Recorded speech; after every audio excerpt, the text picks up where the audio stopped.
by the devotees who comes here or by the staff who are working around the temple.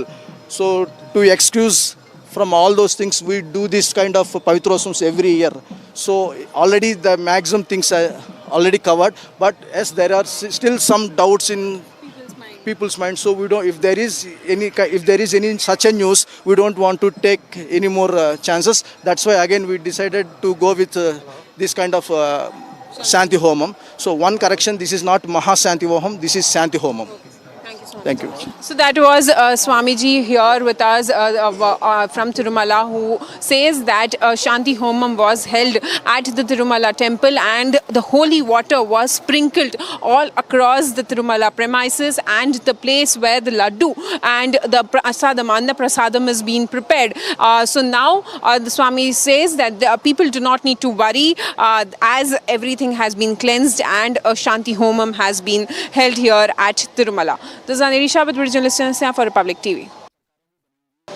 Well, we are right now in Tirumala temple amid the controversy of the Tirumala Laddu, which has sparked a massive roar across the country. And now what we have been seeing is that Shanti Homam being conducted here at Tirumala. And right now we are present at the place where all the ingredients which are being used for the Laddu Prasadam which is prepared. All the ingredients are stored in this particular place. Well, a truck comes here.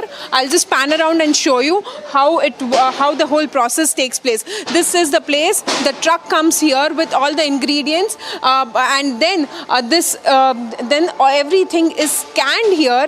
After the scanning is done, then the ingredients like rice, cashew nuts, and atta and other flour items and other things are stored here, and later what we have been seeing is that place. And when there is a requirement of any sort of prasad items or ingredients, then they ask the people here to send it inside from this particular crane which you see right here. With this they send all the ingredients inside the temple where the laddu prasad or the annadanam prasad is prepared. So this is the very crane through which every item is sent inside the temple. And later what we see is that this is the very place where you can see the ingredients are stored for the preparation of laddu prasad or any sort of prasad which is given to the devotees every day here. This is Anisha with Original Listeners for Republic TV. Well, we are right now at the Laddu counter at the Tirumala temple, and as you can see, this is the very place where the devotees who come here for darshan take the Laddu along with them. But amid this controversy which we have been seeing, how there has been a massive roar after the report which shows the findings of fish oil and beef during the Jagan Mohan Reddy's government in the Tirumala Laddu. Well, we are right now reporting from the Tirumala temple, the Laddu counter. This is the very Laddu counter where every devotee comes and they take this Laddu along with them. This is the importance where they call this as a prasad, and also not only that, but now the quality of the Laddu has also changed. Now the Laddu has been changed with the better quality ingredients like ghee from Nandini ghee is being used, and few other quality ingredients, better quality ingredients are being used in this Tirumala Laddu, which every devotee takes along with them. Well, as you can see, this is not only one counter, this is the whole place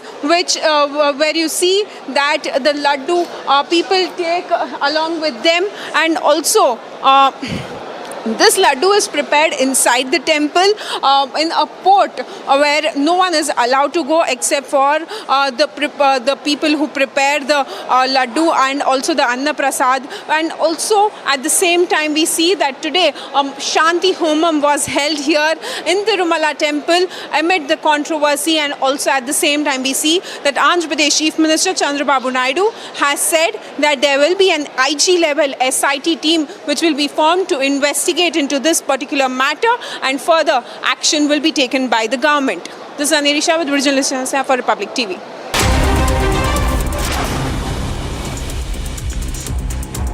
And viewers, getting you some top updates coming in. Union Minister Sukant Majumdar, while commenting on the flood situation in West Bengal, he stated that every year Mamata Banerjee claims the floods are man-made, yet no initiatives are taken to address the issue.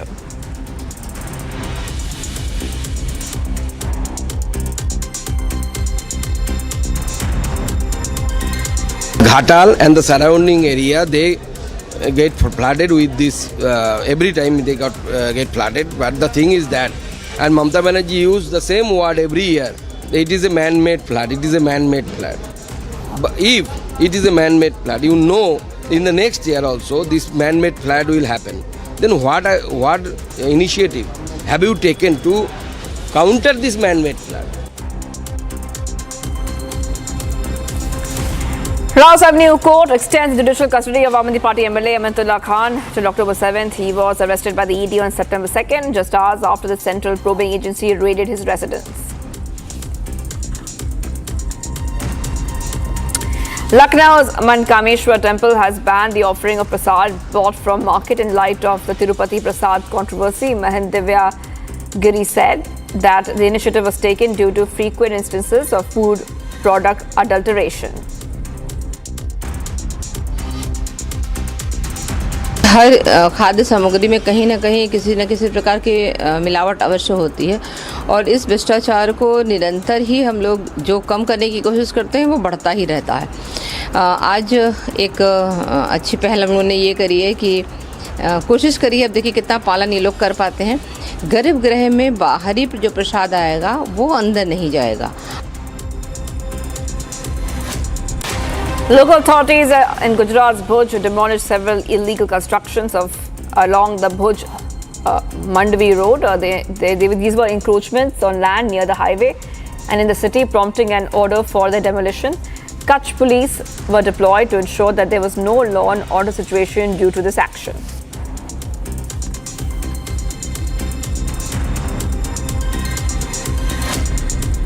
A portion of an under-construction bridge collapsed in Bihar's Samastipur district. However, no casualties were reported. Following this, JDU leader Neeraj Kumar stated that during the tenure of CM Nitish Kumar, bridges have been built on the Ganga every 40 kilometers and none of them has collapsed. Ganga पर हर 40 kilometre पर अनुमानित माननीय मुख्यमंत्री जी के कार्यकाल में पुल बन रहा है।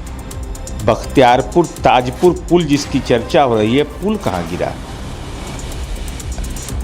स्पैन कहाँ गिरा? जिनके पास प्रमाण है जरा बताएं। स्पैन जब कास्ट ही नहीं हुआ तो आखिर स्पैन गिर कैसे जाएगा?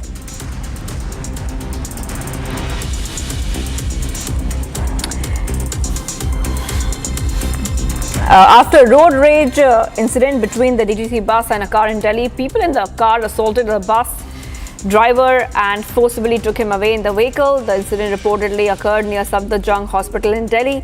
An investigation is ongoing. According to the police, they received a PCR call at 7:18 a.m. today regarding this issue. Two groups clashed over student politics at Khalsa College under the University of Delhi. A Sikh youth was assaulted and his turban was knocked off during the fight. Students staged a protest outside the Morris Nagar police station. A case has been lodged in connection with the matter.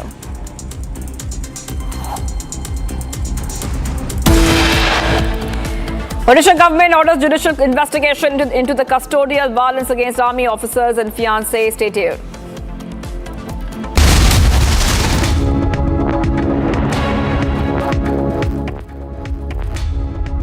Are you planning to get your first credit card but feeling overwhelmed by all the options? If you're scratching your head trying to understand which one to choose, don't worry. On Republic Money, I will break down the key things to watch out before you snag the shiny new card for your spending fun.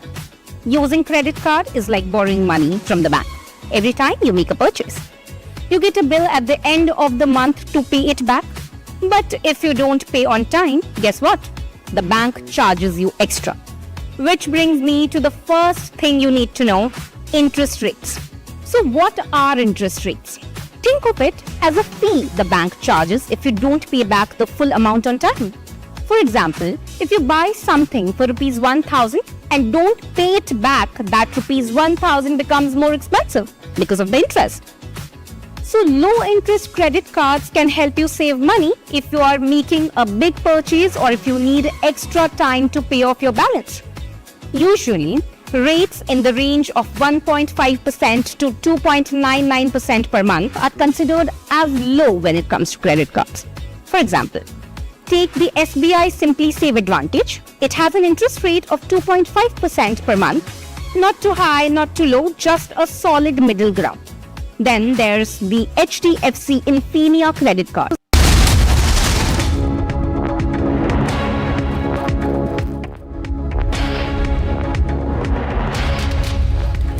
Viewers, we go ahead to the other story tracking. In Burhanpur, we're coming to know that 10 detonators were found planted on railway tracks, raising concerns of a targeted attack on a special army train. The accused has been arrested in connection with the incident. Investigation by the NIA, ATS, RPF and Railway Ministry are ongoing to determine the motive and potential conspiracy behind the planting of these detonators.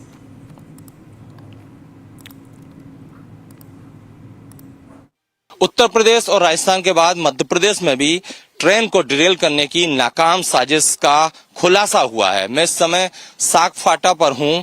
ये बुरहानपुर में आता है, लेकिन ये Bhusawal railway मंडल के अंतर्गत ये जगह आती है। यहीं पर आर्मी की जो स्पेशल ट्रेन है, उस ट्रेन के गुजरने के दौरान 10 डेटोनेटर लगाए गए थे। ये जो आप ट्रैक देख रहे हैं, इसी ट्रैक पर साग फाटा के पास इसी ट्रैक पर कुछ दूरी पर 10 डेटोनेटर लगाए गए थे, जिनमें की ब्लास्ट हुआ। इसके बाद एक सनसनी फैल गई, क्योंकि जो आर्मी स्पेशल ट्रेन थी उसमें आर्मी के अफसर भी थे, हथियार भी थे। और जैसे ही ये ब्लास्ट होते हैं डेटोनेटर से, उसके बाद पूरा मामला चूंकि अति संवेदनशील है, इसलिए इसे गोपनीय रखा जाता है। NIA, ATS घटनाक्रम की अब जांच कर रहे हैं, लेकिन मैं उसी स्पॉट पर हूं, ग्राउंड जीरो पर हूं, जहां पर की 18 सितंबर के दिन ये पूरा घटनाक्रम हुआ था। जो डेटोनेटर है वो रेलवे की ही संपत्ति है, चूंकि रेलवे की लैंग्वेज में इन डेटोनेटर को फॉक्स सिग्नल भी कहा जाता है। और वहीं से ये कहीं ना कहीं जो जिस भी शख्स ने ये डेटोनेटर लगाए हैं, उसे रेलवे के द्वारा से ही उसने गफलत करके ये डेटोनेटर पाए होंगे, और उसके बाद उसने इस तरह से ट्रैक पर 10 डेटोनेटर लगाए। सागफाटा ये जो जगह है, मैं बता रहा हूं, यहीं पर ये घटनाक्रम हुआ। इसके बाद पूरा रेल मिनिस्ट्री हरकत में आया। NIA और ATS इस स्पॉट का मौका मुआयना कर चुके हैं। स्पॉट पर आकर वो देख चुके हैं, सबूत जुटा चुके हैं। जो हमारे पास इनपुट है, हमारे सोर्स के मुताबिक इस मामले में एक आरोपी को गिरफ्तार भी कर लिया है। अब जो पुलिस की इन्वेस्टिगेशन है, चूंकि सेंट्रल एजेंसीज भी इसमें काम कर रही हैं, NIA भी देख रही है इस पूरे मामले को, क्योंकि मैंने जैसा बताया कि आर्मी की स्पेशल ट्रेन थी और इस ट्रेन में आर्मी के अफसर भी थे, हथियार भी थे, और वो यहां से ट्रेन गुजर रही थी। उस दौरान ट्रैक पर डेटोनेटर बिछाए गए थे, जिनमें की ब्लास्ट हुआ। तो NIA, ATS समेत रेलवे इस पूरे घटनाक्रम की इन्वेस्टिगेशन कर रहा है। और सबसे बड़ी बात यह कि ये डेटोनेटर उस शख्स के पास आए कैसे, इस बात की भी तहकीकात की जा रही है। लेकिन जैसा कि लगातार देश में इस तरह के घटनाक्रम सामने आ रहे हो, चाहे वो कानपुर का मामला हो, चाहे वो राजस्थान का मामला हो, और अब मध्य प्रदेश के बुरहानपुर जिले में ये सागफाटा, यहीं पर 10 डेटोनेटर लगाकर ब्लास्ट हुए थे।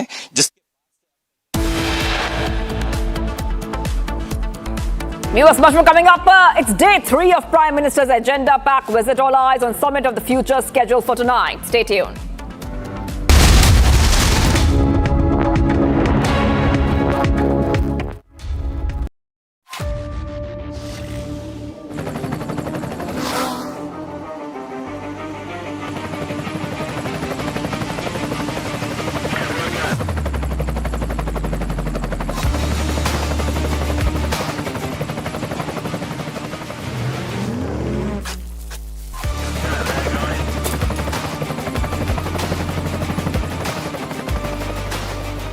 Director, the taste of success. Amity has been ranked among the top universities globally for producing the most employable graduates by the Times Higher Education UK. Yet another testimony to Amity's excellent placement record.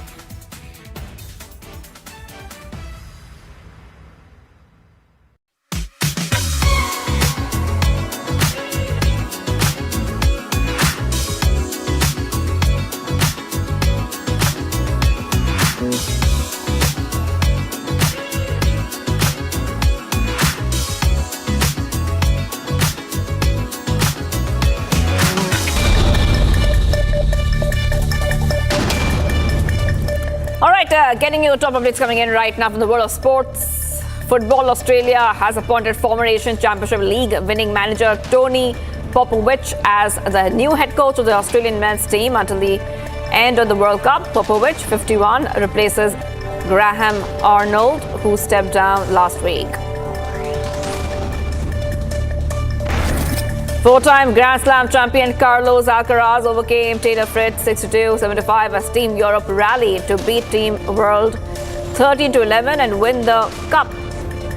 Europe began the comeback with Sunday when Alcaraz and Casper Ruud won the doubles 62-76 against American pair Ben Shelton and Francis Tiafoe. Prime Minister Modi has been pushing India to make it a sporting capital. PM Modi reaffirmed India's goal of hosting Olympics during his US visit. And he gave the assurance that all efforts are being made towards that. India's dominant 280-run victory over Bangladesh in Chennai has strengthened their position at the top of the World Test Championship points table. The win has given a 1-2-0 lead in the two-match Test series and solidified their grip on the number one spot.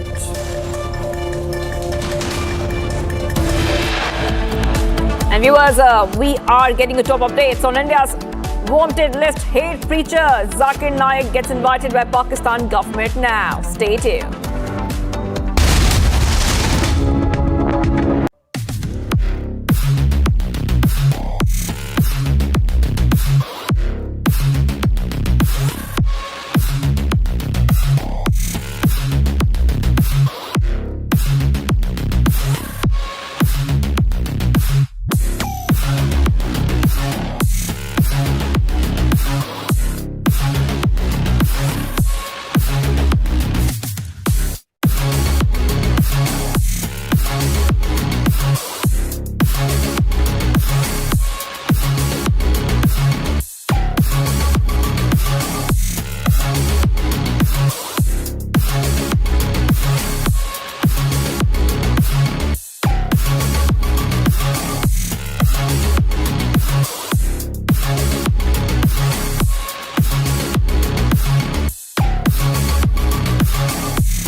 From Asia's largest news headquarters, setting the agenda for Bharat.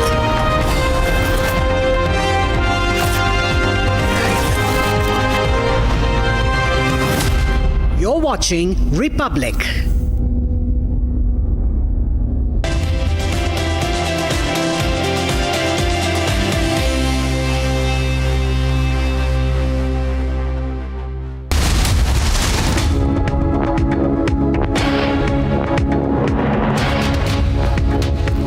By Royal Global University, Northeast can't wait. Pado kuch bano.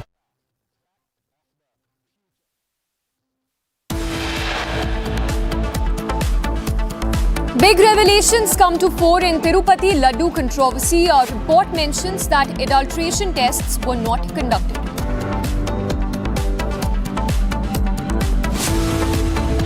Odisha government orders judicial investigation into custodial violence against army officer and fiancé.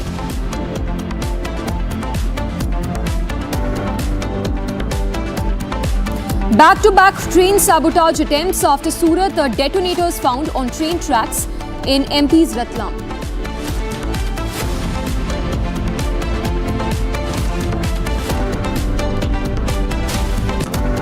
Ayodhya MP Avdesh Prasad's son Ajit Prasad booked for kidnapping and assaulting man.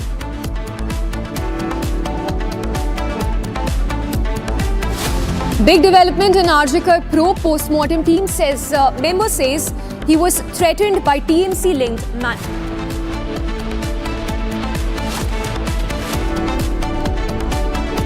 Presented by Royal Global University. Northeast can't wait. Pado kuch bano.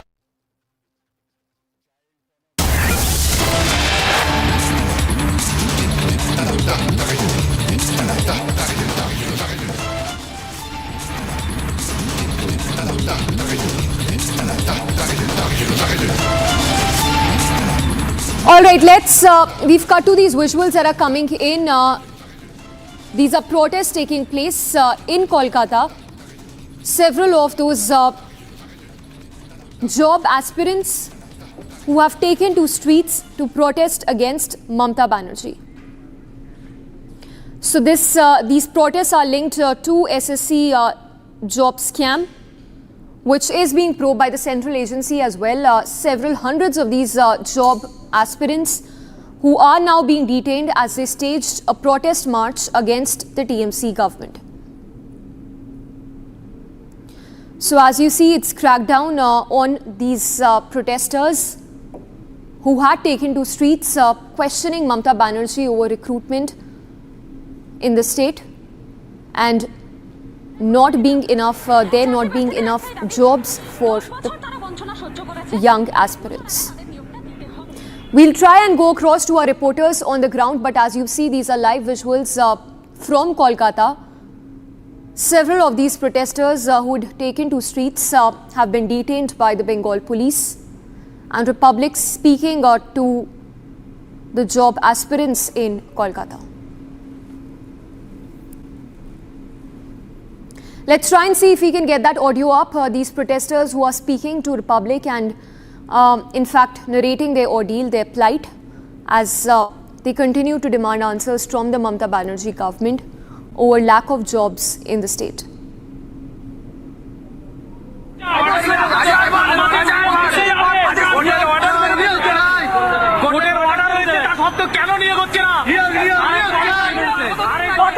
দাবি দাবার যথেষ্ট স্পষ্ট। 10 বছর ধরে তারা বঞ্চিত, কোর্টের order রয়েছে, তাতেও তারা চাকরিটা পাচ্ছেন না কেন? এই প্রশ্ন তুলে ফের পথে চাকরি প্রার্থীরা। নজর রাখো মধুকল্পিতা, আমাদের পরবর্তী সময় ফিরছি তোমার কাছে।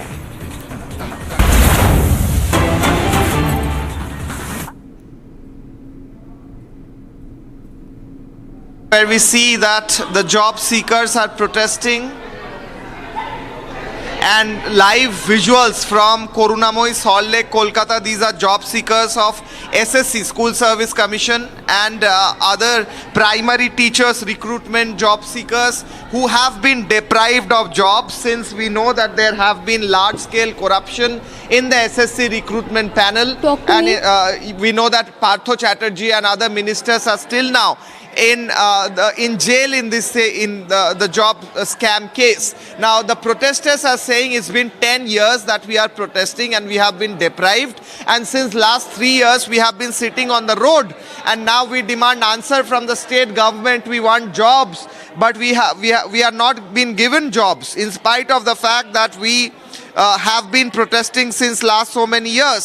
Right now we are seeing that the police, Bidhannagar police is cracking down on the job seekers and protesters, and they are being taken away in prison vans.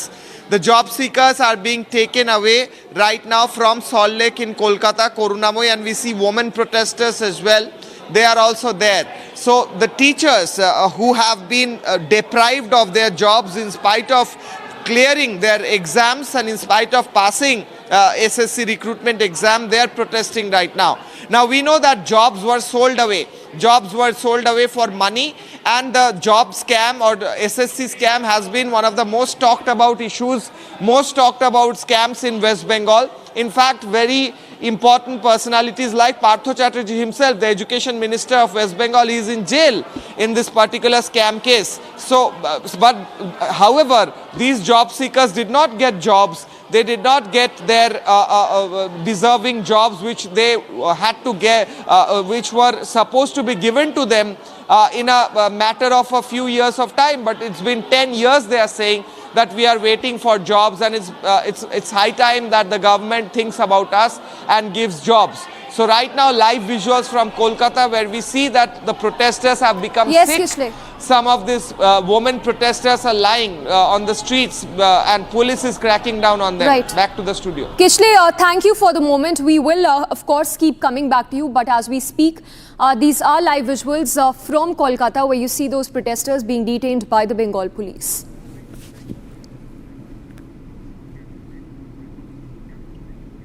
Let's now switch focus to the news that we've been tracking from Bengaluru, where 29-year-old Mahalakshmi was murdered, rather she was butchered into at least 40 pieces. And in a big statement that's now coming from the State Home Minister G. Parmeshwara, who says that there is a West Bengal link to this murder. It's believed that the prime suspect has been identified and he is said to be from West Bengal. So that was a statement that came in from the State Home Minister G. Parmeshwara, who said that the prime accused is believed to be from West Bengal. But the visuals on your screens is of the seizure of that fridge in which the body parts of Mahalakshmi were stored. In fact, sources in police say that the murder happened almost 15 days ago, until the body was, the body parts were found by the family members of Mahalakshmi. So these are, of course, gruesome details that have come out, spine-chilling details of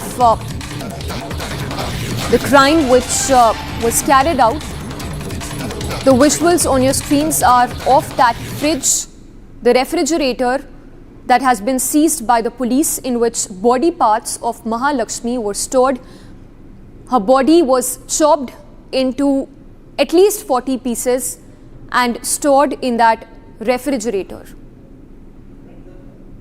The maggot-infested body parts were found by the family members of Mahalakshmi, 29-year-old who was murdered and butchered. The reason for the crime still remains unknown, but she had divorced her husband a few months ago and she was living alone. Her son was living with her estranged husband, is what we are getting to know. We'll try and connect with the Kannada newsroom again, but once again note statement that came in from the State Home Minister said that the prime suspect has been identified. All angles are being looked into by the state police. In fact, before we go across to our reporters on the ground and to our Kannada newsroom, listen in to that statement that came in from the State Minister. So, we've already collected a lot of information, lot of clues. And one individual has also been they say he's the one, but unless we collect more information, we can't really say. He's from West Bengal, they say. We'll say as early as possible, we'll secure. And so there's also information that a person is already in custody and is being interrogated? No, people who are suspects, they bring them to police, they bring them and inquire them. If it is, if somebody accepts, yes, I am the one who did it, then they will take him to custody. All right, so that was G. Parmeshwara, who said that the prime suspect has been identified. Once again, to recap the details known so far, Mahalakshmi was found murdered on Saturday by her family members. Her body parts were stuffed in a refrigerator, which has now been seized by the officials as part of probe, but a case which has drawn immediate comparisons to the infamous Shraddha Walkar murder case.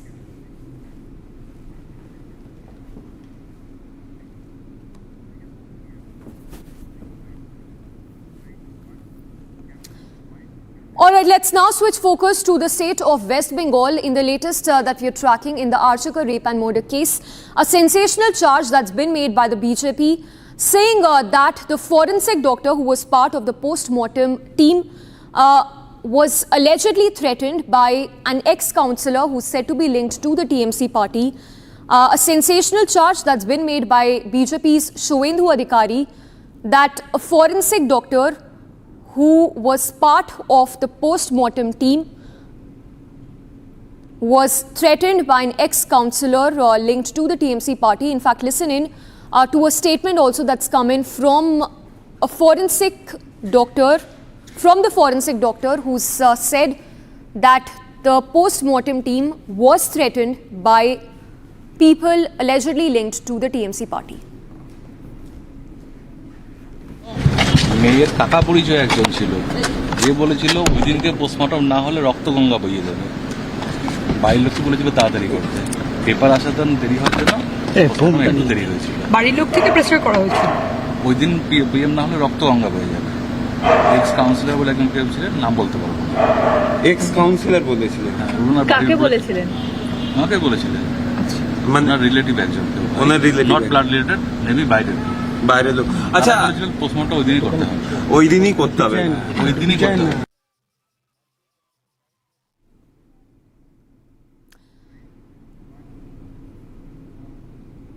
In fact, the other update also being that TMC MLA Nirmal Ghosh is under scanner of the Central Bureau of Investigation. As we speak, the TMC MLA from Panihat is being interrogated by the CBI for alleged tampering with evidence. So that's another angle altogether. We'll get you more details on that. For now, a quick check of the top headlines. विदेश में जाकर के सिक्कों को गाली दे रहे थे, भारत को अपमान कर रहे थे, भारत के संवैधानिक संस्थाओं पर उंगली उठाने का कार्य कर रहे थे। Days after Rahul incited the Sikh community on foreign soil, our Chief Minister Yogi Adityanath ups the ante on Congress.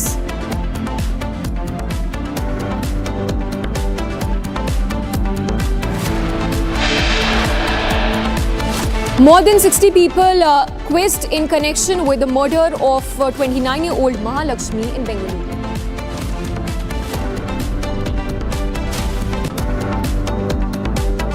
Forces launch all-out crackdown on terror. Jaish terrorists trapped in Kishtwar anti-terror operation.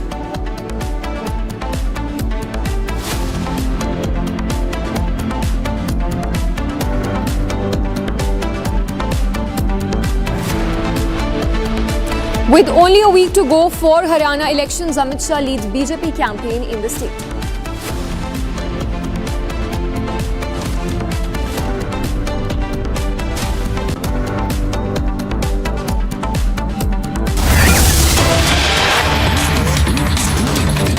Now, in wake of the controversy surrounding the Tirupati Laddu, ex-TDT official, chief rather, has moved top court, seeking an investigation, calling for constitution of an independent committee headed by a retired top court judge to investigate the allegations of substandard ingredients and animal fat in the ghee to make Laddu Prasad at the Tirumala temple. So it's ex-TDT chief who has reached top court, seeking an investigation headed by an independent committee headed by a retired apex court judge. So this is with reference to the controversy surrounding the prasad that is served to devotees at the Tirumala temple, a charge that was made by Chandrababu Naidu, the Andhra Pradesh chief minister, who alleged that that the prasad that is served to the devotees has been adulterated. Let's go across to Aneri, who's getting us this news break. Aneri, the ex-TDT chief having moved the top court, of course, but once again, if you can give us details of the TDT report findings in which they've said that there were not proper checks that were done in terms of the ghee that was used to make the prasad for the temple. Well, that's right, Samiksha. What we have been seeing is that the report which we have accessed, which was submitted to the Chief Minister Chandrababu Naidu by the TTD officials, which shows that there was the adulteration test for the ghee wasn't taken up ever, and also the 14 times rejection which had taken place was also not on the parameters of adulteration. Whereas we have been seeing that now YV Subbareddy, the TTD ex-chairman, is going to file a PIL. Is going to file a PIL in the Supreme Court over this issue, and also at the same time, what we have been seeing is that massive controversy over the TTD Laddu.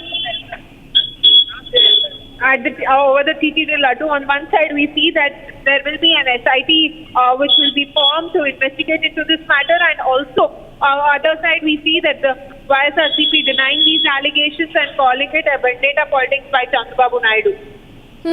Aneri, requesting you to stay with us. In fact, once again, if you can put this all in context, the allegation that was initially made by Chandrababu, which was corroborated in that lab report, Gujarat-based lab report, and now that TDP report, which seems to be the final nail in the coffin. Well, see, the report which has been submitted by the TTD officials mentions about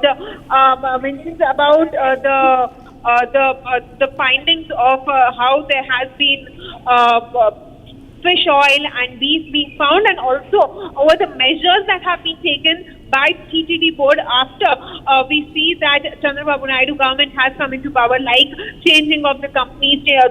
Like now, Nandini Ghee is being given the contract.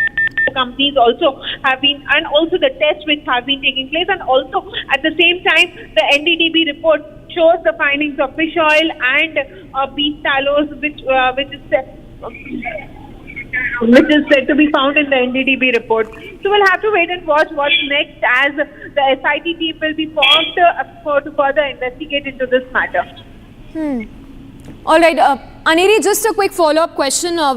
Chandrababu Naidu has even formed an SIT which will have IG rank officers. Once again, if you can take us through the details known so far, who will be the members of this SIT panel that will be probing the charge that's been leveled? Well, Samiksha, what we see is that the Andhra Pradesh Chief Minister has announced that there will be an SIT which will be formed, and this will be investigated by the IT level officer, is what we are being told, and also at the same by the IG level officer and other officials of the TTD, and also at the same time some of the former members of the TTD board also will be there. Well, the committee has not yet been decided over this, but yes, an IG level officer will be heading this investigation. All right, Aneri, thank you for the moment.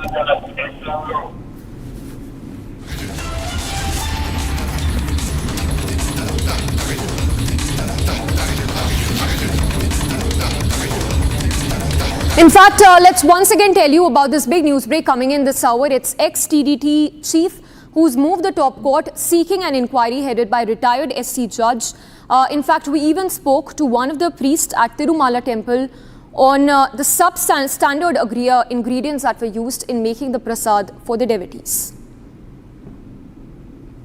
The Tirumala Laddu controversy, where we see now that the TTD board had decided that they will be holding a Mahashanti Homam here, and joining us right now is a priest from Tirumala temple. Swamiji, what is the process which you have done today? A Mahashanti Homam was held today at the Tirumala temple. Om Namo Venkatesaya. Past 4-5 days, there is a news spreading all over the world that the laddus of Lord Balaji was prepared by ghee which is containing some animal fat. So finally it was proved. So then government decided if there is any possibility to purify all over the places of inside and around the temple. So then we came to a conclusion that there is a homam in our Vaikana Sagam called Santi Homam. By performing of that Santi Homam, yes, everything can be purified. So in that process today morning around 6 a.m. we have taken the permission from Lord Venkateswara to bless us and to give the enough energy to perform these kind of homams.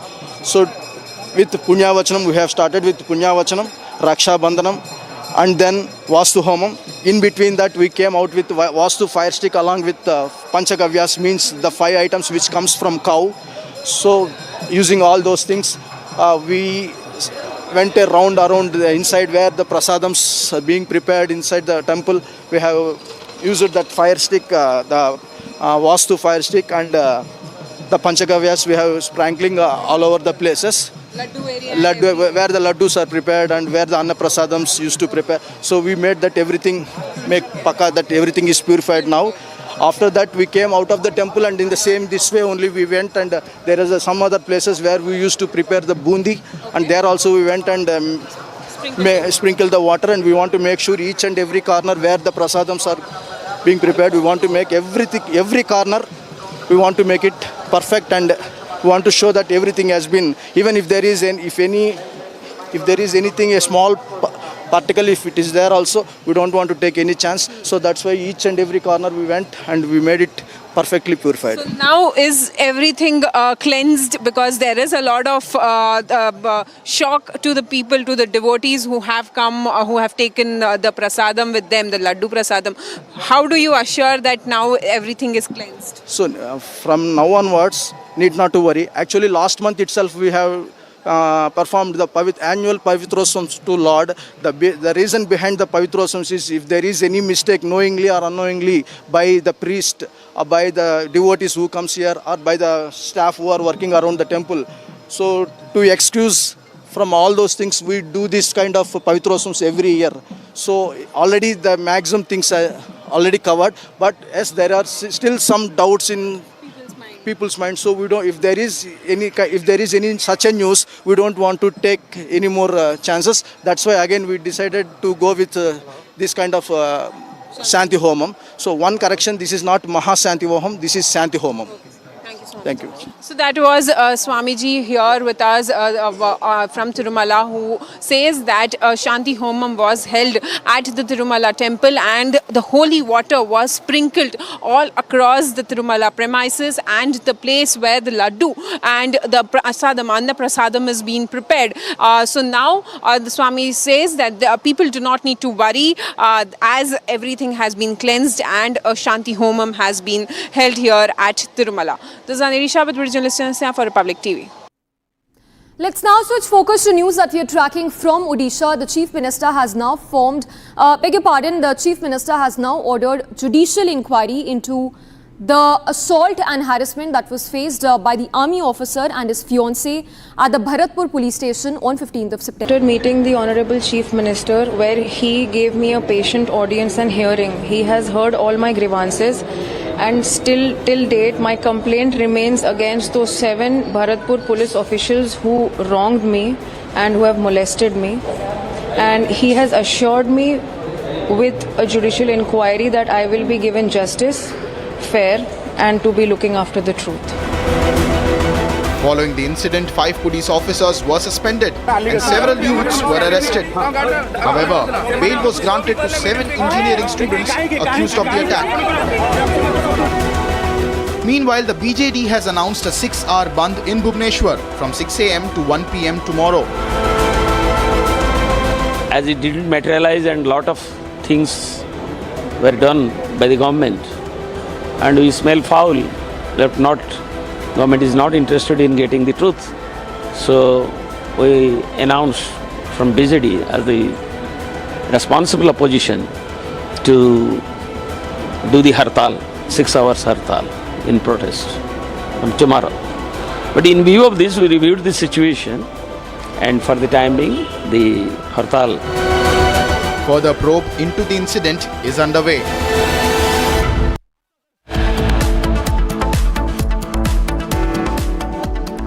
We head into a very short break. Back-to-back train sabotage attempts after Surat, detonators found on train tracks in MP's Ratlam. And Ayodhya MP Avdesh Prasad's son Ajit Prasad booked for kidnapping and assaulting with knife.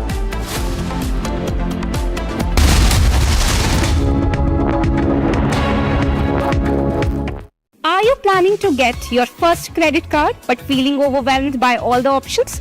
If you're scratching your head trying to understand which one to choose, don't worry. On Republic Money, I will break down the key things to watch out before you snag the shiny new card for your spending fun.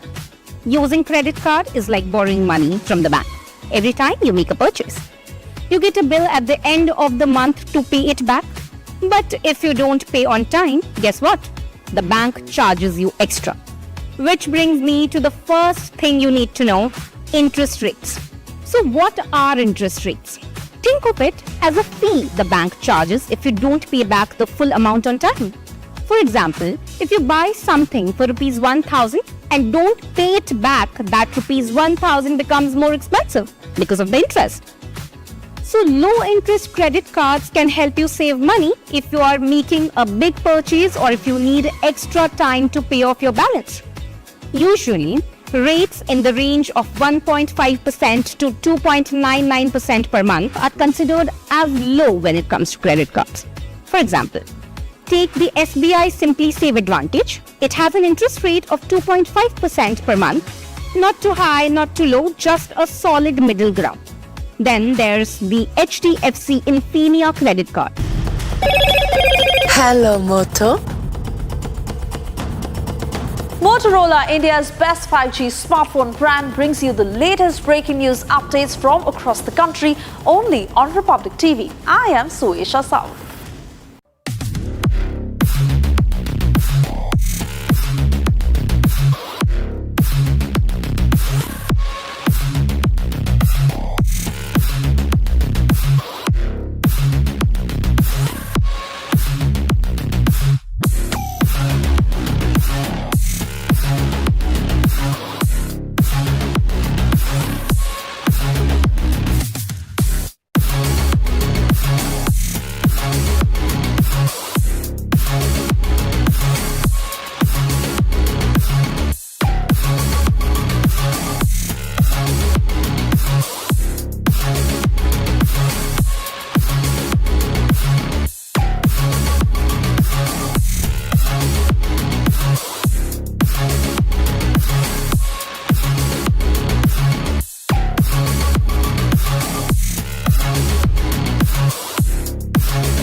Presented by Royal Global University. Northeast can't wait. Pado kuch bano.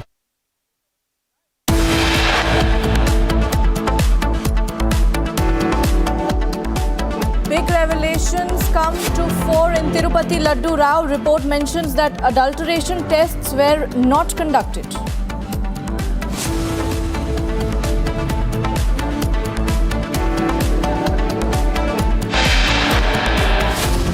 Odisha government orders judicial investigation into the custodial violence against army officer and his fiancée.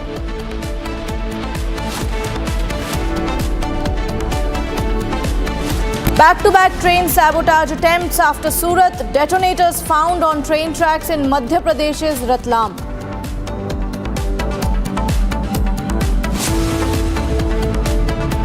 Ayodhya MP Avadhesh Prasad's son Ajit Prasad booked for kidnapping and assaulting man.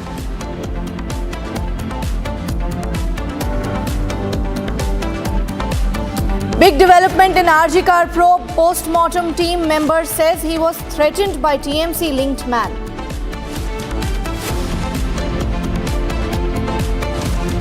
It's day 3 of Prime Minister's agenda-packed visit. All eyes on Summit of the Future scheduled for tonight.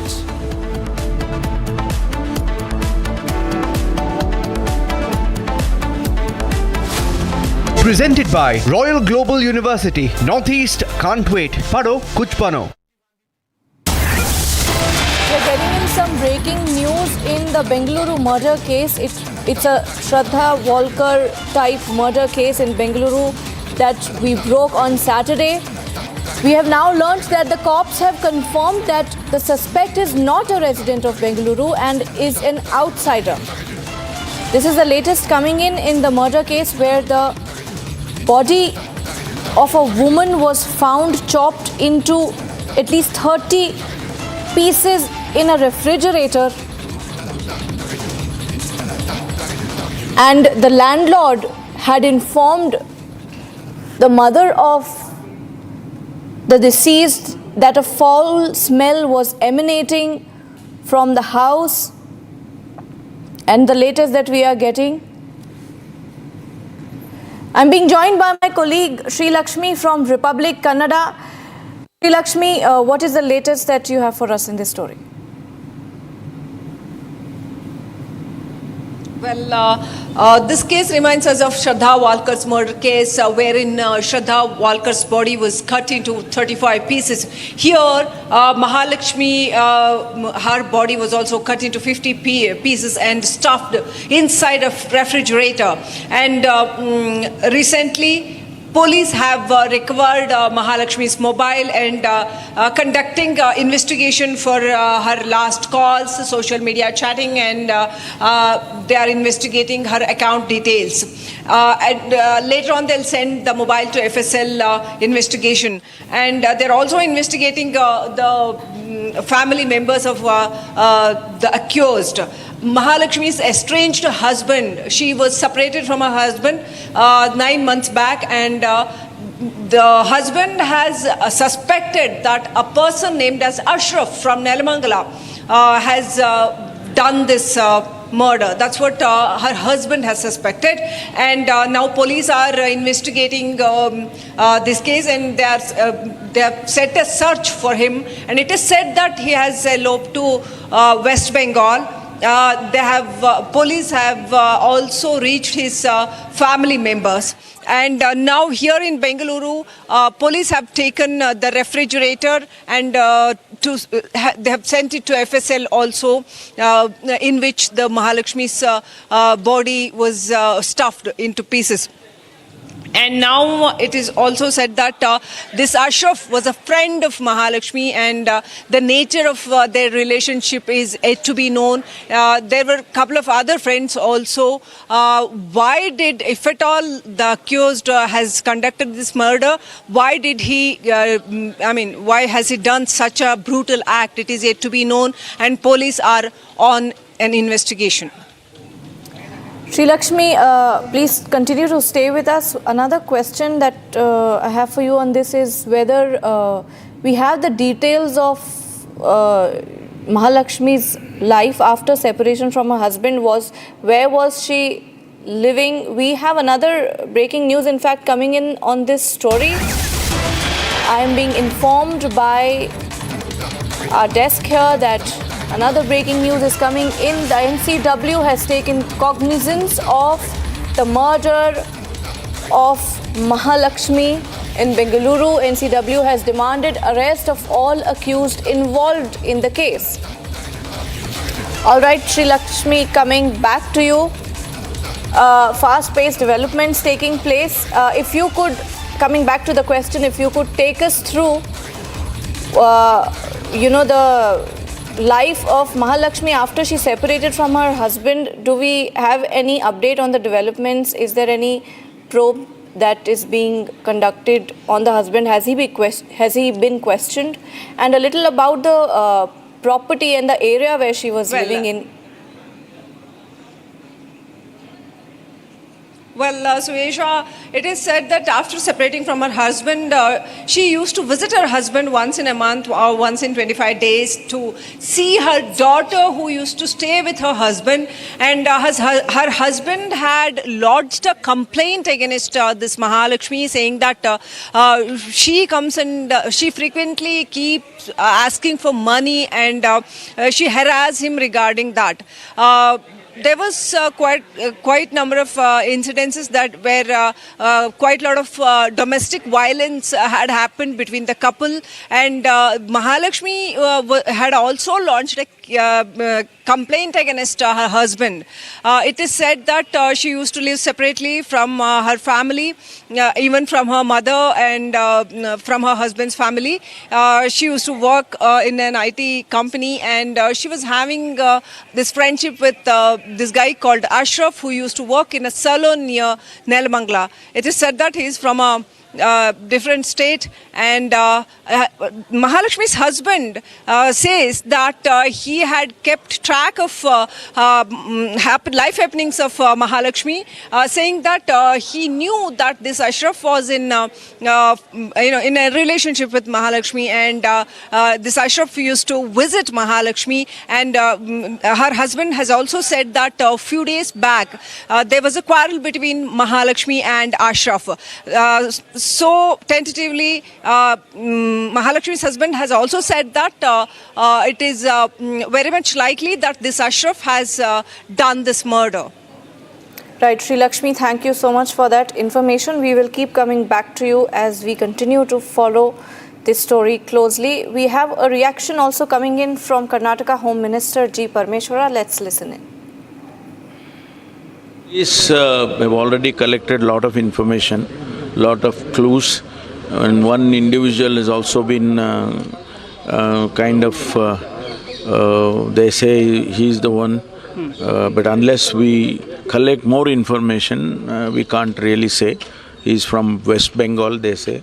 We'll say as early as possible we'll secure. And so there's also information that a person is already in custody and is being interrogated? No, people who are suspects, they bring them to police, they bring them and inquire them. If it is, if somebody accepts, yes, I am the one who did it, then they will take him to custody. And let's take a look at the roundup of all the top stories from across the country.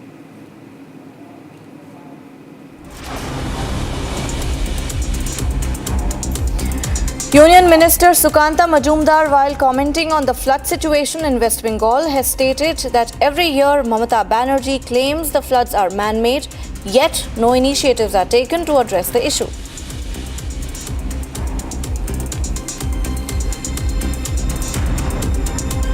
Ghatal and the surrounding area, they get flooded with this, every time they get flooded. But the thing is that, and Mamata Banerjee used the same word every year, it is a man-made flood, it is a man-made flood. But if it is a man-made flood, you know in the next year also this man-made flood will happen. Then what initiative have you taken to counter this man-made flood? Rouse Avenue Court extends the judicial custody of AAP MLA Amanatullah Khan till October 7th. He was arrested by the ED on September 2nd, just hours after the Central Probing Agency raided his residence. Lucknow's Mankameshwar temple has banned the offering of prasad bought from the market in light of the Tirupati Prasadam controversy. Mahant Divyagiri said that this initiative was taken due to frequent instances of food product adulteration.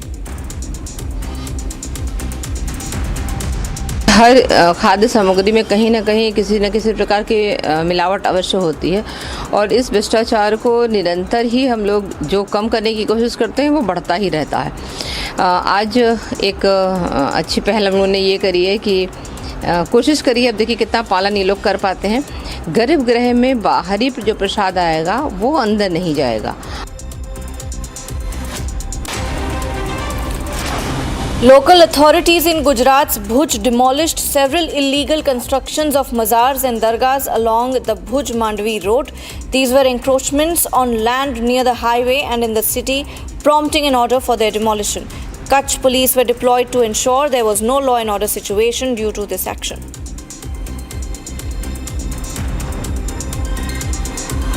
A portion of an under-construction bridge collapsed in Bihar's Samastipur district. However, no casualties were reported. Following this, JDU leader Neeraj Kumar stated that during the tenure of Chief Minister Nitish Kumar, bridges have been built on the Ganga every 40 kilometers and none of them has collapsed. 40 kilometre पर अनुमानित माननीय मुख्यमंत्री जी के कार्यकाल में पुल बन रहा है। बख्तियारपुर ताजपुर पुल जिसकी चर्चा हो रही है, पुल कहाँ गिरा, स्पैन कहाँ गिरा? जिनके पास प्रमाण है जरा बताएं। स्पैन जब कास्ट ही नहीं हुआ तो आखिर स्पैन गिर कैसे जाएगा? After a road rage incident between a DTC bus and a car in Delhi, people in the car assaulted the bus driver and forcibly took him away in their vehicle. The incident reportedly occurred near Safdarjung Hospital in Delhi. An investigation is ongoing. According to the police, they received a PCR call at 7:18 a.m. today regarding the issue.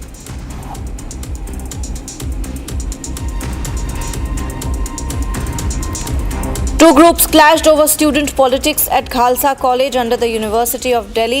A Sikh youth was assaulted and his turban was knocked off during the fight. Students staged a protest outside the Morris Nagar police station. A case has been lodged in connection with the matter.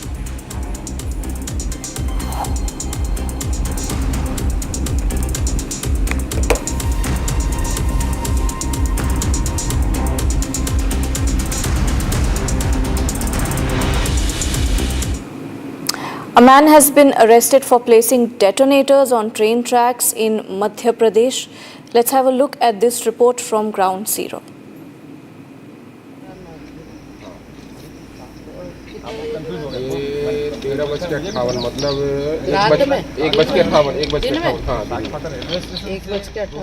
में गाड़ी रुकी है।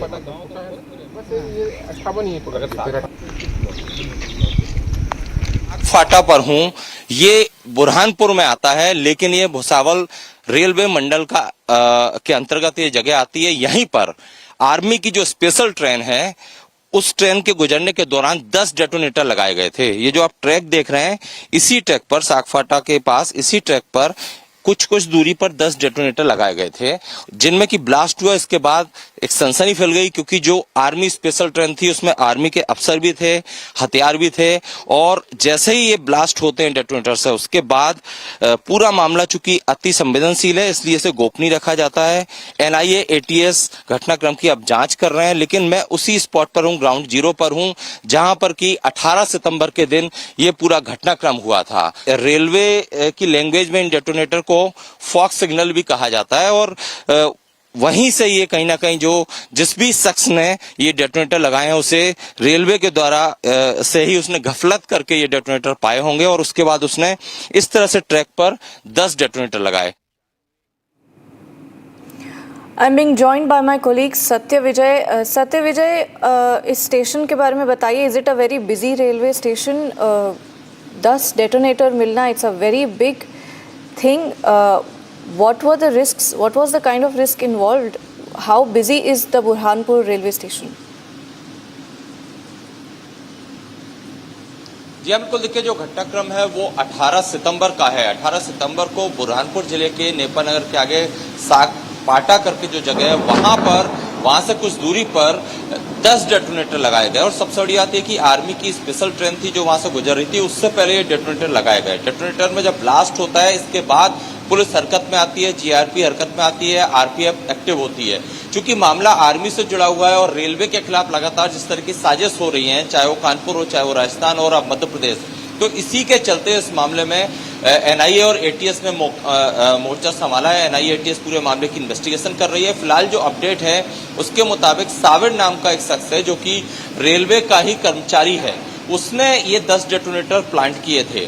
और क्यों किए, किस वजह से किए, इसका खुलासा अब तक नहीं हो पाया। लेकिन चूंकि साबिर यहीं का लोकल का बंदा है, खंडवा बुरहानपुर जो इलाका है, ये खंडवा वैसे भी सिमी का एक समय पर गढ़ रहा है। ऐसे में साबिर नाम के व्यक्ति ने ये शरारत की है या इसके पीछे कोई षड्यंत्र है, इस पार्ट पर पुलिस इन्वेस्टिगेशन कर रही है। चूंकि साबिर को अरेस्ट कर लिया गया है। साबिर गैंगमैन के तौर पर रेलवे में ही काम करता था। अब उसके पास ये डेटोनेटर कहां से आए? हालांकि ये जो डेटोनेटर होते हैं, ये रेलवे की संपत्ति होते हैं, रेलवे में इसे फॉग सिग्नल के लिए उपयोग किया जाता है। लेकिन ये क्या चोरी के जरिए इस आरोपी तक पहुंचे या फिर किसी और माध्यम से इस तक ये डेटोनेटर आए, और उसने आर्मी की ट्रेन गुजरने से पहले ये डेटोनेटर क्यों लगाए? क्या उसकी साजिश थी कि वो ट्रेन को डिरेल करे, क्योंकि एक इनपुट ये भी है कि आरोपी का अपने जो आरोपी गैंगमैन है उसके किसी वरिष्ठ अफसर से ड्यूटी को लेकर कुछ विवाद हुआ था। इसके बाद उसने इस घटना को अंजाम दिया। हालांकि अधिकृत तौर पर इसको कोई पुष्टि नहीं कर रहा, लेकिन हमारे टॉप सोर्सेज ये बताते हैं कि साबिर इस बात से नाराज हुआ और उसने शराब पीने के बाद डेटोनेटर लगाए और वहां से ट्रेन गुजरी, उसमें ब्लास्ट हुआ, जिसके बाद भुसावल रेल मंडल को जानकारी दी गई। पुलिस हरकत में आती है और एनआईए और एटीएस मौके का मुआयना करते हैं और जांच में अब ये बात क्लियर हो चुकी है कि साबिर को पुलिस ने अरेस्ट कर लिया है। क्या इसमें इसके साथ और भी लोग इन्वॉल्व थे या फिर जैसा कि मैंने कहा कि ये सिर्फ एक शरारत है या इसके पीछे कोई षड्यंत्र है, इन पहलुओं पर अब इन्वेस्टिगेशन जारी है। एनआईए भी अपने स्तर पर जांच कर रही है, एटीएस भी कर रही है, आरपीएफ भी कर रही है और लोकल पुलिस भी इस मामले की इन्वेस्टिगेशन में जुटी हुई है। Right, Satya Vijay, thank you so much for that information. We will continue to track this story closely. We will keep coming back to you. Thank you so much for that. Moving on to another big controversy over the Tirupati Prasadam. Now the TTT, the Tirumala Tirupati Devasthanam management has submitted a report to the Chief Minister Chandrababu Naidu on ghee adulteration and the steps taken by the management. The report compares the new and old suppliers and has brought to the fore the many loopholes behind quote-unquote scam. Let's have a look at this report filed by my colleague Aneri.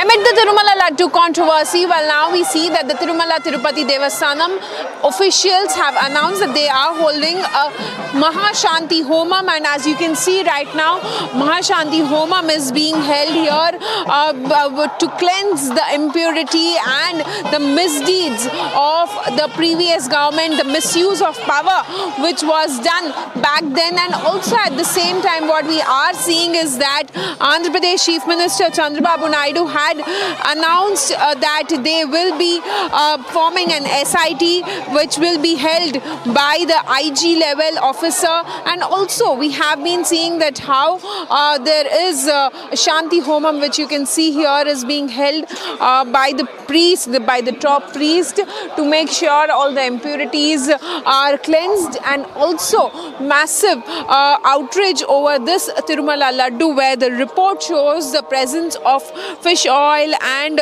beef tallows being there in the Tirumala Laddu during the previous Jagan Mohan Reddy's regime, and that is the reason why we have been seeing how this has turned out to be a massive controversy, where on the other hand the YSRCP or Jagan Mohan Reddy seems to be denying these allegations.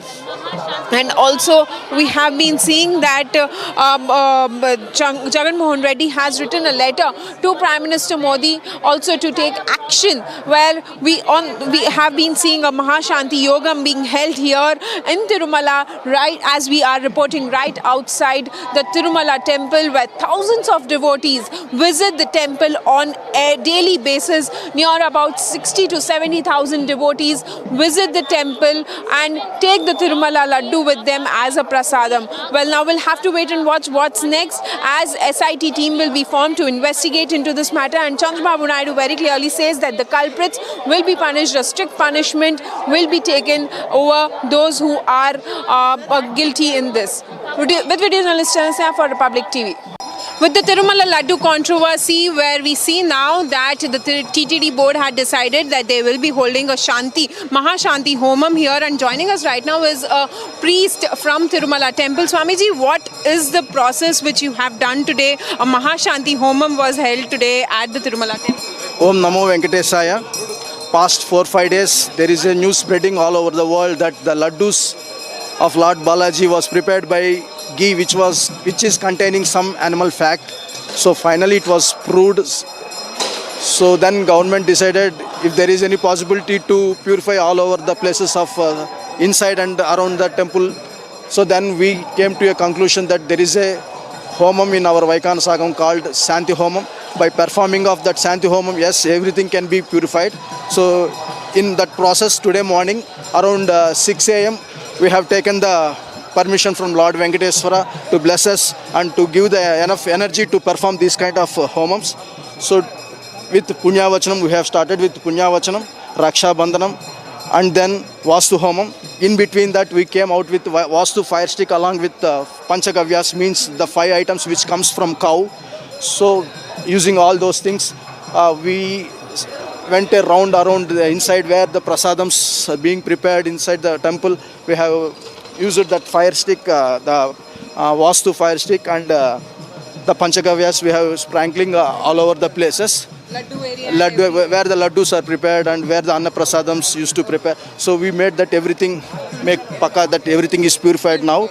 After that we came out of the temple, and in the same this way only we went, and there is some other places where we used to prepare the bundi, and there also we went and sprinkle the water, and we want to make sure each and every corner where the prasadams are being prepared, we want to make everything, every corner, we want to make it perfect, and we want to show that everything has been, even if there is anything, a small particle, if it is there also, we don't want to take any chance. So that's why each and every corner we went and we made it perfectly purified. So now is everything cleansed, because there is a lot of shock to the people, to the devotees who have come, who have taken the prasadam with them, the laddu prasadam. How do you assure that now everything is cleansed? So from now onwards, need not to worry. Actually, last month itself we have performed the annual Pavitrosams to Lord. The reason behind the Pavitrosams is if there is any mistake, knowingly or unknowingly. Been seeing the Tirupati controversy, the Laddu controversy. Amid all of that, I'll just pan around and show that ex-TTD chairman Bhuvana Karnakar Reddy has taken an holy dip in this water, and he is going to take oath that he has not done anything wrong during his tenure as the TTD chairperson. As you can see, Bhuvana Karnakar Reddy, who has taken an holy dip into the water, will also now be visiting the temple, where he says that he will be taking oath that nothing wrong has been done during his tenure. But also at the same time, we see that the police officials have made him sign and notice that he cannot make any sort of political or controversial comments at the temple premises. And also at the same time, remember how we have been seeing that the YSRCP has been denying these allegations of the animal fat being found in the Tirumala Laddu. Well, also we have been seeing that on the Y.V. Subbareddy, who happens to be the ex-chairman of the TTD, who is likely to file an PIL in the Supreme Court as well over this investigation, demanding an investigation into this matter. But also at the same time, today morning, a Shanti Homam was held at the temple premises by the head priest of the temple. And also Chandrababu Naidu, Andhra Pradesh Chief Minister, says that there will be an SIT team which will be formed. An IG level officer will be involved, who will be heading this SIT team to investigate into this matter.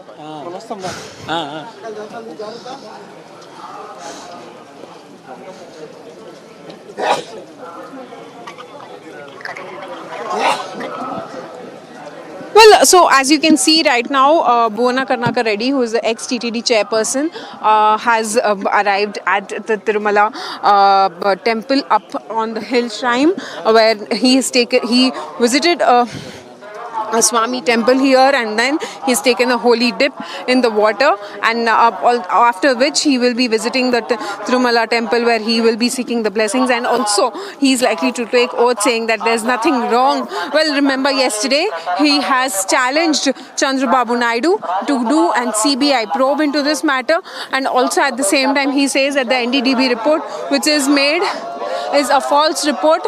There's nothing as such which has been done, and that is the reason why we see today Bhuvana Karnakar Reddy, ex-chairman of the TTD, has come here at the Tirumala temple and he has taken a holy dip at the temple premises.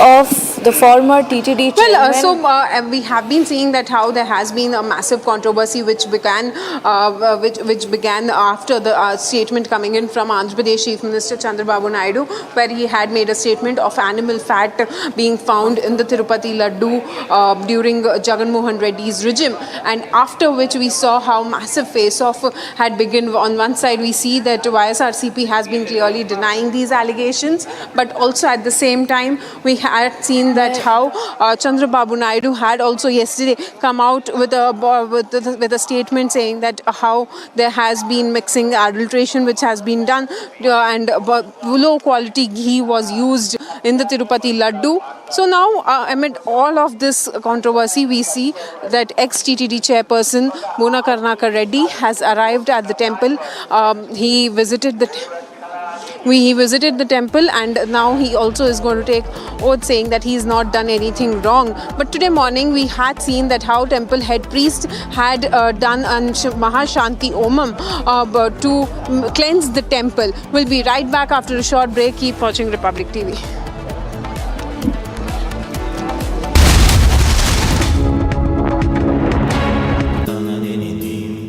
Amity has been ranked among the top universities globally for producing the most employable graduates by the Times Higher Education UK.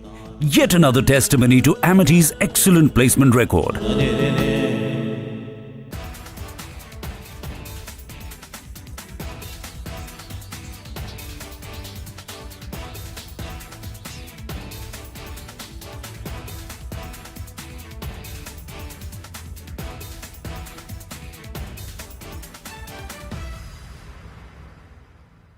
Are you planning to get your first credit card but feeling overwhelmed by all the options? If you're scratching your head trying to understand which one to choose, don't worry. On Republic Money, I will break down the key things to watch out before you snag the shiny new card for your spending fun. Using credit card is like borrowing money from the bank. Every time you make a purchase, you get a bill at the end of the month to pay it back. But if you don't pay on time, guess what? The bank charges you extra. Which brings me to the first thing you need to know, interest rates. So what are interest rates? Think of it as a fee the bank charges if you don't pay back the full amount on time. For example, if you buy something for rupees 1,000 and don't pay it back, that rupees 1,000 becomes more expensive because of the interest. So low interest credit cards can help you.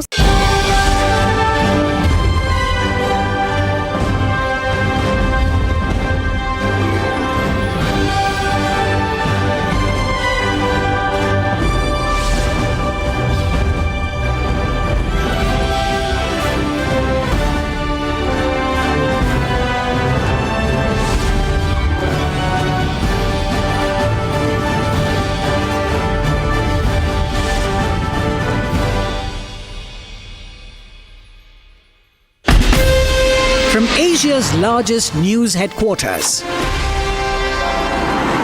setting the agenda for Bharat.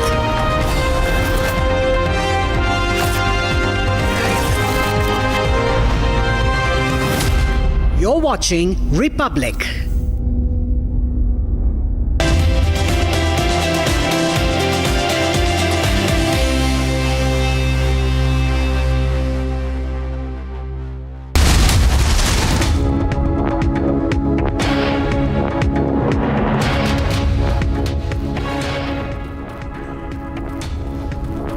It's 4 p.m. and you're watching Live and Breaking with me, Sharvinson. Ladies and gentlemen, our top focus tonight is on what's really happening in Bangladesh, where yet again Hindu temples and devotees have once again been targeted. Remember, Mohammad Yunus's government says that these are exaggerated claims. But is that so? We'll take you through the details coming in a short while from now. But first, let's take you through the details and the headlines we're tracking at this hour. Presented by Royal Global University. Northeast can't wait. Pado kuch bano.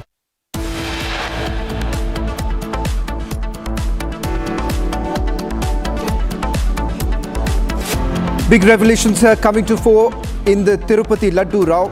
Report mentions that adulteration tests were not conducted. Odisha government orders judicial investigation into the custodial violence against army officer and fiancé.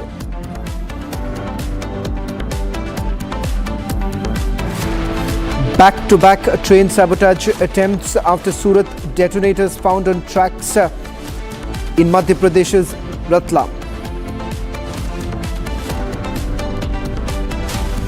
Ayodhya MP Avdesh Prasad's son Ajit Prasad booked for kidnapping and assaulting man.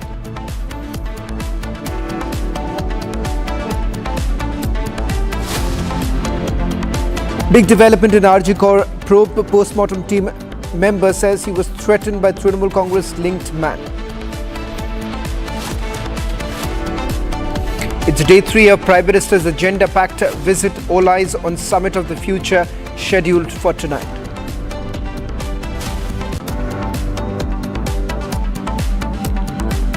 Presented by Royal Global University. Northeast can't wait. Pado kuch bano.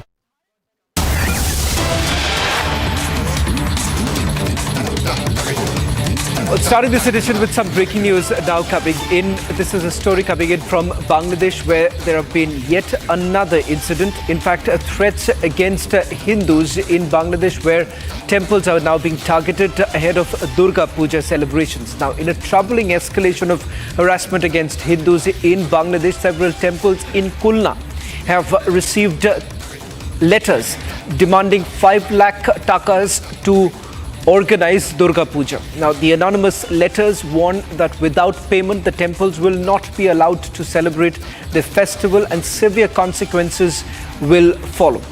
In fact, ladies and gentlemen, this is not the first time that we have seen how Hindus have been targeted. While this is not new in Bangladesh, it has happened in the past. What we have essentially witnessed, particularly after Sheikh Hasina was ousted, that Hindus and minorities at large have been targeted by radicals in Bangladesh. In fact, Mohammad Yunus's government has essentially tried to downplay this by simply saying that these are exaggerated claims, narratives that have been peddled by the Indian media. But the reality on the ground, we have spoken to victims from various districts in Bangladesh where they've said that they have been targeted.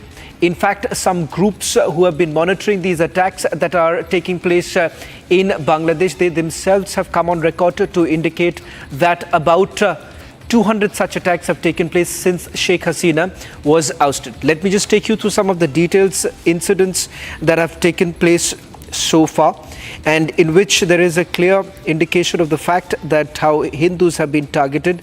We're also taking you through the details of the letter that has now come in, the letter that has been received by certain Durga Puja Pandal organizers in Khulna district. In fact, this is the letter that we have just accessed a short while back. We'll take you through the details of it. And also, in a short while from now, those who have participated in various Durga Pujas in the past and the organizers are now coming on record to state that they have been threatened, and the fact that they are looking forward to the Mohammad Yunus government to provide security to them. These are some of the incidents that have taken place so far. Remember, the forum which looks into these attacks that have taken place against minorities say that since Sheikh Hasina was ousted, about 200 such attacks that have taken place. We'll try and see if we can put out the letter that has also been accessed by Republic TV. In a short while from now, we'll also try and go across to our guest who's going to join us on this broadcast, taking you through the details of what we have so far.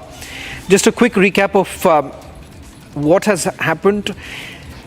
Advocate Gobind Chandra Pramanik, the General Secretary of Bangladesh National Hindu Mahajot, has made a stunning claim that there is a letter that most of the organizers have received. These are anonymous letters which basically warns that without payment, temples will not be allowed to celebrate the festival. In fact, it says that severe consequences will follow. Some committees have also decided to forego the celebrations in light of these threats that have been received. Let's just put out the breaking news once again, that these are anonymous letters that have been received by the organizers. Now, just a day after the Hindu groups basically raised concerns about potential attacks and harassment during this year's Durga Puja, the situation has already deteriorated. The letters, in fact, I'm being told, have been sent via post, which basically threatens of violence against those who discuss the demands with authorities or the media, including a chilling warning of beheading. I'm told that Advocate Gobind Chandra Pramanik is joining us on this broadcast. He is also the General Secretary of Bangladesh's National Hindu Mahajut. Mr. Pramanik, thank you very much for speaking to Republic TV. It's a stunning claim that has been made by few. I want you to tell us, is this true that some of the organizers in the last few days have received this letter in which they've been asked to pay 5 lakh takas or else they will not be allowed to carry out the Durga Puja celebrations? Yes, our Bangladesh is south area. Khulna and Dakop area, the Mandir. Some later they are at midnight. 5 lakh taka. You give us 5 lakh taka, and then you celebrate Durga Puja. But who sent the letter? It does not establish. Many political issue. Aam League want the Durga Puja not allow, not the various issue. The government and BNP Jamaat want to puja and done puja. But Aam League, it is a political issue. Bangladesh now Hindus are political issue. Many Maulana and Muslim scholars give us...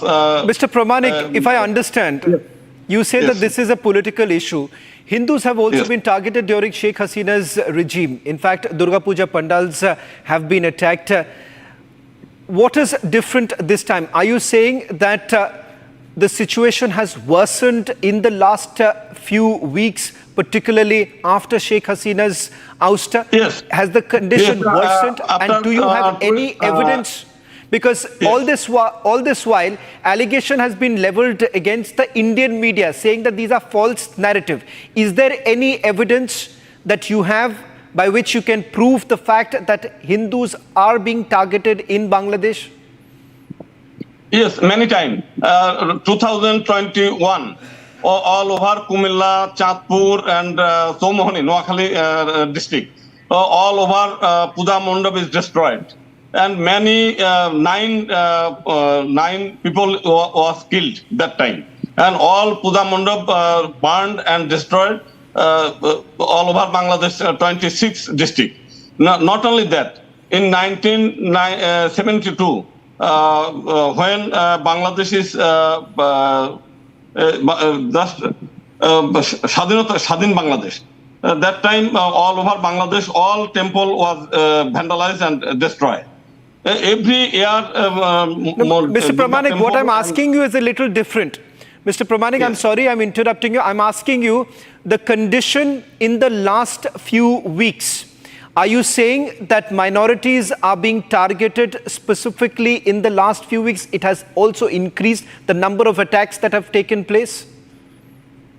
No, every year that time, no increase, no decrease. All over Bangladesh, regular temple is destroyed, regular idol is destroyed, regular. It is regular. Has there been any assurance? Has there been any assurance given by Muhammad Yunus? I remember a few days ago, there was a meeting that was conducted by Muhammad Yunus, and he said that those who are carrying out these activities, strict action will be taken against them. Has the Muhammad Yunus government given you or the Hindus any assurance? Has any action been taken? Yes, Yunus is in assurance. Yunus, not only Yunus, all political party, BNP, Jamaat, and Hifazat, and others Muslim organizations are ensured all over Bangladesh is a peaceful Durga Puja. They will help. But have they taken any action so far? The temple was destroyed. Midnight is idol is destroyed. How? Have they taken any action on this letter? This letter that has been issued, or this letter that has been given? Who has sent these letters? Do you know? Is the Jamaat who's behind these letters? Because this letter claims, in this letter they are saying that they need to pay 5 lakh takas. Government inquiry that matter. Who sent the letter? The inquiry, that government inquiry and all over intelligence branch already that area door to door they inquiry this matter, and they ensured they must be punished. One final question that I want to take from you, Mr. Pramanik. Have you all filed any complaint with the authorities? As I understand, the Bangladesh army has also been given some powers on this entire issue. Is there any response really coming in? That area is Hindu area. First time, and 70% Hindu area is Dakop area. The letter was sent Khulna Dakop Upazila. They will maybe I don't know. They right, Mr. Pramanik. I understand. They may be complain. They may be complain, but I don't know. Okay. That matter. Well, thank you very much, Mr. Pramanik. That matters. Thank you very much, Mr. Pramanik. Okay. Thank you very much, Mr. Pramanik, for joining us on this broadcast. A confirmation now coming in from one of the Hindu leaders in Dhaka that such a letter has been received by several of the organizers where they've been asked to pay up 5 lakh takas. Let's also take you through some of the latest images now coming in from Bengal, where we're given to understand protests that are essentially taking place in Kolkata. Earlier in the day, remember, this was because of the teachers' recruitment where the protests were being carried out, demanding that strong action should be taken and the teachers should be reinstated. This is after the decision that was essentially taken by the government. Let's just quickly try and get to the latest details. As I understand that the protesters have now been taken into custody. I'm told that my colleague Kishala is joining us on this broadcast. Kishala, just walk us through the details. You're picking up what's really happening on the ground. Well, exactly, Shawan. These are visuals, live visuals from Kolkata. The teachers who were supposed to be recruited under the SSC board, but they did not get their recruitment. They are protesting today and they are demanding jobs from the government. But the police crackdown is happening at the same time, and police officials from Bidhannagar police station is cracking down on the protesters and job seekers. Now, these are the teachers or job seekers who appeared for the SSC exam, but they did not get the jobs because all their jobs were stolen. We know the SSC scam was one of the biggest scams in Bengal, and still now Education Minister Partho Chatterjee is in jail in the same case. Now SSC scam has spilled out, and the job seekers are saying it's been 10 years that we are waiting for jobs, and it's been 3 years or 4 years we are sitting on the streets of Kolkata demanding for justice. Now just imagine how the police crackdown is happening on them. We are looking at visuals where police are taking these protesters inside buses, inside prison vans, and taking them away and arresting many of them. We have been waiting for jobs. We have appeared for the exams. We have cleared the exams, but we did not get our jobs because the jobs were stolen and being given to other people in lieu of money.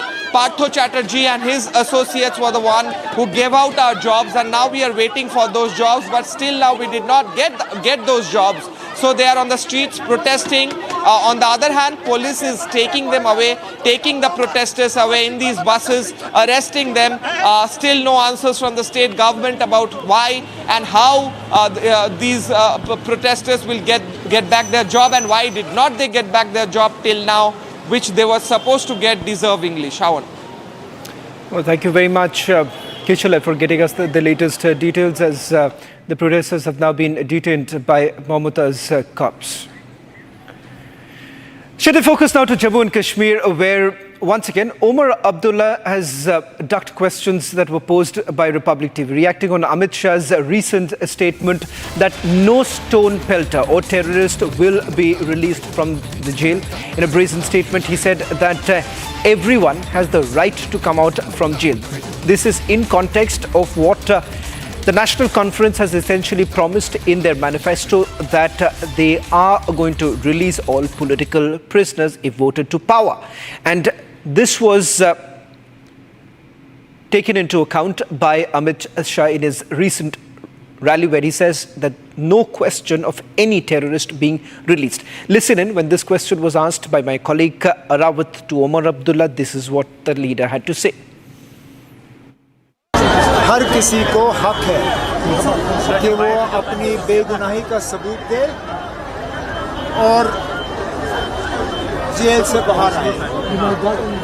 मैं तो सिर्फ इतना जानना चाहता हूं कि जिनको गिरफ्तार किया है उनके खिलाफ कोई मुकदमा हुआ है, क्या उनके खिलाफ कोई केस शुरू किया है, क्या उनके जुर्म को अदालत में साबित किया है। 5 साल से आपने उनको बंद रखा है। मुझे बताएं ना, कितने हैं ऐसे उनमें से जिनके खिलाफ आपने इल्ज़ाम जो है अदालत में साबित किए हैं।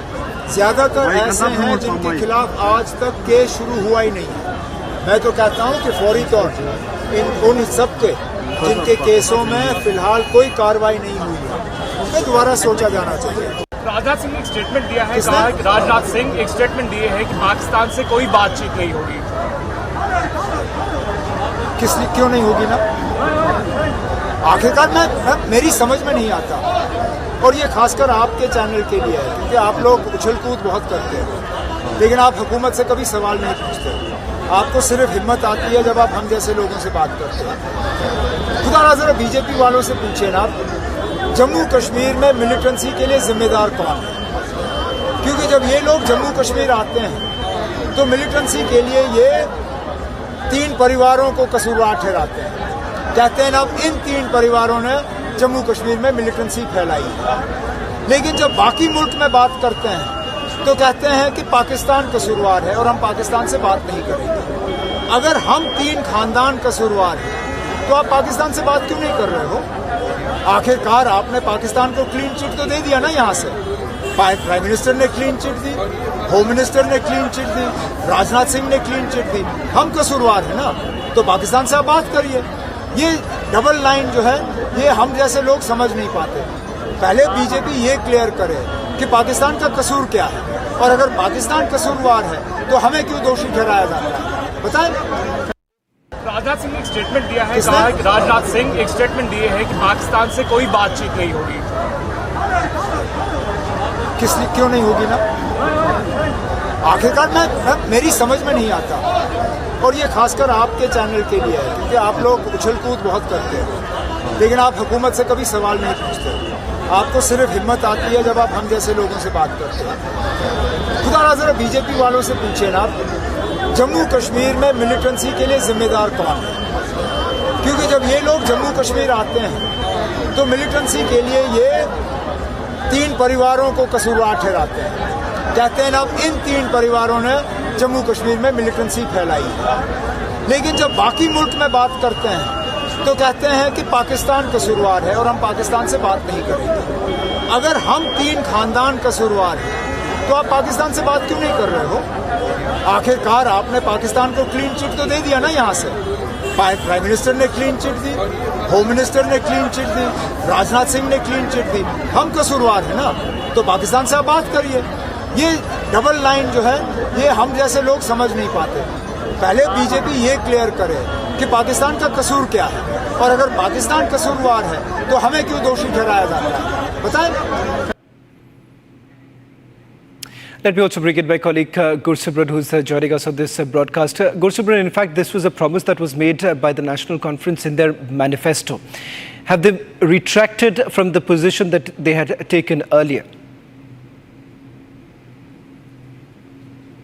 See, Shawan, when it comes to the talks with the Pakistan or the restoration of Article 370 and 35 Alpha, the statement which the National Conference reiterated at the launch of their manifesto, they have been sticking to it more or less, because when they say that it is haunting the voters of the Congress party, they go slow on it, because you know about Farooq Abdullah, that he has always been one statement in the Kashmir Valley, other in the Jammu, and third in the Delhi. So that's why the NC has been making the statements. But one thing that is very clear, that in the Kashmir Valley they have been on to their statement, that is restoration of Articles 370 and 35 alpha, and also the talks with the Pakistan, which they have been stating time and again, though the union leadership has made it amply clear. First, that this is not the prerogative of the state government, that whether there will be, this is the prerogative of the foreign ministry, whether there will be talks with any of the country. And second, that till that time the terror do not stop, because as we speak we are witnessing back-to-back terror attacks that are taking place, and this all is sponsored by the Pakistani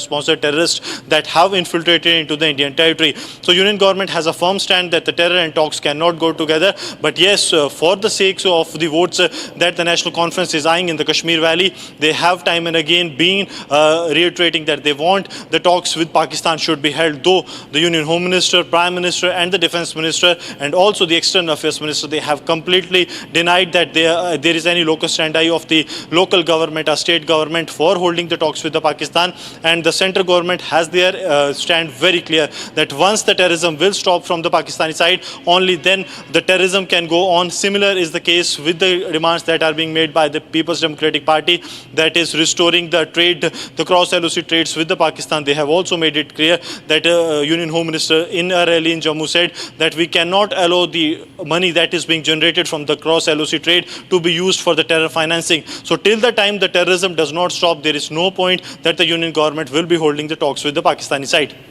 Well, thank you very much, Gursimran, for getting us the latest details. This has become yet another political face-off between the National Conference and the BJP. After Atishi took office as the Delhi's chief minister, reactions from other parties emerged. BJP criticizes both Atishi as well as former Chief Minister Arvind Kejriwal, claiming they aim to run a government similar to Lalu Rabri or Manmohan Sonia model, stating that the situation has turned into a confrontation between the people and Aam Aadmi Party. In response to the Tirupati Laddu Rao purification ritual, Shanti Homam was conducted at the Tirumala temple, adhering to the Agama. One of the temple's head priest described the entire ritual and once again called this entire incident as unfortunate, and affirmed that the puja and everything have essentially been carried out to purify the temple premises. Ghulam Nabi Azad, the chairman of the Democratic Progressive Azad Party, participated in a roadshow in Ganderbal for the Jammu and Kashmir Assembly elections. Following the rally, he remarked that he views other political parties as competitor. The Supreme Court ruled today that merely storing child pornography constitutes an offence under the POCSO Act. The court recommended that Parliament amend the POCSO Act to replace child pornography with child sexual, exploitative and abusive material. Until such amendments are made, the court urged the central government to issue an ordinance for this change and advised all courts to refrain from using the term child pornography.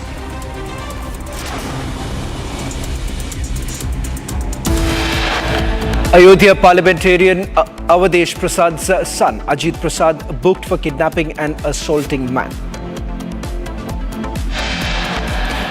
Big development in the RG Core probe. Post-mortem team member says he was threatened by Trinamool Congress-linked man.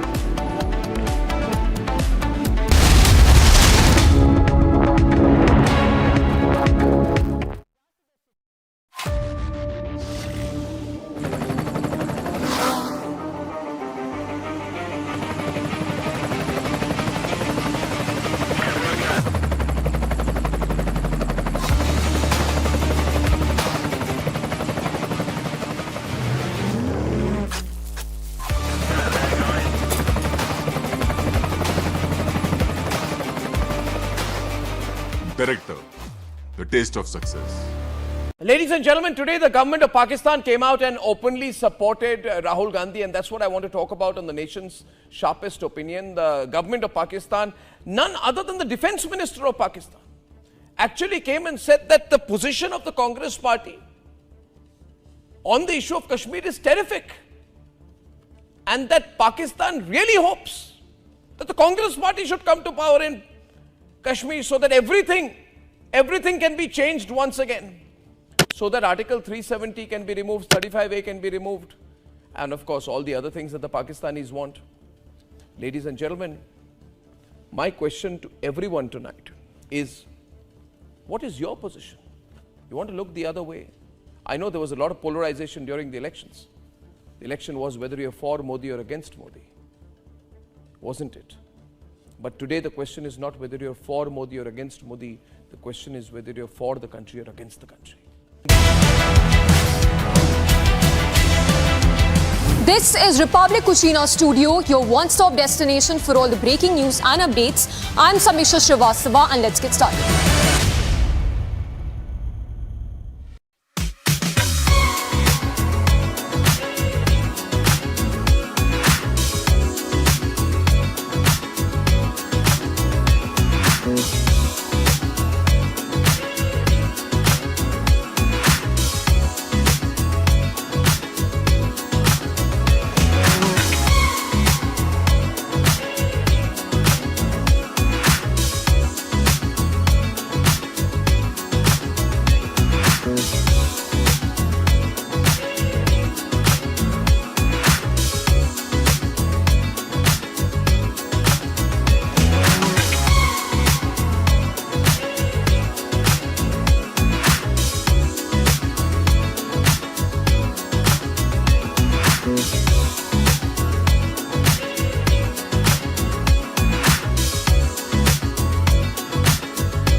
It is 4:30 p.m. I'm Pragya Bakshi Sharma bringing you the top stories from across the country after the headlines.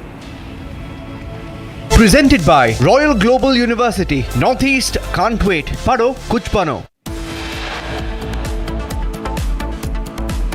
Big revelations come to the fore in Tirupati Laddu. Rao report mentions that adulteration tests were not conducted.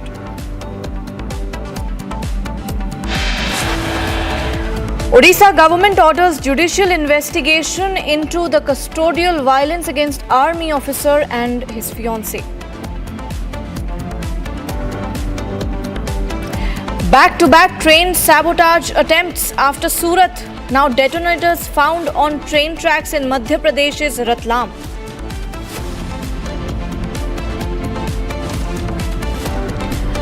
Ayodhya MP Avdesh Prasad's son Ajit Prasad booked for kidnapping and assaulting man. He's a Samajwadi Party leader, that is Avdesh Prasad.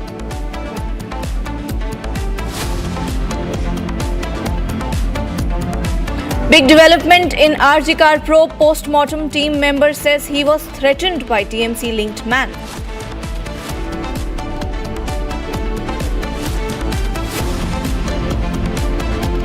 It is day 3 of Prime Minister Modi's agenda-packed visit. All eyes on Summit of the Future scheduled for tonight. Presented by Royal Global University, Northeast can't wait. Pado kuch bano. Breaking news coming in. A key suspect in the murder of former Tamil Nadu BSP chief K. Armstrong in July, who was shot dead by the Chennai police today morning. So the key suspect has been shot dead by the Chennai police this morning. The suspect had been arrested in Andhra Pradesh just a day before the incident. The police encounter took place near Neelangarai on the East Coast Road in Chennai. This pertains to the murder of former Tamil Nadu BSP Chief K. Armstrong in July. The suspect in the case has been shot dead by the police in an encounter. I will be joined by my colleague Ashwin shortly on this story. Ashwin is with us. Ashwin, what is the update on this story? How did the encounter take place? Well, Pragya, in fact, on July 5th, it was the day when K. Armstrong, the BSP state chief of Tamil Nadu, was killed, in fact, by a gang member, a criminal gang. And after which there has been a massive hunt by the Tamil Nadu police in this regard. And over 29 people have so far been rounded up. And of that, in the first week after this murder, one more person was murdered in a similar fashion, who was accused in this particular case by name Tirupati. Now, this is the second murder, that is an encounter that is taking place of the accused who are connected with the murder of L. Armstrong. It is understood that this individual, the accused, Raja, by his name, is popularly known as Seizing Raja, was in fact found in a hideout in Kadapa in Andhra Pradesh, where the police had found him and he was being brought. And after which the police had taken him to some spot where he was supposed to show where he had hidden all the weapons that were used. And it has been stated by the Tamil Nadu police that he tried to show weapons at two different spots, but he forgot. He in fact failed it, and later, when they went to the third spot, he managed to pull out a country-made weapon and tried to fire at the police, and the police in retaliation fired at him. He was later taken to the Royal Peta Hospital in Chennai, where he was brought dead on arrival as well. So certainly there is a huge political criticism that has come out, because after the investigation began in the murder of L. Armstrong, there was a second encounter that has taken place. And that has certainly cast aspiration on the way the law and order situation is in the Tamil Nadu government led by DMK government and MK Stalin. And certainly many people, including the Congress leader Kartik Chidambaram, has called out openly criticized the way in which law and order is functioning in Tamil Nadu under the DMK government. Right, Ashwin, thank you for that update. We will keep coming back to you on this story as it develops. Moving on to the story of the alleged assault on the fiancé of an army officer in Odisha. The government has ordered a judicial inquiry into the incident in which an Indian army officer and his fiancé were allegedly manhandled at a police station in Bhubaneswar, and the woman was allegedly sexually assaulted by an on-duty police personnel. The Odisha Chief Minister Mohan Majhi ordered the probe following a late-night meeting with senior cabinet colleagues.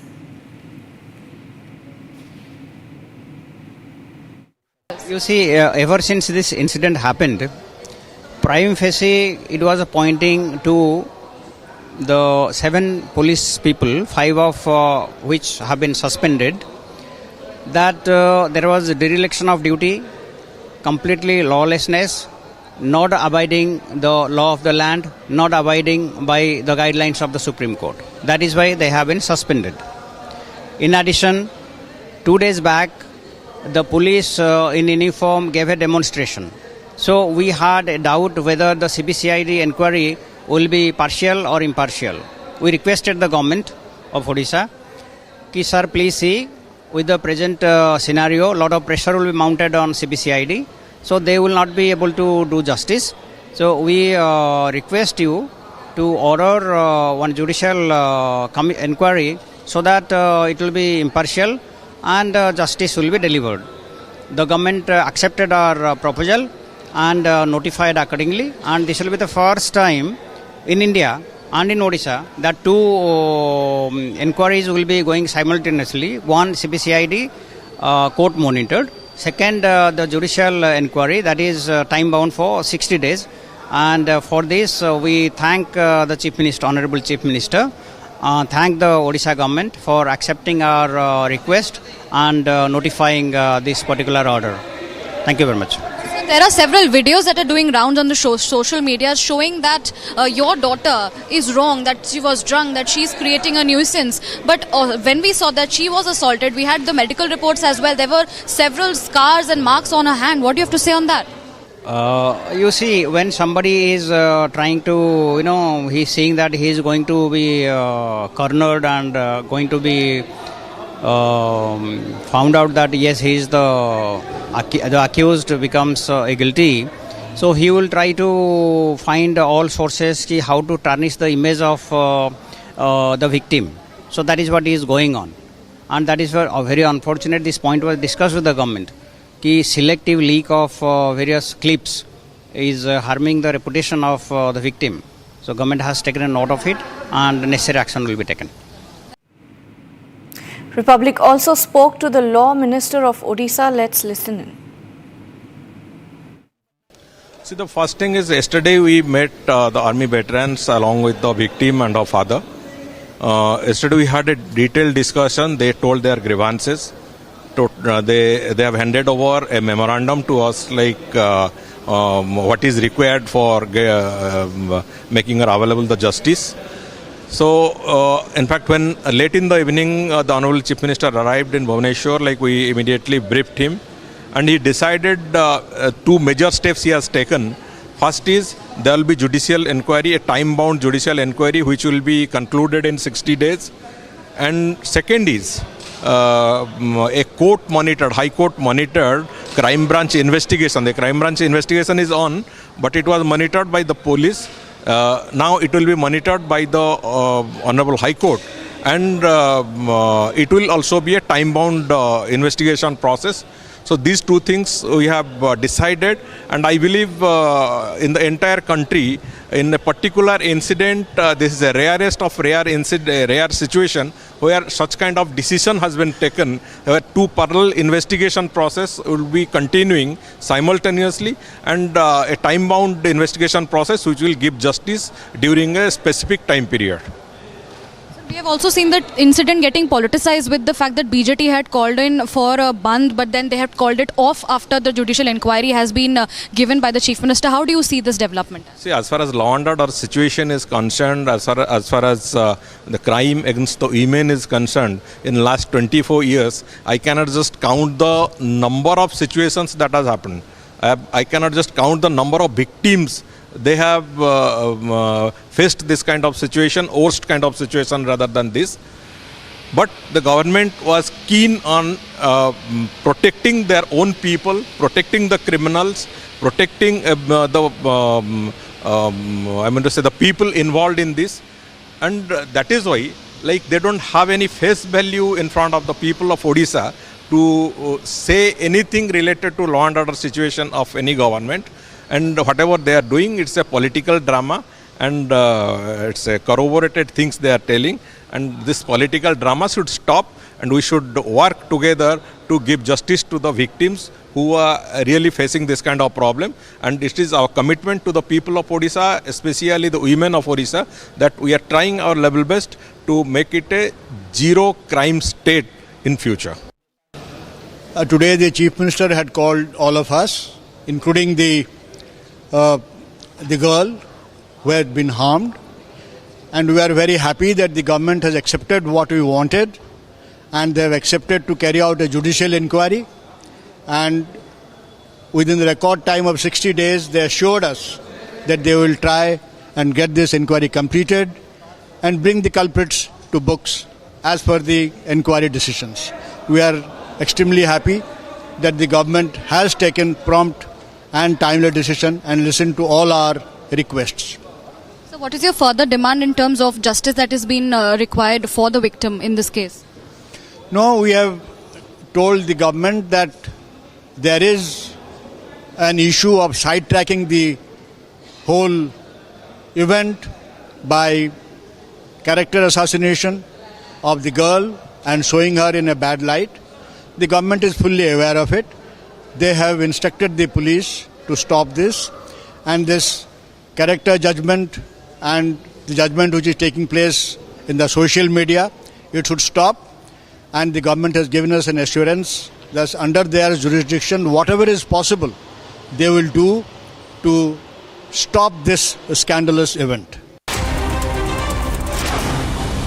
Union Minister Ravneet Singh Bittu emphasized that the current political storm on Rahul Gandhi's remarks on Sikhs is focused on Punjab and the Sikh community itself, and not Congress and BJP dynamics. This follows Rahul Gandhi's controversial comments about Sikhs during his recent US trip.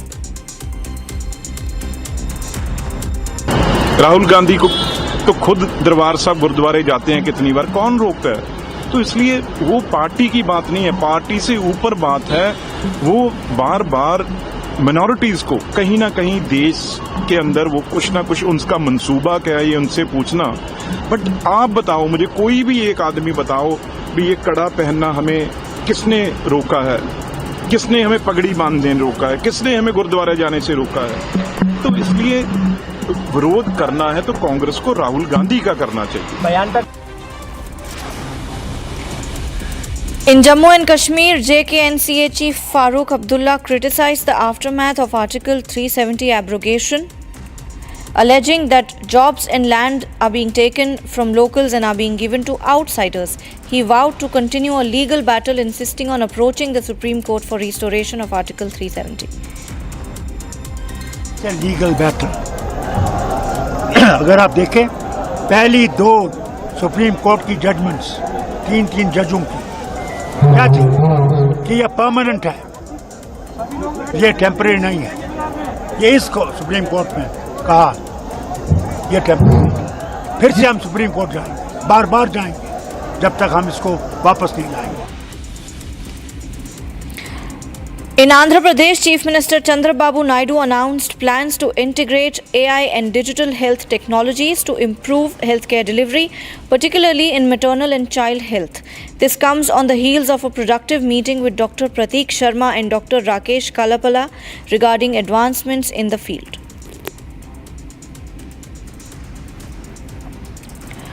AAP's Atishi officially took over as Delhi Chief Minister, drawing parallels to Bharat from the Ramayana. Apologies. She expressed confidence that Kejriwal would soon return to power in the upcoming elections. Delhi के मुख्यमंत्री की कुर्सी, ये कुर्सी अरविंद केजरीवाल जी की है। मुझे पूरा भरोसा है कि फरवरी में 4 महीने में जो आने वाले चुनाव हैं, दिल्ली के लोग अपने प्यार के साथ, अपने आशीर्वाद के साथ, अपने भरोसे के साथ फिर से अरविंद केजरीवाल जी को मुख्यमंत्री की कुर्सी पर बैठाएंगे। तब तक ये कुर्सी इसी कमरे में रहेगी, अरविंद केजरीवाल जी का इंतज़ार करेगी। धन्यवाद। The Tamil Nadu governor has sparked a controversy, saying that secularism is not an Indian concept but a European one. He also made similar statements last year. Let's have a look at this report.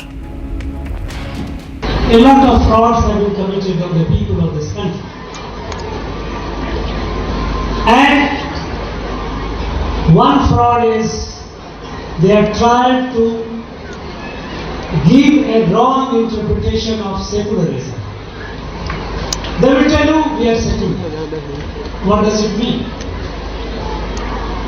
Secularism is an European concept. Secularism is not a Bharatiya concept. In Europe, secularism came because there was a fight between the church and the king. And they wanted to stop the fight. So they said, you be away, I be away. Separation because of the church and the king. Because they were fighting for hundreds of years. They wanted to stop the fight. So they said, you be your way, I am my own. There is no conflict. I'm being joined by my colleague Ashwin on this story. Ashwin, what was the context of the Tamil Nadu governor's statement?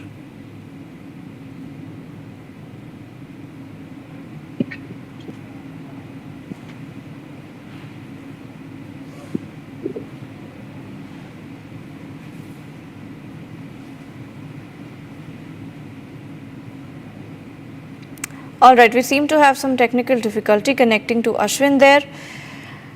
The statement has sparked a controversy in Tamil Nadu after Governor R.N. Ravi said that secularism is a European concept. Last year he had made a similar statement, and he had also said that secularism was added to the constitution for political reasons.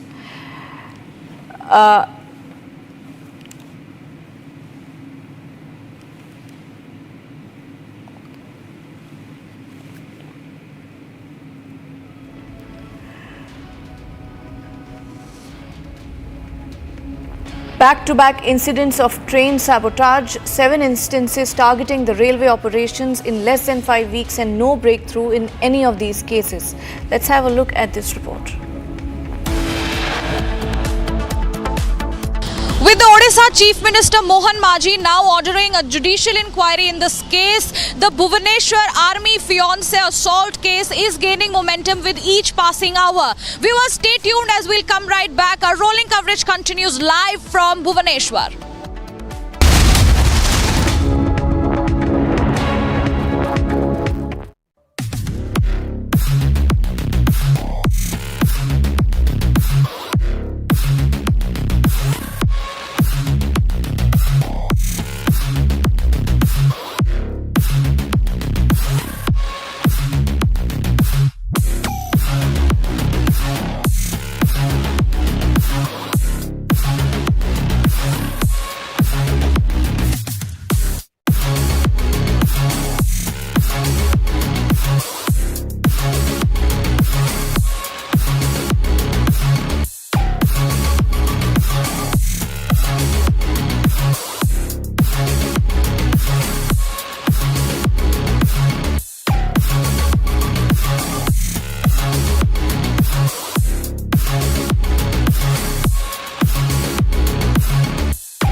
She was forced to work late in the night. After 12:30, she has to work, and she will return home by 1:30 only.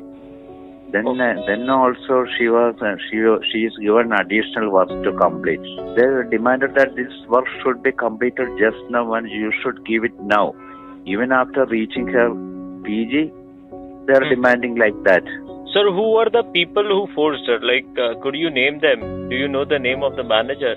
I don't know the name of that assistant manager and manager, but they were giving the additional work only. Assistant manager was giving the additional work, and the manager, he is supposed to conduct review meetings.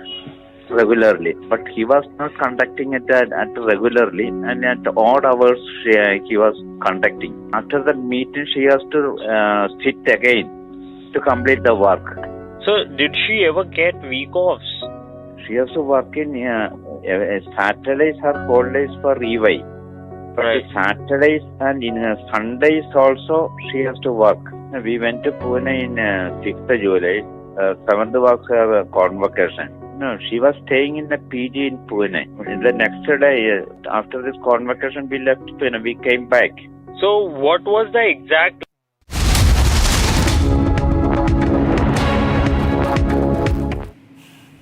Back-to-back incidents of train sabotage, 7 instances targeting the railway operations in less than 5 weeks and no breakthrough in any of these cases. On the latest, 9 rods were found from Bhatinda-Delhi track. Listen into this report.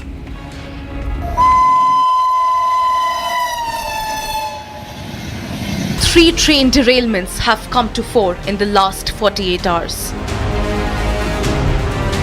This morning, 9 iron rods were found on the Bhatinda-Delhi railway track. RPF ਨੇ ਕੁਝ ਕਾਰਵਾਈ ਕੀਤੀ ਉਸ ਤੋਂ ਬਾਅਦ ਉਹਨਾਂ ਦੇ channel ਆਰਨੀ ਨਹੀਂ ਸੀਗੀ ਜੁਰਮ ਤੇ ਉਹ ਸਾਨੂੰ ਜੀਆਰਪੀ ਨੂੰ ਦੇਤਾ ਜੀਆਰਪੀ ਤੇ ਉਸ ਤੋਂ ਬਾਅਦ ਐਫਆਈਆਰ ਲਾਂਚ ਕਰਤੀ ਹੈ ਤੇ ਅਸੀਂ ਮੌਕੇ ਪਰ 9 ਸਰੀਏ ਬਰਾਮਦ ਕਰ ਲਏ 24 hours ago, LPG cylinder was found on the Kanpur-Prayagraj railway track. And in Madhya Pradesh's Nepanagar, detonators were placed in front of a special military train. Army की जो स्पेशल ट्रेन है उस ट्रेन के गुजरने के दौरान 10 डेटोनेटर लगाए गए थे। ये जो आप ट्रैक देख रहे हैं इसी ट्रैक पर सागफाटा के पास इसी ट्रैक पर कुछ दूरी पर 10 डेटोनेटर लगाए गए थे जिनमें कि ब्लास्ट हुआ। इसके बाद एक सनसनी फैल गई क्योंकि जो आर्मी स्पेशल ट्रेन थी उसमें आर्मी के अफसर भी थे, हथियार भी थे और जैसे ही ये ब्लास्ट होते हैं डेटोनेटर से उसके बाद पूरा मामला चूंकि अति संवेदनशील है इसलिए इसे गोपनीय रखा जाता है। NIA ATS घटनाक्रम की अब जांच कर रहे हैं लेकिन मैं उसी स्पॉट पर हूँ, ग्राउंड जीरो पर हूँ जहाँ पर कि 18 सितंबर के दिन ये पूरा घटनाक्रम हुआ था। 2 have been arrested in connection with the alleged derailment bid of the Naini-Jan Shatabdi Express. 6-meter long iron pole was found on the tracks between Bilaspur Road and the Rudrapur City railway stations on September 18th. In Surat, unidentified persons allegedly tampered with the railway track by removing fish plates and loosening several bolts in an attempt to derail trains in Gujarat's Surat district on Saturday. The back-to-back sabotage attempts come against the backdrop of a plot to derail the Kalindi Express. The onus is now on the railway authorities to unearth the larger sinister plot. Following Prime Minister's visit to the US, the United States facilitated the return of 297 antiquities that had been trafficked from India. Listen in to this report.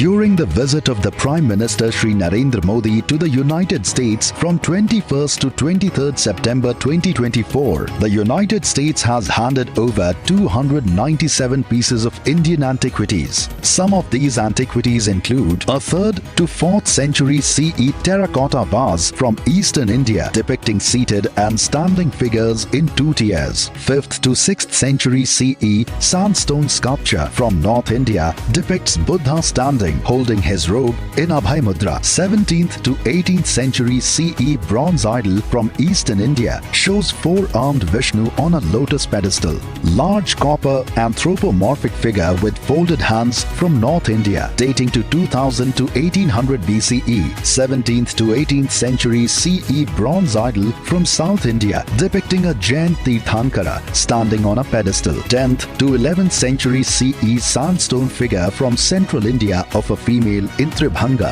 with a crown and ornaments. 1st century BC, 1st century CE South Indian limestone of a turbaned male, 2 females and an elephant rider with a wheel and horse head. These antiquities are made of materials like terracotta, stone, ivory, wood, copper, bronze, and span a vast timeline of Indian history from 2000 BCE to the 19th century. They contain 178 terracotta figures. Most of them come from eastern India, with a few from Jammu and Kashmir. These antiquities belong to all regions of India. 47 antiquities from North India, 28 from Central India, 35 from South India, and 3 from Western India. The return of lost and stolen Indian antiquities has become a priority for the Government of India under the leadership of Prime Minister Narendra Modi.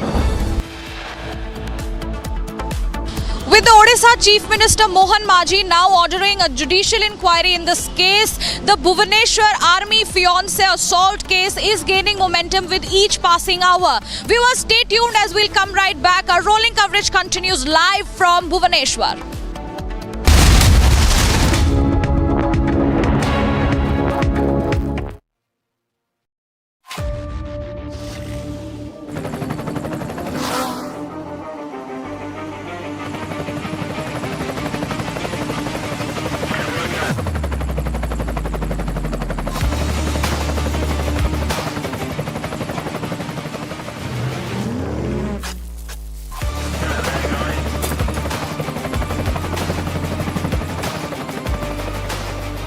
Director, the taste of success.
From Asia's largest news headquarters, setting the agenda for Bharat.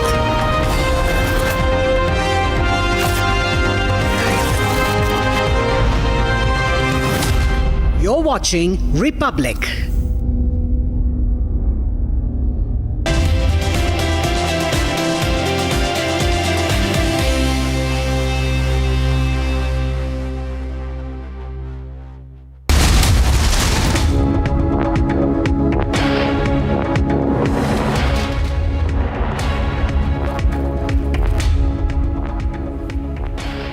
Welcome to Monday 5 p.m. live and breaking, friends. Prime Minister is all set to address the United Nations in New York in a few hours from now. And back home, a lot of developments on political front. Atishi becomes Chief Minister of Delhi, takes charge, and then an encounter in connection with the murder of a BSP leader in Tamil Nadu. All that and more. Let me get you the headlines first. Presented by Royal Global University. Northeast can't wait. Pado kuch bano. Big revelations come to the fore in Tirupati Laddu Rao. Report mentions that adulteration tests were not conducted. Odisha government orders judicial investigation into the custodial violence against army officer and his fancy. Back-to-back train sabotage attempts after Surat, detonators found on train tracks in Madhya Pradesh's Ratlam.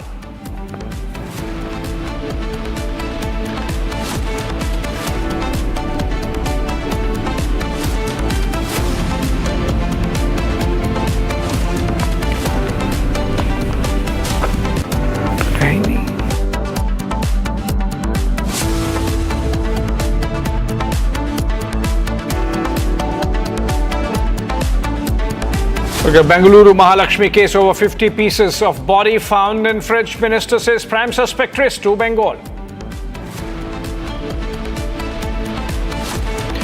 Omar openly backs separatists, demands release of stone pelters, asks what is Pakistan's fault. BJP calls Atishi dummy CM, alleges grave insult to Constitution for leaving CM chair vacant.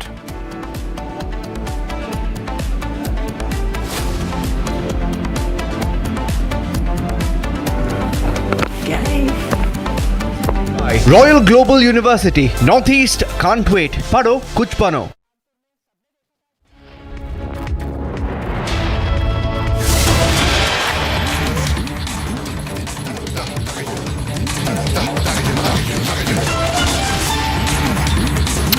All right, breaking news development coming in connection with the MP train sabotage probe. Lens now on links with Simi. It seems that one of the suspects identified is part of the team there maintaining the tracks, had access to the department, and it seems there is some Simi link emerging. Remember earlier in the day we had the teams of the MP ATS and even the NIA reaching this spot in Ratlam, and 10 detonators were found last evening from the tracks. It seems they were planted with an objective. The suspect is already taken into custody and is being questioned. And these are pictures from the ground of investigators there looking at the detonators and the circumstances in which those detonators have reached the spot.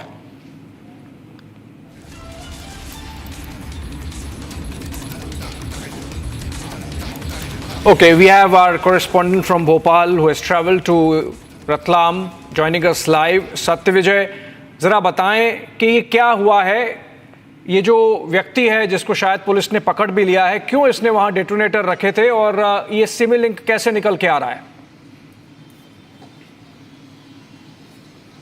जी बिल्कुल, देखिए army की special train में जिस तरह से 10 detonator रखे गए थे, इस मामले में जो जांच एजेंसियां हैं वो लगातार इन्वेस्टिगेट कर रही हैं। चूंकि साबिर नाम का जो आरोपी है, जो कि रेलवे का ही एम्प्लॉय भी है, गैंगमैन ये है, इसी ने ये डेटोनेटर रखे थे, इस चीज की पुष्टि हो चुकी है। लेकिन ये इसकी सिर्फ शरारत थी या षड्यंत्र, इसको लेकर अभी इन्वेस्टिगेशन जारी है। जो हमारे सोर्स हैं, देखिए खंडवा जो है सिमी का गढ़ रहा है, यहाँ पर सिमी की एक्टिविटी रही है और सिमी का प्रतिबंधित संगठन, सिमी एक प्रतिबंधित संगठन है। ऐसे में ये भी एंगल पुलिस इन्वेस्टिगेट कर रही है। चूंकि साबिर का क्रिमिनल रिकॉर्ड है, 4 से 5 केस उस पर पहले दर्ज थे, तो क्या ऐसे में उसका कोई कनेक्शन इस तरह के संगठन से रहा है, इस पहलू पर भी इन्वेस्टिगेशन करने से आरपीएफ ने मना नहीं किया। आरपीएफ के जो अधिकारी हैं उन्होंने हमसे ऑफ रिकॉर्ड बातचीत की, जिसमें उन्होंने कहा कि साबिर का क्रिमिनल रिकॉर्ड था और हर स्तर पर चूंकि मामला काफी सेंसिटिव है, एक रेलवे ट्रैक पर 10 डेटोनेटर रख दिए जाते हैं जो ब्लास्ट भी होते हैं। हालांकि इस ब्लास्ट से ट्रेन डिरेल नहीं होती है, लेकिन ये ब्लास्ट क्यों किए गए, उसके पास इस तरह के डेटोनेटर किस तरह से आए, क्या चोरी करके वो लाया था या दूसरा कोई मकसद था, इन सभी पहलुओं पर इन्वेस्टिगेशन के लिहाज से ही आरपीएफ, एनआईए, एटीएस सभी जो एजेंसियां हैं हर पहलू पर इन्वेस्टिगेशन कर रहे हैं। क्योंकि जो ट्रेन थी जिसमें ये डेटोनेटर रखे गए थे उसमें आर्मी के जवान भी थे, आर्मी के जवानों के हथियार भी थे, तो ऐसे में मामला और ज्यादा संवेदनशील हो जाता है। इसीलिए किसी भी पहलू को छोड़ा नहीं जा रहा है। जिस तरह से कानपुर राजस्थान में घटनाएं हुई डिरेल करने की, उसी गंभीरता के साथ इस मामले को देखा जा रहा है। और सत्यविजय, आपको क्या लगता है ये जो आतंकवाद का एंगल है उसको बहुत सीरियसली देखा जा रहा है? देखिए आरपीएफ से हमने साफ तौर पर यह सवाल किया तो उन्होंने डिनाई किसी भी चीज से नहीं किया। उन्होंने ये जरूर कहा कि अभी बहुत प्रारंभिक तौर पर यह कहना होगा कि चूंकि आरोपी साबिर है और चूंकि खंडवा, बुरहानपुर, नीमच ये सिमी का गढ़ है, ऐसे में उससे कनेक्शन है कि नहीं, इस पर अभी किसी तरह की पुष्टि नहीं हुई है। लेकिन इस पहलू पर भी, इस एंगल को देखते हुए भी, इस जगह की जो इस जगह के बारे में जो चर्चाएं रहती हैं, इस चीज को कंसीडर करते हुए इन्वेस्टिगेशन किया जा रहा है। चूंकि जो आरोपी के बारे में जैसा कि मैंने प्रोफाइल बताया, वो गैंगमैन है, कई बार वो छुट्टी पे बिना बताए जाता रहता था। इस समय भी 1 महीने की वो सिक लीव पे था। उसके बाद अचानक से वो 17 तारीख को ड्यूटी ज्वाइन करता है और 18 तारीख को इस तरह से की घटना को अंजाम देता है। जो एक लिखित शिकायत है उसमें यह भी कहा गया है कि चूंकि उसका अपने वरिष्ठ अफसर से छुट्टी को लेकर विवाद हुआ था और इससे नाराज होकर उसने इस तरह से ये डेटोनेटर प्लांट करे होंगे। लेकिन इस एंगल पर पुलिस पूरी नजर रखे हुए, इसीलिए एनआईए, एटीएस भी घटनास्थल पर पहुंची थी। आर्मी के जो अफसर हैं उन्होंने भी जीआरपी डीआरपी से फोन पर कन्वर्सेशन किया है, बातचीत की है। इसीलिए मैं कह रहा हूं कि इस दिशा में भी पुलिस इन्वेस्टिगेट कर रही है। सत्य विजय हमारे साथ बने रहिए, आपकी एक ग्राउंड रिपोर्ट देखते हैं और उसके बाद आते हैं, फिर से इस आरोपी के बारे में चर्चा करेंगे। एक ग्राउंड रिपोर्ट देख लें आपकी। मैं इस समय सागफाटा पर हूं। ये बुरहानपुर में आता है, लेकिन ये भुसावल रेलवे मंडल के अंतर्गत ये जगह आती है। यहीं पर आर्मी की जो स्पेशल ट्रेन है, उस ट्रेन के गुजरने के दौरान 10 डेटोनेटर लगाए गए थे। ये जो आप ट्रैक देख रहे हैं, इसी ट्रैक पर सागफाटा के पास इसी ट्रैक पर कुछ दूरी पर 10 डेटोनेटर लगाए गए थे, जिनमें कि ब्लास्ट हुआ। इसके बाद एक सनसनी फैल गई, क्योंकि जो आर्मी स्पेशल ट्रेन थी उसमें आर्मी के अफसर भी थे, हथियार भी थे। और जैसे ही ये ब्लास्ट होते हैं डेटोनेटर से, उसके बाद पूरा मामला चूंकि अति संवेदनशील है, इसलिए इसे गोपनीय रखा जाता है। एनआईए एटीएस घटनाक्रम की अब जांच कर रहे हैं, लेकिन मैं उसी स्पॉट पर हूं, ग्राउंड जीरो पर हूं, जहां पर कि 18 सितंबर के दिन ये पूरा घटनाक्रम हुआ था। रेलवे की लैंग्वेज में इन डेटोनेटर को फॉक्स सिग्नल भी कहा जाता है। और वहीं से ये कहीं ना कहीं जिस भी शख्स ने ये डेटोनेटर लगाए हैं, उसे रेलवे के द्वारा से ही उसने गफलत करके ये डेटोनेटर पाए होंगे, और उसके बाद उसने इस तरह से ट्रैक पर 10 डेटोनेटर लगाए।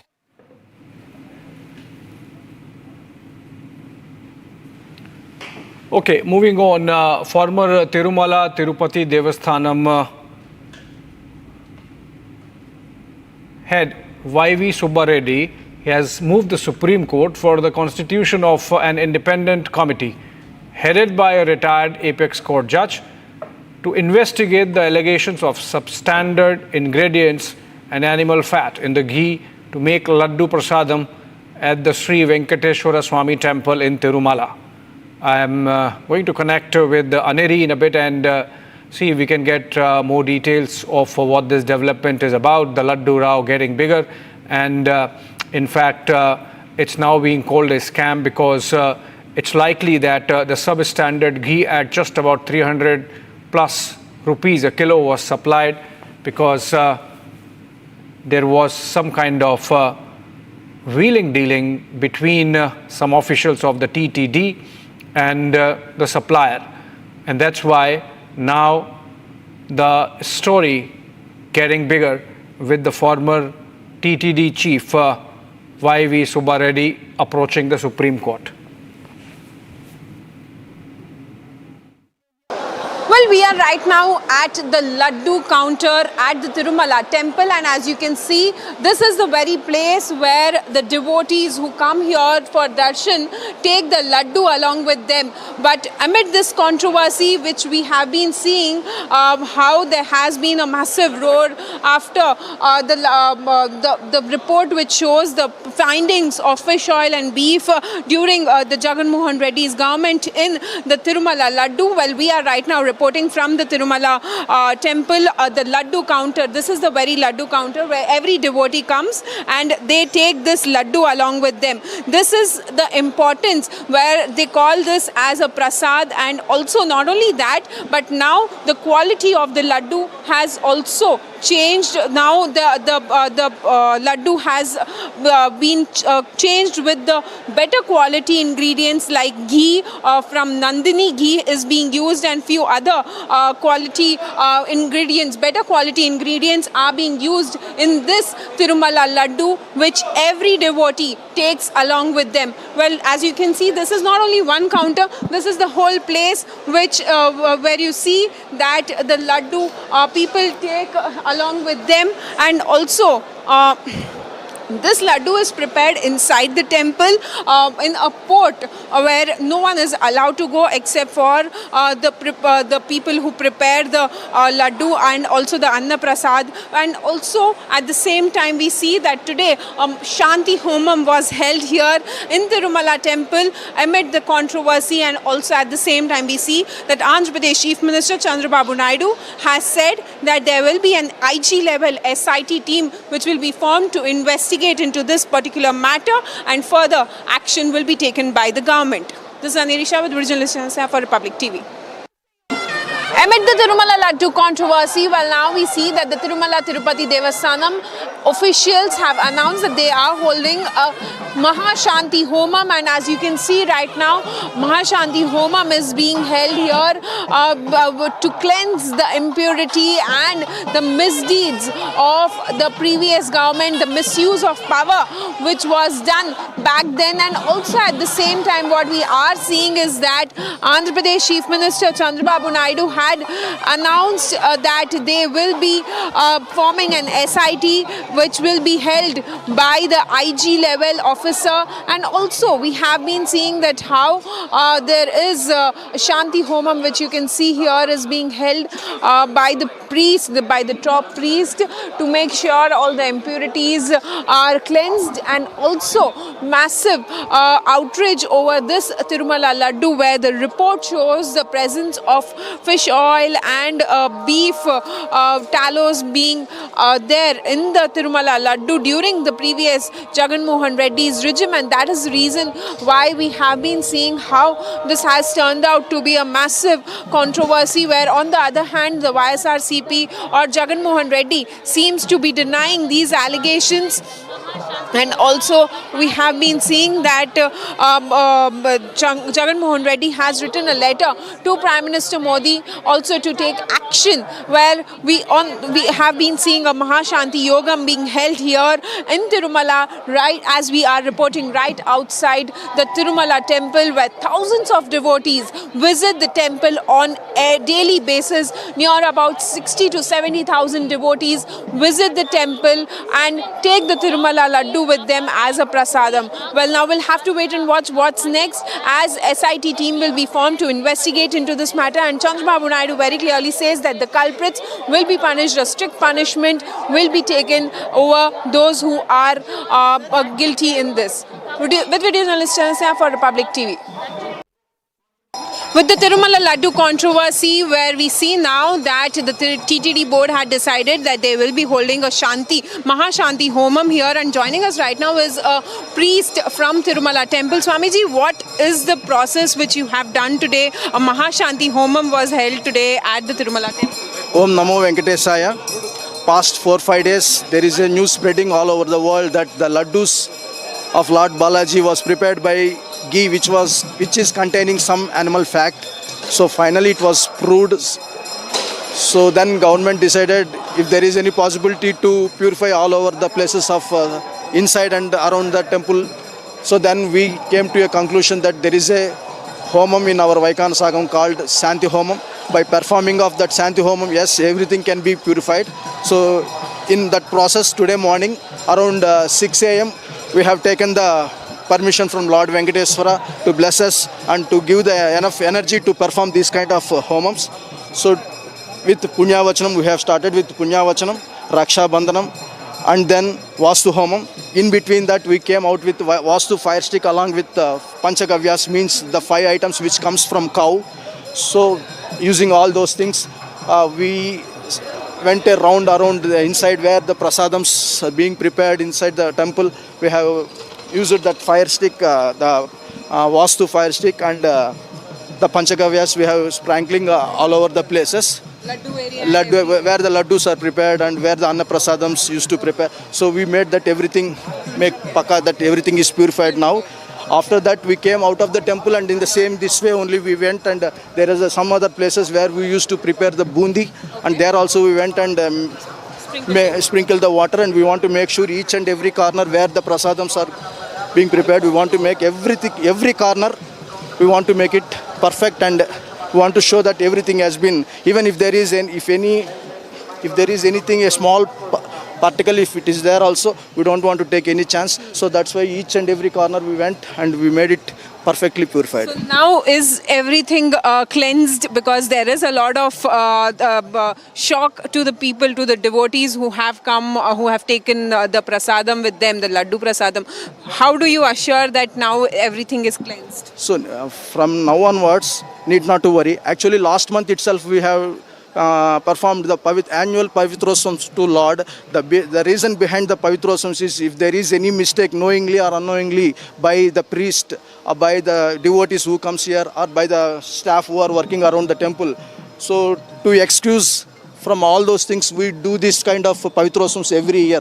So already the maximum things are already covered, but yes, there are still some doubts in people's mind. So we don't. If there is any such a news, we don't want to take any more chances. That's why again we decided to go with this kind of Shanti Homam. So one correction: this is not Maha Shanti Homam. This is Shanti Homam.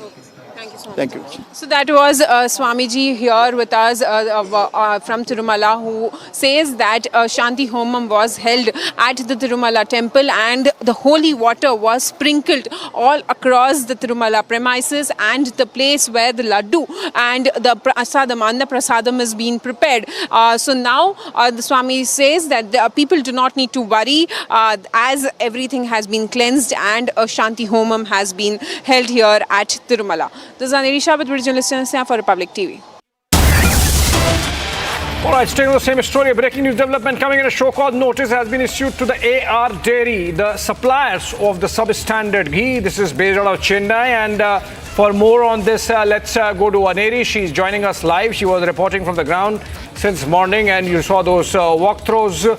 But essentially now, the Laddu Rao escalating with the Union Health Ministry, it seems now, issuing a show-cause notice to the AR Dairy based out of Chennai. Remember, yesterday we had JP Nadda, the Union Health Minister, in a press conference informing us that he has sought a detailed report from the Andhra government and has taken a briefing from Chief Minister Chandrababu Naidu personally, and that his ministry would be acting on it. And now we are getting to hear that the Union Health Ministry has sent a show-cause notice to AR Dairy, the suppliers of the adulterated ghee, and this is based out of Chennai. Of course, the dairy has already refuted the allegations and said that the ghee was not substandard, that the impurities might have come from somewhere else, that they have also got checks done and the checks have absolved them and found their products to be above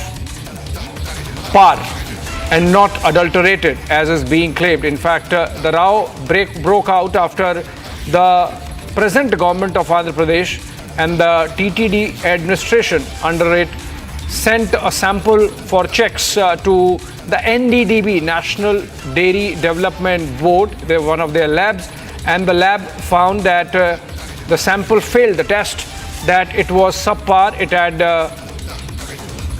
possible content of fish oil and animal fat, among other things. And that's why the Andhra government now going hammer and tongs against the earlier Jagan Mohan Reddy government, which was in power till the month of April-May. I'm told Harsha, in fact, joins us live over the live. And Harsha Chandwani, she reports in Delhi, and hence the Health Ministry information. Harsha, what more can you share with viewers about the show-cause notice issued to the AR Dairy of Chennai in connection with the Tirupati Laddu Rao? So, Abhishek, we have got to know that the Health Ministry and both FSSAI have sent the show-cause notice to the company, which is the AR Dairy Company, which provided the ghee and the milk products to Tirumala for the making of the laddus. And we have got to know that it was one of the 4 companies. The samples of the 4 companies were sent to the Health Ministry, and it has been found in the FSSAI check that the company has failed. The company had failed the protocol, the mandate which had to go through before supplying the ghee, and it got failed 4 times. The adulteration was too high, and it was done just to get the tender from the ministry and from the state government. Now, show-cause notice has been issued today, and we are getting to know from the Health Ministry that they will have to submit the entire report, exactly why they did this and how did the adulteration take place and for how long were they adulterating the laddus with the pure ghee. And the report has to be submitted in another 1 week to the Health Ministry and FSSAI. So this is the latest we are breaking, and we are getting to know from the Health Ministry the show-cause notice.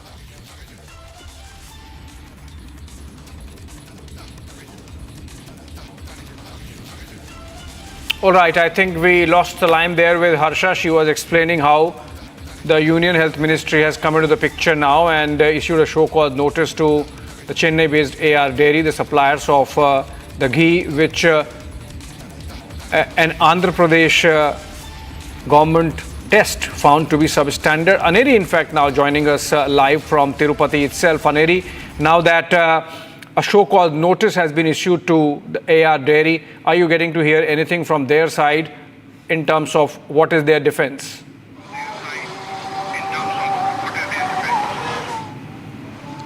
Well, Abhishek, what we have been seeing is that on one side the FSSAI has given notice to AR Dairies, but 2 days back itself AR Dairies had come out with a statement saying that they have not supplied any sort of adulterated ghee to Tirumala temple, and they have also said that what the statement coming in from Andhra Pradesh Chief Minister, they have denied these allegations, and they also have shared a report which shows that foreign fat was not found in the ghee which they used to supply to Tirumala temple. But however, now they have to give a written reply to the health ministry over this issue, and also explain as to what exactly their stand is, what they have to say, and prove themselves as to the allegations which have been leveled that AR Dairies was the one which was supplying adulterated ghee to the Tirumala temple, the prasad, the laddu, which is being distributed to thousands of people every day. Now we have to wait and watch what reply comes out from the AR Dairies. But yes,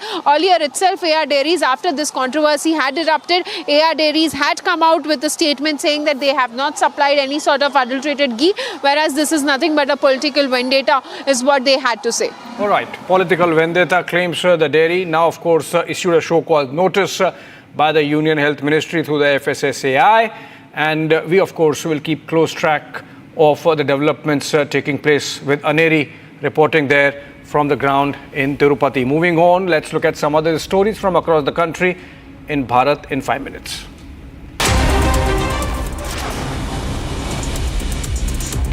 Union Minister Shukantu Majumdar, while commenting on the flood situation in West Bengal, has stated that every year Mamata Banerjee claims the floods are man-made, yet no initiatives are taken to address the issue.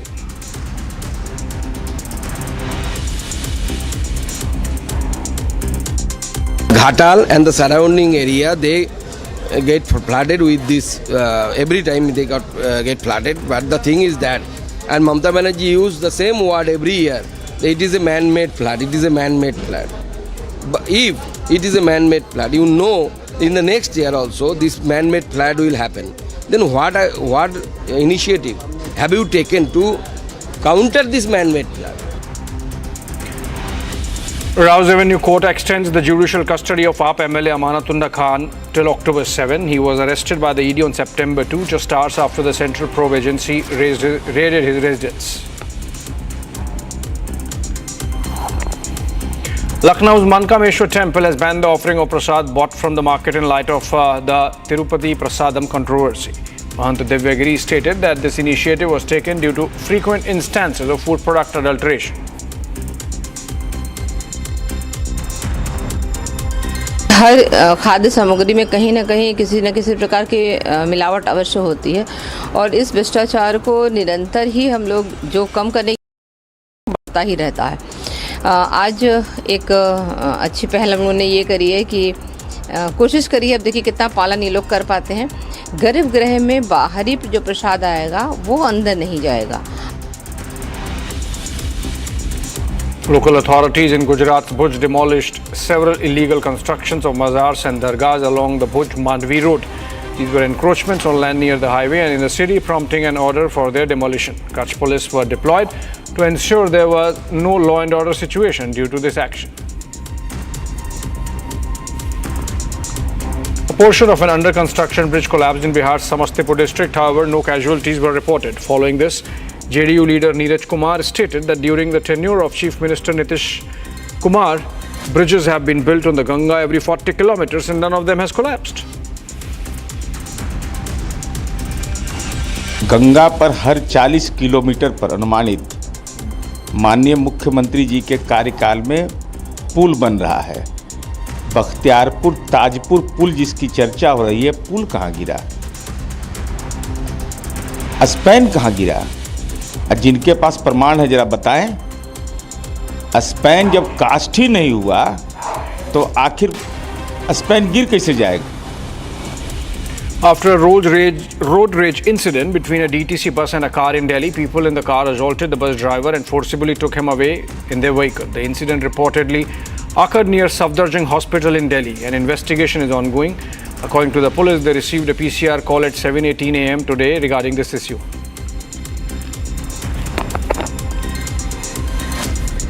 Two groups clashed over student politics at Khalsa College under the University of Delhi. A Sikh youth was assaulted and his turban was knocked off during the fight. Students staged a protest outside the Morris Nagar police station. A case has been lodged in connection with the matter.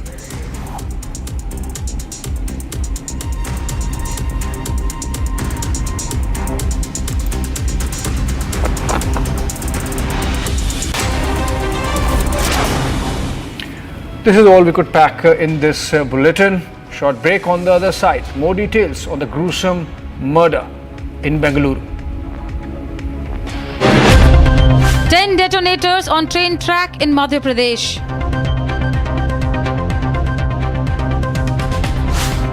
Tirupati Prasadam adulteration row escalates.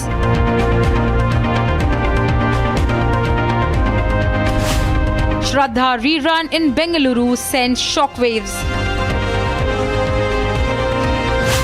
All this and more on Across the Republic at 6 p.m.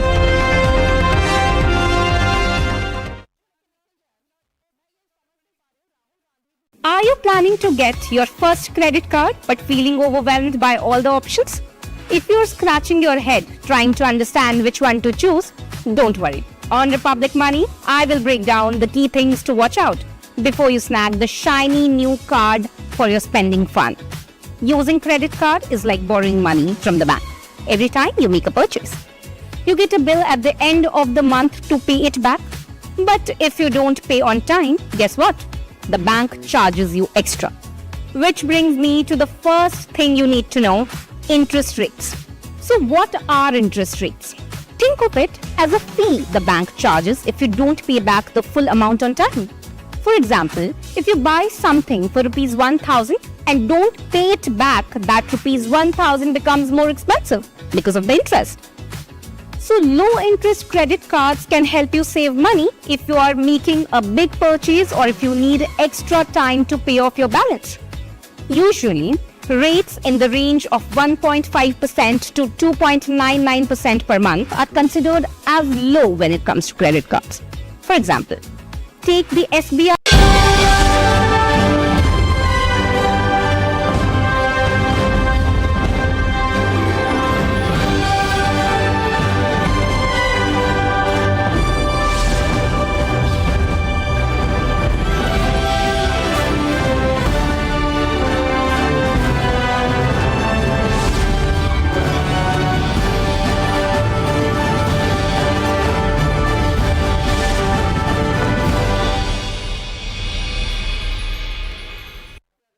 Ladies and gentlemen, today the government of Pakistan came out and openly supported Rahul Gandhi, and that's what I want to talk about on the nation's sharpest opinion. The government of Pakistan, none other than the defense minister of Pakistan, actually came and said that the position of the Congress party on the issue of Kashmir is terrific, and that Pakistan really hopes that the Congress party should come to power in Kashmir so that everything can be changed once again. So that Article 370 can be removed, 35A can be removed, and of course all the other things that the Pakistanis want. Ladies and gentlemen, my question to everyone tonight is, what is your position? You want to look the other way? I know there was a lot of polarization during the elections. The election was whether you're for Modi or against Modi, wasn't it? But today the question is not whether you're for Modi or against Modi, the question is whether you're for the country or against the country. There can be no in-between. The nation cannot do any more with fence-sitters. People who say between India and Pakistan we're somewhere in the center, how can you be? Ladies and gentlemen, time to take a position. I have 10 questions. 10 detonators on train track in Madhya Pradesh.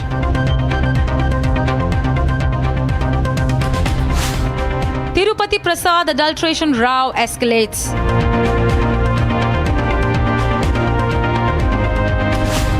Shraddha rerun in Bengaluru sends shockwaves.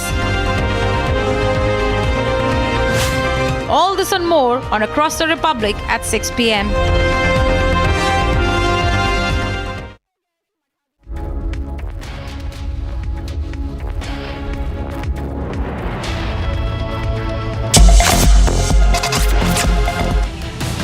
An encounter took place between Uttar Pradesh's STF team and the accused of a jewelry shop theft.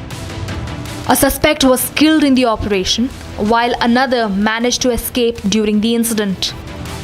दिनांक 28/8/24 को जनपद सुल्तानपुर में Bharat jewellers की दुकान में हुई डकैती से संबंधित अभियुक्त गणों की आज दिनांक 23/9/24 को एसटीएफ लखनऊ की टीम के साथ थाना अचलगंज उन्नाव क्षेत्र में मुठभेड़ हुई, जिसमें एक बदमाश घायल हुआ और दूसरा मौके का फायदा उठाकर भागने में सफल हो गया। घायल बदमाश को प्राथमिक उपचार हेतु 108 एम्बुलेंस के माध्यम से सरकारी अस्पताल में भेजा गया, जहां से उसे प्राथमिक उपचार के बाद जिला अस्पताल उन्नाव भेजा गया। जिला अस्पताल में अभियुक्त को चिकित्सक द्वारा मृत घोषित कर दिया गया। जिला फील्ड यूनिट की टीम व थाना अचलगंज पुलिस द्वारा अग्रिम विधिक कार्रवाई की जा रही है। But the opposition is playing politics, with both the SP and Congress labeling the encounter as fake. Even as the politics continue to rage on, an investigation has now been ordered in the matter.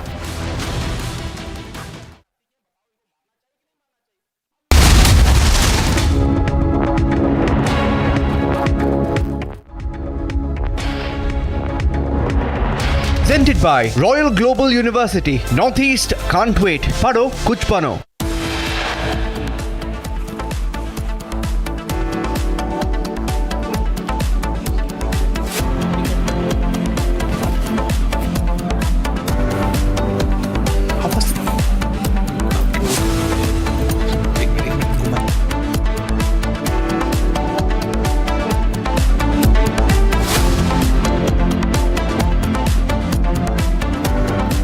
The Tirupati Laddu controversy, a campaign begins as leaders across the board say free temples from government control.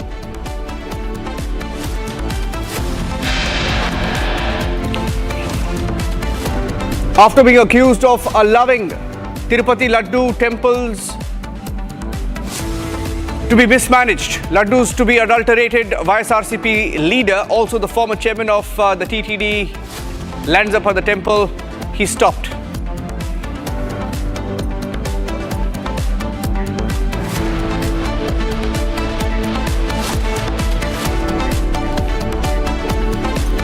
In the Bengaluru murder of the woman who was chopped into over 50 pieces, the police say the killer has been tracked. He's not from Bengaluru, likely from Bengal is the suspicion.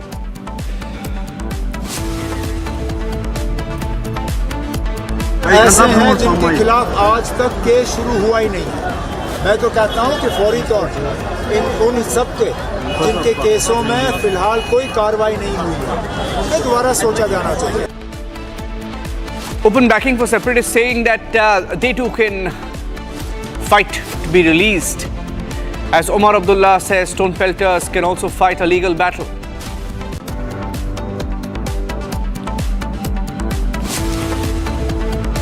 As Atishi leaves a chair empty to her left as she takes over as Delhi's chief minister, she says that chair is for Kejriwal.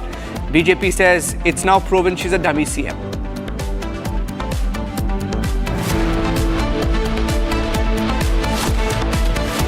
Hamas chief has now gone incommunicado. Israel checks if he has been killed in IDF strikes. Presented by Royal Global University. Northeast can't wait. Pado kuch pano.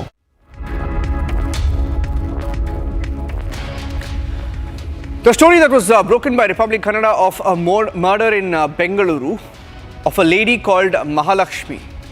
In her mid-20s, her killer has been traced. It appears that the man who killed her chopped her body into over 50 pieces and stored them in the refrigerator. He has now been tracked by the police.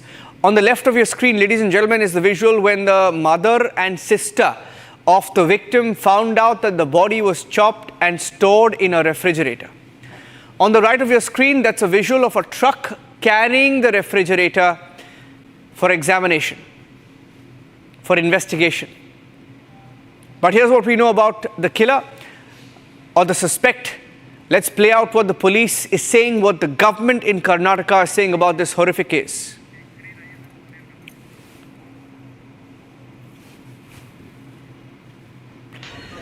Here is the video. In fact, if there is an audio layer on the video, you can play that out as well. This is the video where the mother and the sister of the victim are seen filming inside the house. They can see that there is no movement in the house and there are some stains for the last few days. It appears that in this particular video, they're communicating and the mother asks the sister of the victim to start recording. And then the recording continues. In fact, she's recording the video. You can see that clothes are strewn around. And there is a suitcase also seen there. And then one of them opens the fridge, the refrigerator. And when the refrigerator is opened, one of them screams. If I have the audio, I'd like to play the full video with the audio.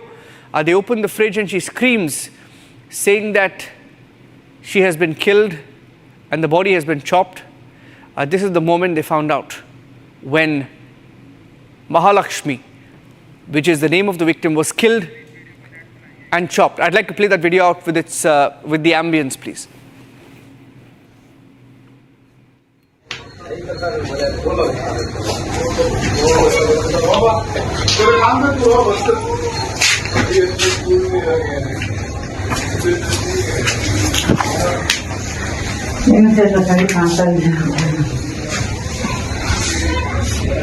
ಅವರು ಈ ತರ ಹೋಗಿಲ್ಲ ಏನೋ problem ಅಲ್ವಾ ಎಲ್ಲ video ಮಾಡಿಸಿ ಎಲ್ಲ video ಮಾಡಿ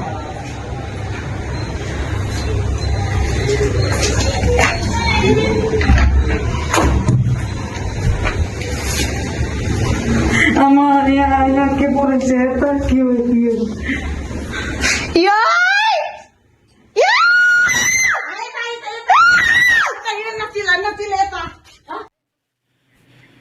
So it's a disturbing video, and viewer discretion is advised. That was the video that was released on Saturday, the day they discovered that the murder had taken place. I'm going across to my colleague Sri Lakshmi, joining us live from the Republic Kannada newsroom.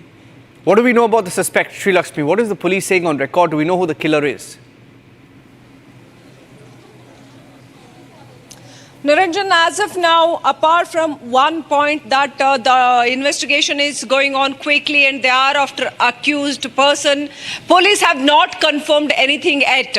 But the estranged husband of Mahalakshmi has spoken to media and he has spoken to people out there, and he has spoke about few points of their personal life. Mahalakshmi, according to him, Mahalakshmi and Hemant Das were married for 5 years. And they have a daughter of 4 years old. And 9 months ago, Mahalakshmi had left Hemant Das and started living alone. And she used to visit him once in a month. And she also used to harass him for money. And by April, May of last year, Hemant Das files a complaint against Mahalakshmi, saying that she is harassing him for money. And Mahalakshmi also had, filed a complaint against her husband, saying that he is blackmailing her. And there were few cases of domestic violence as well. And later on, according to this Hemant Das, he kept track of Mahalakshmi's personal life, and he came to know that she was in an affair with this guy called Ashraf, who was from Uttarakhand and used to work in a saloon in Nelamangala. And later on, he says that he did not track it much, but now Hemant Das suspects that this Ashraf must have been involved in this brutal murder. Police suspect that Ashraf or whoever who is suspected must have eloped to West Bengal. And it is also said that in West Bengal, police have investigated a few of his family members. It is said that few more friends of this lady Mahalakshmi might be knowing about this Ashraf as well.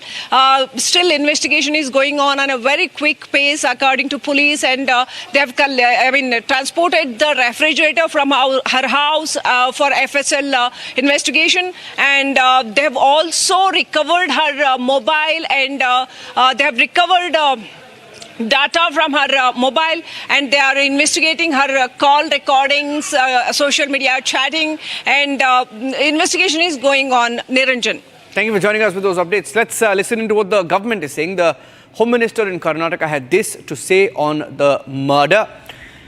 Is Ashraf the killer? We don't know. It's not official. But that's the claim being made by the estranged husband of Mahalakshmi, who you see there on your screen, whose body was found in a refrigerator, chopped up in over 50 pieces. Initially, when the news came in, we were told she was cut up into 30 pieces. We are being told in this horrific case coming in from Bengaluru, we don't know the motive yet, but over 57 pieces found. And that refrigerator, we saw the visuals of that being taken away a short while back on a truck for examination. The identity of the killer is unknown. Here's what the government is saying. Police have already collected a lot of information, lot of clues, and one individual has also been they say he's the one, but unless we collect more information, we can't really say. He's from West Bengal, they say. We'll say as early as possible, we'll secure. And so there's also information that a person is already in custody and is being interrogated? No. People who are suspects, they bring them to, police, they bring them and inquire them. If it is, if somebody accepts, yes, I am the one who did it, then they will take him to custody. And the story coming in from Uttar Pradesh now, ladies and gentlemen, as we get you the details, let's tell you now that Ajit Prasad, the son of Lok Sabha MP from Faizabad, MLA, I think it's an MLA and not an MP, I'll stand corrected, I'll get the details. Lok Sabha leader Ajit Prasad, the son of Samajwadi Party leader from Faizabad, Avdesh Prasad, has been booked for allegedly kidnapping, threatening, assaulting a man. According to the complaint filed by local property dealer Ravi Tiwari, Ajit Prasad along with Raju Yadav and 15 to 20 unidentified individuals allegedly confronted him near the SBI branch in Faizabad on Saturday afternoon. Republic spoke to the victim.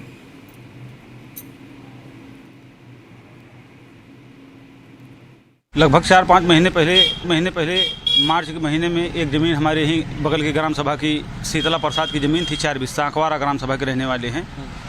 तो उनको हमने बयाना वाना देके ज़मीन उनको हम रोक रखे थे। बयाना कौन लिया था? उन्हीं का रिश्तेदार था। ये अजीत प्रसाद की? नहीं, जिसकी ज़मीन थी। शीतला प्रसाद जी। तो हमने भदोकर प्रधान जो तिलक राम जी हैं, उनको मामला पूरा हैंड ओवर कर दिया कि हमारे पास बजट नहीं अलाउ कर रहा है, आप किसी को बेच दीजिए। तो ये ज़मीन ले जाके अजीत प्रसाद और लाल बहादुर के नाम जो है बैनामा करवाए, जिसमें 5 लाख का चेक प्रधान जी 5 लाख का चेक मेंशन हुआ। 1 लाख का हमको बैरर चेक मिला, जिसका पैसा मैंने जो है खिड़की से जाके बैंक से पे करवा लिया। ठीक है। अब आज 15 दिनों से लगातार वही पैसे की वसूली हमसे हो रही है जबरन, जो हम 1 लाख जो है चेक से निकाले थे। ये जो अजीत प्रसाद के लोग हैं वो क्यों वसूल रहे थे? अब ये वही बता सकते हैं। ये बता रहे हैं कि पैसा वो तुमको नहीं मिलेगा, वो हमारा पैसा जो है इसको वापस कर दो, नहीं तो मरवा देंगे, काम खत्म हो जाएगा। ये जो जमीन थी उन्होंने लिखवा ली है? बैनामा हो गई है। बैनामा हो गई है। तो जिनकी जमीन उनको पैसा वो लोग दे दिए कि नहीं? 5 लाख का चेक उस पर मेंशन हुआ था, 3.5 लाख रुपए उनके खाते पार्टी जीएस किए हैं। बाकी वो भी अभी पूरा पैसा जो है क्लियर हुआ या नहीं हुआ है, जो किसान ही बता सकता है। सौदा हुआ था? अब ये प्रधान जी बता सकते हैं, ज़्यादा जानकारी हमको। प्रधान जी ने जो किया वो आपको भी क्लियर नहीं बताया? नहीं। आपके बेटे के ऊपर एक FIR हुई है, क्या कहेंगे? जबकि आप भी कह रहे हैं कि यहाँ पर इस समय राजनीति तेज हो गई है, उपचुनाव की तैयारी चल रही है, ऐसे में ये FIR, क्या कहेंगे इस पर सर? देखो, यहाँ तक मोहित खान का बात है तो मोहित खान का DNA टेस्ट हुआ है और 2-3 महीना हो गया शायद, उसका भी नतीजा नहीं आया। माननीय उच्च न्यायालय में शायद आदेश भी कर दिया है और कि 1 सप्ताह के अंदर, यानी 30 तारीख तक, 1 हफ्ते के अंदर देने थे। तो चूंकि झूठा मामला है, DNA में कुछ आया नहीं है, इसलिए भारतीय जनता पार्टी अब भी लाचार है। तो जहाँ तक ये चुनाव का सवाल है, उपचुनाव होना है, यूँ तो प्रदेश में 10, लेकिन ये मिल्कीपुर चुनाव को भारतीय जनता पार्टी अयोध्या जनपद के लोकसभा सीट 54 फैजाबाद से जोड़ रही, जिसमें यहाँ के देवतुल्य मतदाताओं ने, यहाँ के आदरणीय बुजुर्गों ने, माताओं ने, बहनों ने और समाज के सभी लोगों ने हमको चुनाव जिताया है। अब Bharatiya Janata party Okay, getting in more details. It's the Karnataka land scam. It's called the Muda scam, the Mysuru Urban Development Authority. The Muda case that has been haunting the Karnataka Chief Minister. Verdict on the Karnataka Chief Minister is tomorrow. The wife of the Karnataka Chief Minister, that's the allegation, and Republic TV had accessed the entire Muda files, and the wife of the Karnataka Chief Minister, the allegation and paper showed that she was given an out-of-turn allotment. And the entire paper trail seemed dodgy in the case of the Muda allotment to the Karnataka Chief Minister. And it appears that the court, which has heard all sides in the case, including the petitioners, there were 3 petitioners in the case who went to the governor. The governor gave sanction to prosecute the Karnataka Chief Minister. The Karnataka Chief Minister then went to the High Court. He moved the High Court, and the High Court, after hearing all sides, is likely to give the verdict on the Muda scam tomorrow. And you're expecting that verdict tomorrow. The allegation is that there was an out-of-turn allotment. The Karnataka Chief Minister's wife was not even eligible for perhaps 4 sites, but was given almost 12 sites in a prime area. The whole story was broadcast on Republic, and since the case came to light, there has been a huge churn in the Karnataka government, with the chair of the Karnataka Chief Minister being threatened or being under threat. So we'll keep a track on this story. Let's move on now and get you some other stories that we're tracking from across the country now. Well, this curious case of the Aam Aadmi Party leader Atishi, who's now the Delhi Chief Minister. She's taken oath as the Delhi Chief Minister.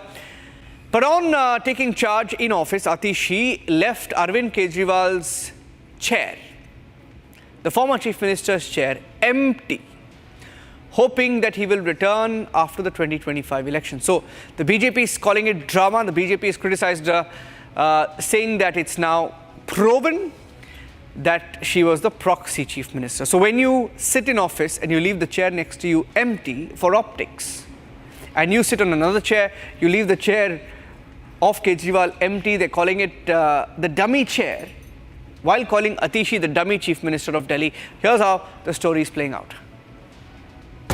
In a major political shift,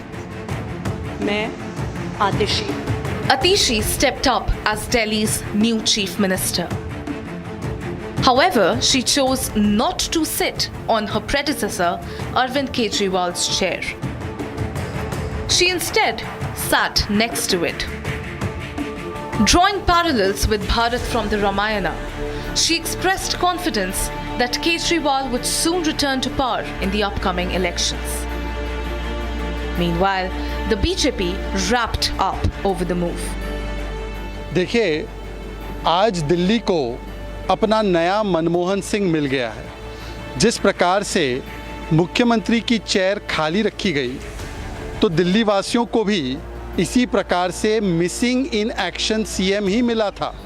पहले jail वाला CM मिला, फिर bell पे आया हुआ CM मिला जिसके पास कोई अधिकार या पावर बची नहीं थी, सुप्रीम कोर्ट ने कंडीशन ऐसी लगाई थी, और आज प्रॉक्सी सीएम मिला है, अर्थात मनमोहन सिंह मिला है। और आज स्पष्ट हो चुका है कि जैसे सोनिया गांधी जी मनमोहन जी की सरकार को पीछे से चलवाती थी, अब कौन चलवाएगा। और दुख की बात यह है कि अपनी तुलना प्रभु श्री राम और भरत से की जा रही है। बच्चों की सौगंध खाता हूँ, भ्रष्टाचार पे कॉम्प्रोमाइज़ नहीं करूँगा। भ्रष्टाचारी जब आरोप लगे इन पे, तो मुख्यमंत्री पद 150 दिन तक जेल के भीतर से चलाया, जो लालू जी ने भी नहीं किया। तो मुझे लगता है कि जिन लोगों ने अपने वचन तक को नहीं रखा, वो आज अपनी तुलना प्रभु श्री राम से कर रहे हैं। Will AAP's gamble to place Atishi on the CM's position pay the party's dividends it hopes for?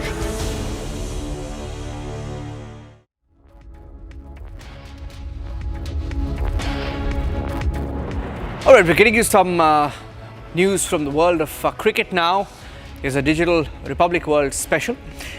The IPL 2025 mega auctions have created a lot of buzz and have generated a lot of curiosity. UAE has emerged as a front-runner of the possible IPL 2025 mega auction. Here's a report filed by Republic Digital. There is a lot of buzz surrounding the Indian Premier League and it refuses to die down. Hello there, this is Isha Bhandari and you are watching our Sport Fit. The anticipation for the IPL 2025 mega auction is already sky high. The BCCI is reportedly planning to host the event overseas, with the UAE emerging as the most likely destination for the marquee event. This decision follows the footsteps of the growing trend of holding marquee IPL events outside India, especially in locations which have huge fan bases with excellent infrastructure. The UAE has hosted successful IPL seasons in the past, and this is why they are the front runners, with cities like Dubai and Abu Dhabi in consideration. The other potential venues that the BCCI is reportedly mulling over include Muscat and Doha, but the Emirates are strongly favoured due to their familiarity with the IPL ecosystem. As of now, the exact dates of the IPL 2025 mega auction are yet to be confirmed. The BCCI officially have hinted at two possible windows. The two-day event is expected to take place either between November 16 to 17th or December 15 to 20. The board is believed to be working through logistical challenges in order to ensure that all stakeholders, including players, franchise owners and broadcasters, can coordinate and function seamlessly. The operations team is looking at logistical challenges and they are assessing the best possible date for the event. Shifting the IPL mega auction to an overseas venue is nothing surprising. The 2021 IPL season as well as past auctions have been held in the UAE, with the IPL brand expanding globally. Hosting the mega auction in the UAE would solidify the league's international appeal even further. The idea of hosting the IPL 2025 mega auction abroad highlights the league's evolution into a global sporting powerhouse. While the Indian fan base remains the bedrock of the IPL, the BCCI has continuously explored opportunities to expand its footprint internationally. Hosting the mega auction in the UAE not only caters to a broader international audience, but also strengthens commercial ties with the region. The UAE in particular has become a second home for the IPL. The 2020 and part of the 2021 IPL seasons, which were impacted by the COVID-19 pandemic, was successfully hosted in Dubai, Abu Dhabi and Sharjah. With top-notch facilities and robust infrastructure, the UAE offers a seamless transition for an event of this magnitude. We hope that the dates will be finalized soon. Follow for more at republicworld.com and stay updated, stay informed and keep watching our Sport Fit.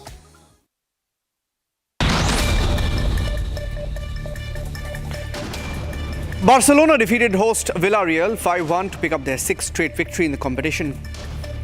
They left the captain of the game left the match on a stretcher just before halftime after he injured his right knee. South Africa denied Afghanistan a series sweep with a 7-wicket win in the third and final ODI on Sunday. Aiden Markram's unbeaten 69 led South Africa to 170 for 3 in 17 overs, with 17 overs to spare. Shreyas Iyer and Shardul Thakur are set to play in the upcoming Irani Cup match between Mumbai and the rest of India. Ajinkya Rahane will lead. Bangladesh Cricket Board officials said on Monday that they will take a call on Shakib Al Hasan's availability in the Kanpur test following a medical assessment. Shakib injured his finger while batting in the opening test against India in Chennai.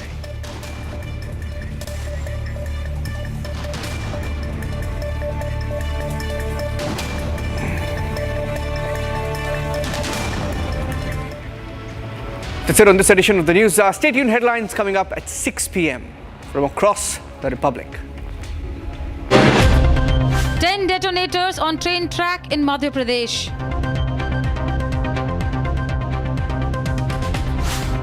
Tirupati Prasadam adulteration row escalates.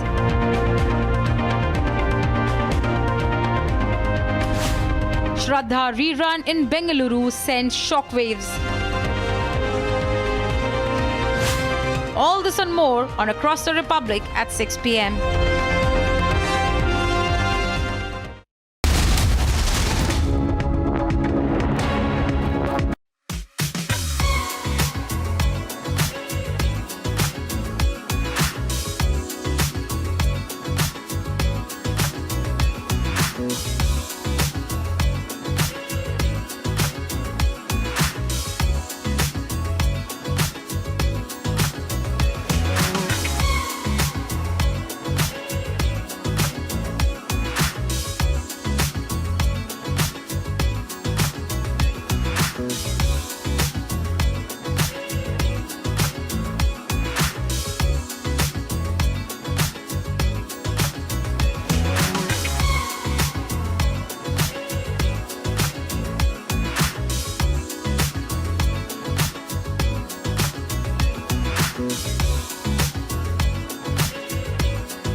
detonators on train.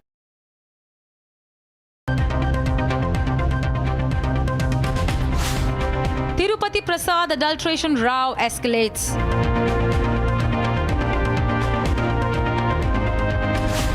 Shraddha.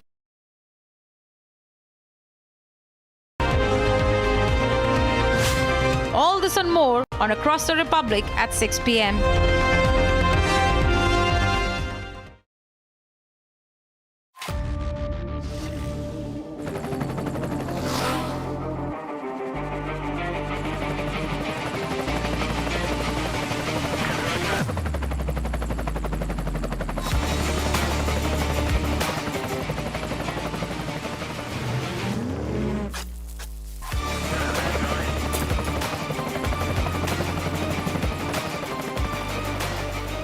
Director, the taste of success.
Detonators on train track in Madhya Pradesh.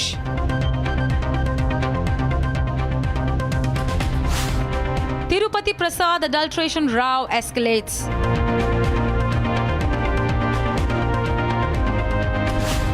Shraddha rerun in Bengaluru sends shockwaves. All this and more on Across the Republic at 6 p.m.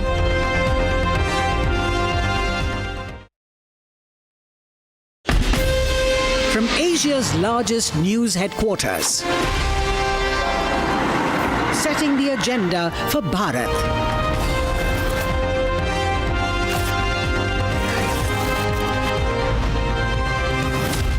You're watching Republic.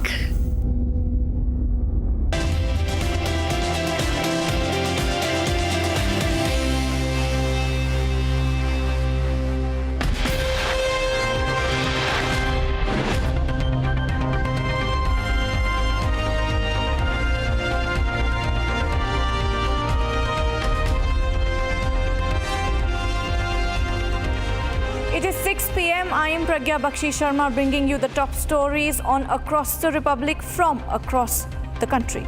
Starting with the Tirupati Laddu row, the controversy continues to escalate, and now that the sentiments of Hindu devotees has been hurt, the trust on the state control over temples is completely declining. There is a growing call for temples to be freed from state control. The other story we are getting for you today is from Bengaluru, where a Shraddha Walkar-like murder case has come to fore. The investigation in the case is underway. The next story that we are getting for you today is from the national capital, where a dramatic scene was on display when Atishi Singh took on the chair of CM. However, she did not take on the official chair on which Kejriwal, the former CM of Delhi, used to sit. She said that the chair has been kept empty for when he comes back to power. A very dramatic display there. Another story we are getting to you is the alleged attempt to derail railway tracks. Another incident has come in from Madhya Pradesh, where 10 detonators were placed on the tracks in Madhya Pradesh. More on these stories and some other stories as well from across the country after the headlines. Presented by Royal Global University. Northeast can't wait. Pado kuch bano.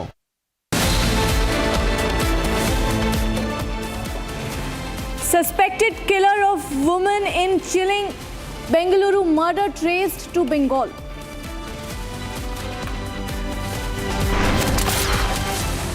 Samajwadi Party MP Avadhesh Kumar's son arrested for kidnapping and assaulting trader.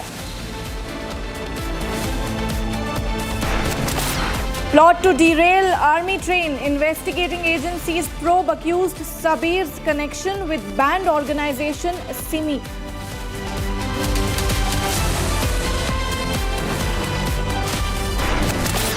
After judicial inquiry ordered, Odisha CM holds meeting with accused women and army veterans.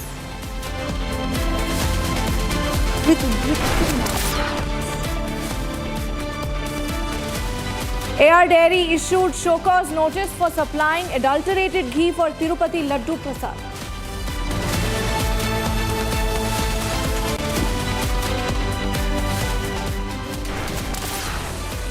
Temples in Bangladesh received threat letter. 5 lakh taka demanded for Durga Puja pandals.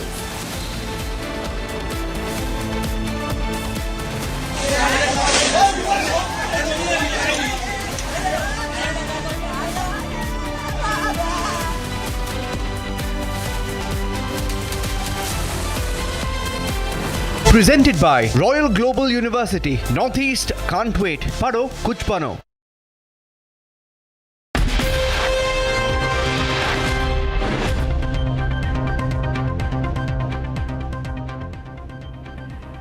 There have been back-to-back incidents of train sabotage, 7 instances targeting the railway operations in less than 5 weeks and no breakthrough in any of these cases. On the latest, 9 rods were found from Bhatinda Delhi railway track. Listen in to this report for more details.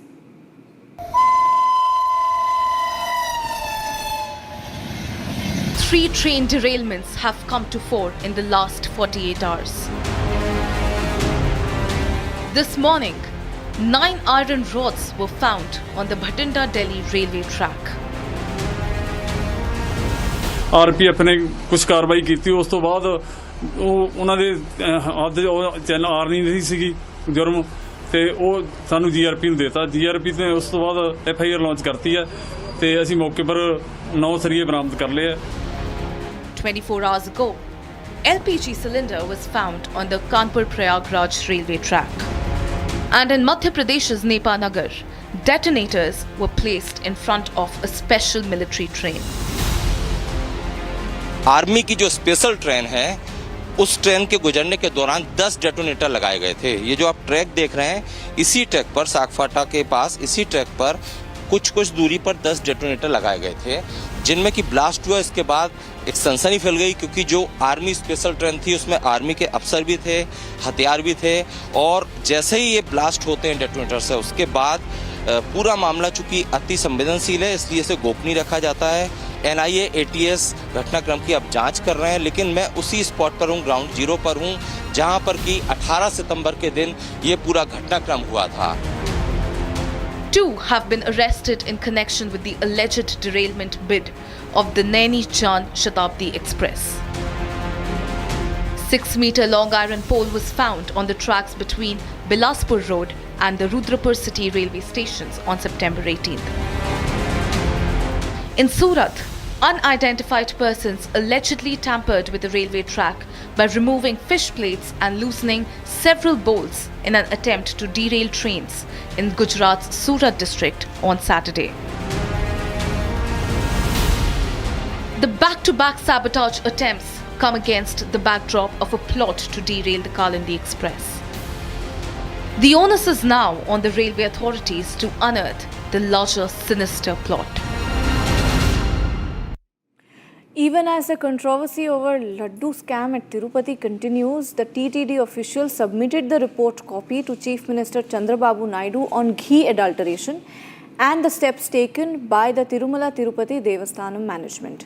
Meanwhile, demand of freeing temples from the authority of state government continues to grow.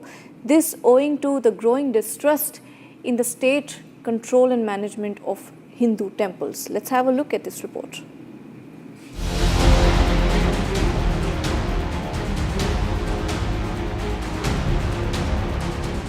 A day after the Andhra government announced the formation of an SIT to probe the allegations of ghee adulteration,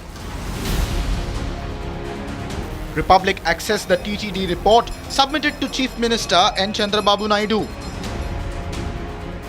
The report stated that the suppliers took advantage and quoted unviable rates.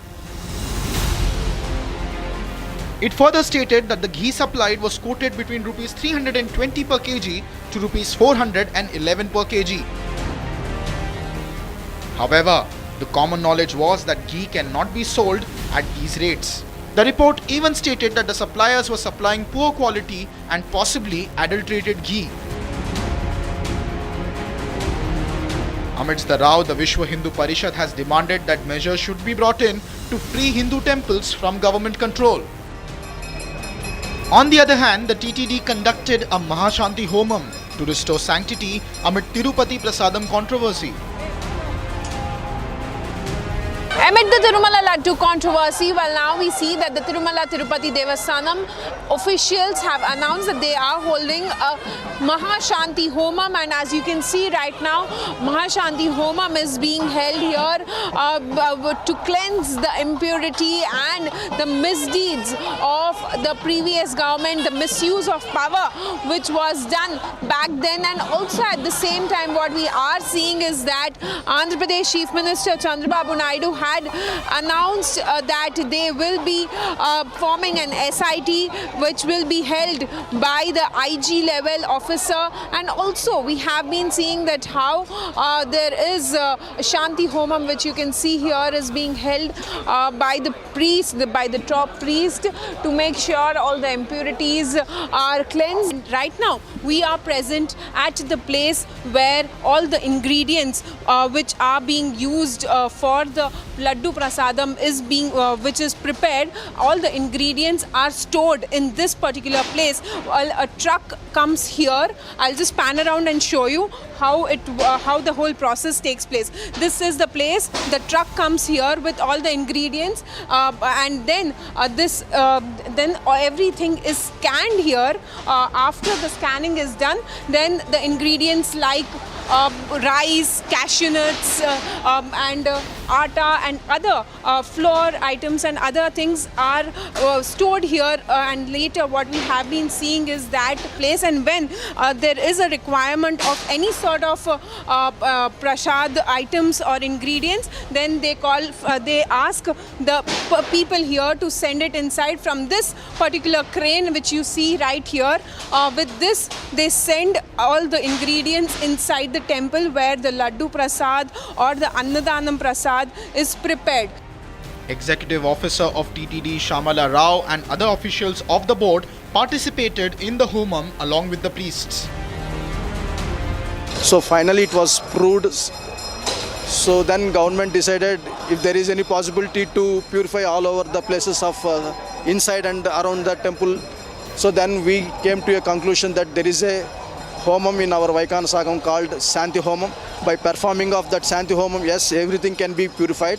So in that process, today morning around 6 a.m.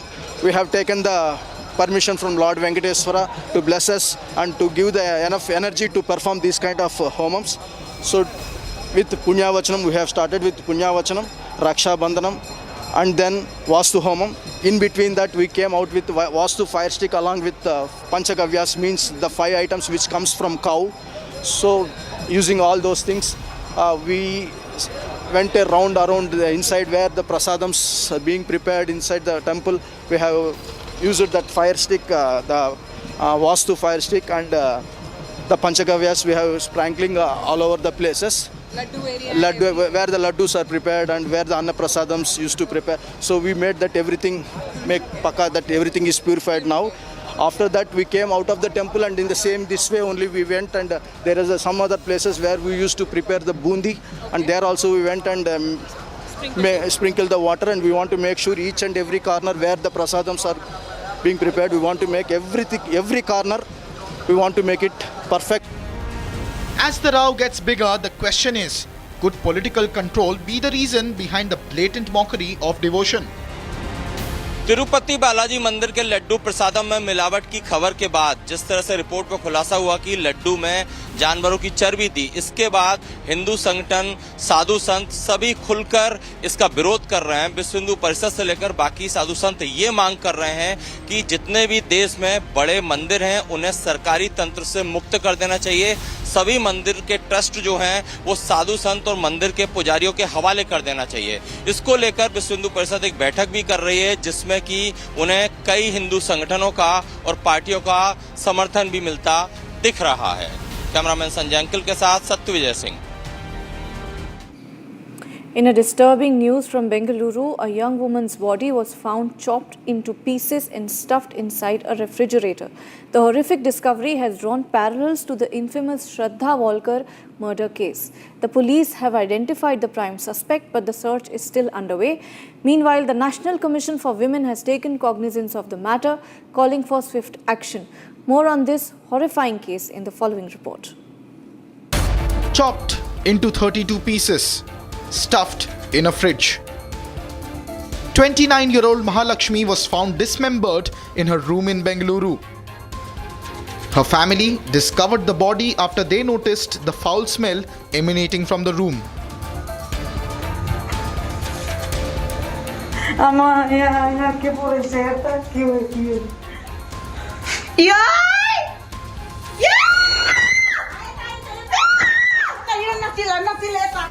But what they found inside, one could have never imagined. Her body chopped into 30 pieces and stuffed inside a refrigerator. Police and forensic experts have rushed to the crime scene. Police say that the body was discovered 4 to 5 days after the gory crime. Mahalakshmi's separated husband has opened up about one Ashraf. ಒಂದು ಮನ ಅಂದರೆ ಇವರು ಅಶ್ರಫ್ ಅಂತ ಒಬ್ಬರು ಹುಡುಗ ಇದ್ದರು, ಅಶ್ರಫ್ ಅವ್ರ ಮೇಲೆ ನಾವು ನೆಲವಂಗ್ಲ ಕಂಪ್ಲೇಂಟ್ ಕೊಟ್ಟಿದ್ದೀನಿ ಒಂದ್ಸತಿ. ಕಂಪ್ಲೇಂಟ್ ಅಂದಮೇಲೆ ಅವರು ಬೆಂಗಳೂರಲ್ಲಿ ಬರಬಾರ್ದು ಅಂತ ಆಗಿದೆ. ಅವ್ರು ಇಲ್ಲಿಂದ ಬೇರೆ ಇಲ್ಲಿ ಹೋಗಿದ್ರೆ ನನಗೆ ಗೊತ್ತಿಲ್ಲ. ಇವಾಗ ಕರೆಂಟ್ ಸಿಚುವೇಷನಲ್ಲಿ ಏನಿದೆ ನನಗೆ ಗೊತ್ತಿಲ್ಲ, ಯಾಕೆಂದರೆ ಅವ್ರ ಹತ್ರ ನನಗೆ ಕಾಂಟ್ಯಾಕ್ಟ್ ಇಲ್ಲ. ಆವಾಗ ಎಲ್ಲ ನಾವು ಟ್ರ್ಯಾಕ್ ಮಾಡಿದ್ದೀನಿ ಯಾರ ಜೊತೆ ಮಾತಾಡ್ತಾ ಇರೋದು ಏನಿಂತ, ಆವಾಗ ನಂಗೆ ಗೊತ್ತಾಯಿತು. ಇವಾಗ ಗೊತ್ತಿಲ್ಲ ಅವ್ರ ಅಂದರೆ ಸ್ವಲ್ಪ ಸಿಕ್ತು ನನಗೆ ಎಕ್ಸ್ಟ್ರಾ ಮೆರಿಟಲ್ಲಿ. ನಿಮ್ಮ ವೈಫ್ ಜೊತೆ ಇದ್ರು ಅಂತ ನಿಮಗೆ ಡೌಟಾ ಅಥವಾ ಹೇಗೆ? ಡೌಟ್ ಅಲ್ಲ, ನಮಗೆ ಏನು ಮಾಡ್ಕೊಂಡಿದ್ದ ಸರ್ ಬೆಂಗಳೂರಲ್ಲಿ?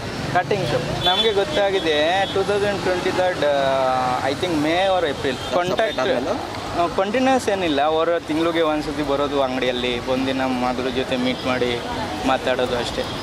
The police have identified a prime suspect and efforts are underway to apprehend him. No, police have already collected a lot of information, lot of clues, and one individual has also been they say he's the one, but unless we collect more information, we can't really say. He's from West Bengal, they say.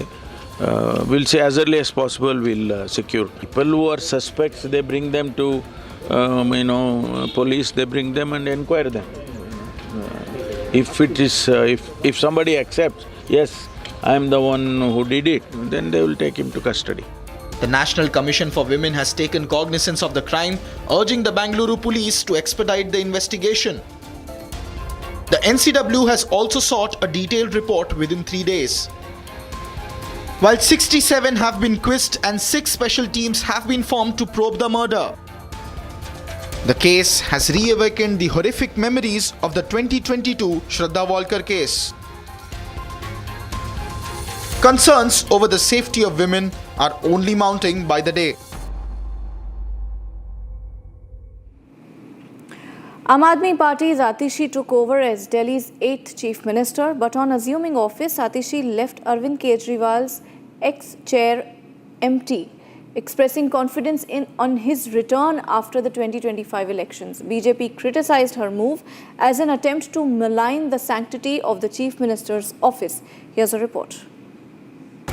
In a major political shift, Atishi stepped up as Delhi's new Chief Minister. However, she chose not to sit on her predecessor Arvind Kejriwal's chair. She instead sat next to it. Drawing parallels with Bharat from the Ramayana, she expressed confidence that Kejriwal would soon return to power in the upcoming elections. Meanwhile, the BJP wrapped up over the move. देखिए, आज दिल्ली को अपना नया मनमोहन सिंह मिल गया है। जिस प्रकार से मुख्यमंत्री की चेयर खाली रखी गई, तो दिल्ली वासियों को भी इसी प्रकार से मिसिंग इन एक्शन सीएम ही मिला था। पहले जेल वाला सीएम मिला, फिर बेल पे आया हुआ सीएम मिला जिसके पास कोई अधिकार या पावर बची नहीं थी, सुप्रीम कोर्ट ने कंडीशन ऐसी लगाई थी, और आज प्रॉक्सी सीएम मिला है, अर्थात मनमोहन सिंह मिला है। और आज स्पष्ट हो चुका है कि जैसे सोनिया गांधी जी मनमोहन जी की सरकार को पीछे से चलवाती थी, अब कौन चलवाएगा। और दुख की बात यह है कि अपनी तुलना प्रभु श्री राम और भरत से की जा रही है। बच्चों की सौगंध खाता हूँ, भ्रष्टाचार पे कॉम्प्रोमाइज़ नहीं करूँगा। भ्रष्टाचारी जब आरोप लगे इन पे, तो मुख्यमंत्री पद 150 दिन तक जेल के भीतर से चलाया, जो लालू जी ने भी नहीं किया। तो मुझे लगता है कि जिन लोगों ने अपने वचन तक को नहीं रखा, वो आज अपनी तुलना प्रभु श्री राम से कर रहे हैं। Will AAP's gamble to place Atishi on the CM's position pay the party's dividends it hopes for? Odisha Chief Minister Mohan Charan Majhi has ordered a judicial probe into the alleged assault case involving army officer and his fiancée. And in the latest development, the Chief Minister held a meeting with Ankita Pradhan and her family along with Law Minister and army veterans. Here's a report. In the latest on the alleged assault case involving an army officer and his fiancée, Odisha Chief Minister Mohan Majhi held a meeting with the victim and family along with Law Minister and army veterans. Chief Minister also ordered a judicial probe after 8 days since the incident was reported. The decision follows discussions with Deputy Chief Minister KV Singh Deo and other ministers. Officials stated that judicial inquiry will be presided over by Justice Chittaranjan Das. The report will be filed within 60 days. The Odisha High Court, meanwhile, has directed not to reveal the victim's name. The court has also been asked to expedite the criminal investigation under its direct supervision. On meeting Chief Minister Manji, here is what Odisha's Law Minister had to say. See, the first thing is yesterday we met the army veterans along with the victim and her father. Yesterday we had a detailed discussion. They told their grievances. They have handed over a memorandum to us like what is required for making her available the justice. So, in fact, when late in the evening the Honorable Chief Minister arrived in Bhubaneswar, like we immediately briefed him. And he decided 2 major steps he has taken. First is there will be judicial inquiry, a time-bound judicial inquiry which will be concluded in 60 days. And second is a court-monitored, High Court-monitored crime branch investigation. The crime branch investigation is on, but it was monitored by the police. Now it will be monitored by the Honorable High Court. And it will also be a time-bound investigation process. Brigadier L.C. Patnaik has also expressed confidence on the criminal and judicial investigation. It was a delight to have met the group of ministers yesterday and the meeting with the Chief Minister today. The outcome is that the government of the day has taken this case very seriously. They want to ensure that there is a transparent investigation of this particular case, and whoever is the culprit, action should be initiated against them as per the law. For the first time, the government has not only ensured that there is a criminal inquiry done by the CID, but also an inquiry done by the Judicial Commission under the Commission of Inquiry Act. So it shows the seriousness of the government to ensure that speedy justice is meted out to the victims, and also necessary reforms being carried out by the institution wherever possible, so that such a thing doesn't happen in future. Meanwhile, the father has thanked the state government.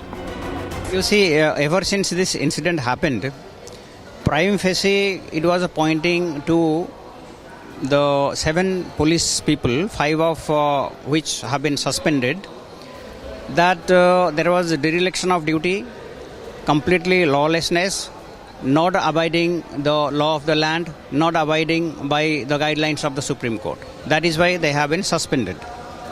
In addition, 2 days back, the police in uniform gave a demonstration. So we had a doubt whether the CBCID inquiry will be partial or impartial. And this will be the first time in India and in Odisha that 2 inquiries will be going simultaneously. One CBCID court monitored. Second, the judicial inquiry, that is time bound for 60 days. And for this, we thank the Chief Minister, Honorable Chief Minister, thank the Odisha government for accepting our request and notifying this particular order. The incident occurred on September 15th when the couple approached Bharatpur police station to file a complaint regarding a road rage incident where they were threatened by 8 to 12 miscreants. The couple reported being assaulted and harassed by police officers. Also, the medical reports indicate the victim sustained visible injuries. Today, after meeting the Honorable Chief Minister, where he gave me a patient audience and hearing, he has heard all my grievances, and still till date my complaint remains against those 7 Bharatpur police officials who wronged me and who have molested me. And he has assured me with a judicial inquiry that I will be given justice, fair, and to be looking after the truth. Following the incident, 5 police officers were suspended and several youths were arrested. However, bail was granted to 7 engineering students accused of the attack. Meanwhile, the 6-hour Bhubaneswar Bandh on Tuesday called by the BJD has been called off after Odisha government ordered a judicial inquiry into the matter. Further probe into the incident is underway. States and the National Capital Territory, but there is more coming as Republic keeps you privy to significant news stories and happenings from across the country and the world. Stay tuned after the break.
Hello, Moto.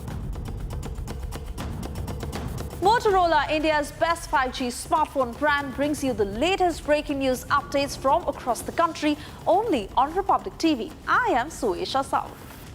She was forced to work late in the night. After 12:30, she has to work, and she will return home by 1:30 only.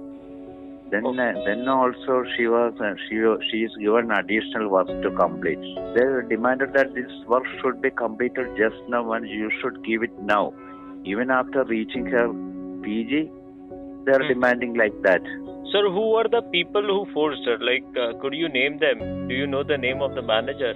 I don't know the name of that assistant manager and manager, but they were giving the additional works only. Assistant manager was giving the additional works, and the manager, he is supposed to conduct review meetings regularly, but he was not conducting it at regularly, and at odd hours he was conducting. After the meeting, she has to sit again to complete the work. So, did she ever get week offs? She has to work in Saturdays or holidays for EY. But Saturdays and in Sundays also she has to work. We went to Pune in 6th July. 7th was her convocation. No, she was staying in the PG in Pune. The next day, after this convocation, we left Pune. We came back. So, what was the exact did she had got any kind of diseases or something, or was she under depression? No, she was not having any health problems. Okay. The problem started when she started her work at EY. It is also mentioned in the letter that she was experiencing chest pain. That is because she is not getting time to sleep. Right. And she cannot have food, and that stress is there. Right. Pressure is there. Right. Many reasons were there. Main reason is she cannot sleep. That is because of just to complete the additional work. She has to sit throughout the night to complete that work. So on the day of funeral, sir, none of these people from EY or the manager who used to force her to work, none of them came? No, nobody from EY came. But now the company has in fact put out a media statement being sorry for not attending. What do you take out of this statement, sir? Now, what is the use of saying apology now? They could have avoided this to address the problems of the newcomers there. It would not have happened. Instead of saying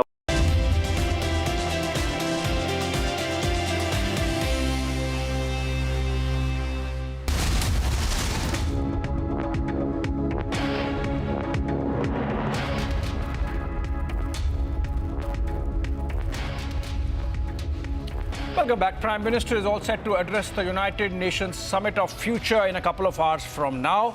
Even as back home, Rahul Gandhi starts another incendiary outsiders debate while campaigning in Kashmir. All that and more. Let me get you the headlines first. Presented by Royal Global University. Northeast can't wait. Pado kuch bano. Tirumala temple sanitized amid animal fat controversy. Meanwhile, Republic accesses TTD report which reveals how adulteration tests were not conducted. Ex-TTD chairman and YSRCP leader Bhumana Karunakar Reddy temple drama as he takes a dip in the holy water near the Tirumala temple. Bengaluru Mahalakshmi case, over 50 pieces of body found in fridge. Minister says prime suspect traced in Bengal. ज्यादातर ऐसे हैं जिनके खिलाफ आज तक case शुरू हुआ ही नहीं। मैं तो कहता हूं कि फौरी तौर पर उन सब के जिनके केसों में फिलहाल कोई कार्रवाई नहीं हुई है, उनके दोबारा सोचा जाना चाहिए। Omar openly backs separatist, demands release of stone pelters, asks what is Pakistan's fault. BJP calls Atishi dummy CM, alleges grave insult to constitution for leaving CM chair vacant.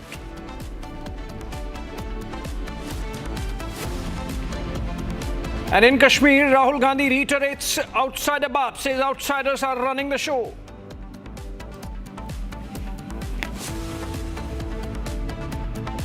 Presented by Royal Global University. Northeast can't wait. Pado kuch bano. All right, that's the breaking news development, friends. He was campaigning in Kashmir, and Rahul Gandhi, leaders of opposition in the Lok Sabha, has yet again reiterated or reignited the outsider controversy by throwing the outsider's barb at the Jammu and Kashmir Lieutenant Governor. He asserted that the Indie bloc will provide statehood to Jammu and Kashmir, and that earlier people used to make decisions through their elected MLAs, but today a king, by which she means LG, has been appointed, who is an outsider who cannot understand what is in the hearts of the people. Listen into Rahul Gandhi. जो भी पहले आप decisions लेते थे, चाहे वो विकास के development हो, विकास के डिसीजंस हो, यूनिवर्सिटी कॉलेजेस, शिक्षा के डिसीजंस हो, स्वास्थ्य के डिसीजन हो, पहले ये सब आप लोग एमएलए चुन कर लेते थे। आजकल ये जो डिसीजंस है आप लोग नहीं लेते हो, बाहर के लोग आकर आपके लिए ये डिसीजंस ले रहे हैं। यहाँ पे राजा बैठा रखा है,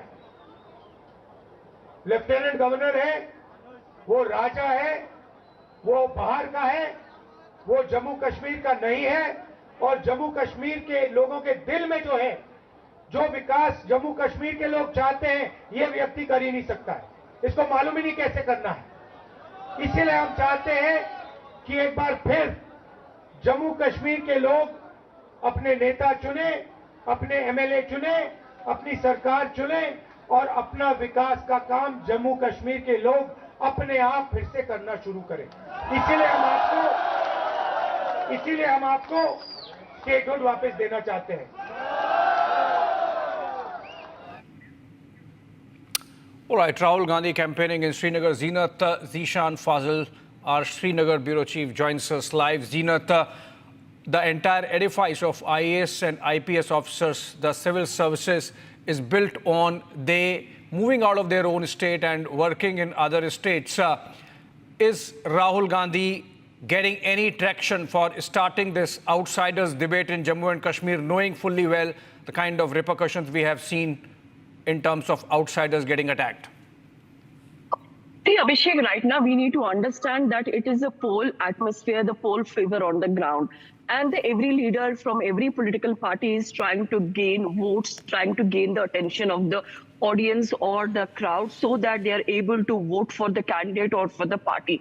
That is why we are seeing whether it is Rahul Gandhi, Umar Abdullah, Farooq Abdullah, all these star campaigners, they are trying to touch the pulse of the people on ground, basically looking for some attention from the voters. As far as today's rally in central Charlotting, which is a new seat that has come up post abrogation of Article 370 and during the Delimitation Commission exercise, this is a new constituency that has has come up, and we're from the Congress candidate and a president of the Congress J&K is Tariq Kara, who has been fighting. Though Tariq Kara has a history of being earlier with the PDP when he defeated Farooq Abdullah, and now he is with the Congress party and he is fighting as a chief there.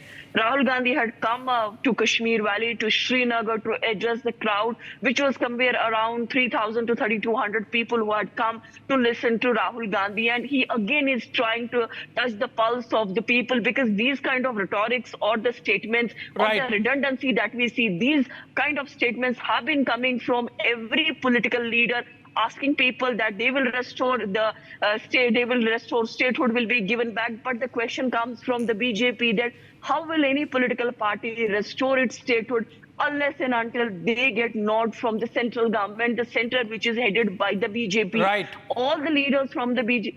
Yes, Abhishek. Right, Zeenat, but this is something which Rahul Gandhi often does, repeating again incendiary comments there on outsiders. Wonder if the Lieutenant Governor Manoj Sinha would come out and respond. Zeenat, I'm sure if he does, you would speak to him. Thank you so much for joining us. And moving on to another breaking news development coming in connection with the Tirupati Laddu row.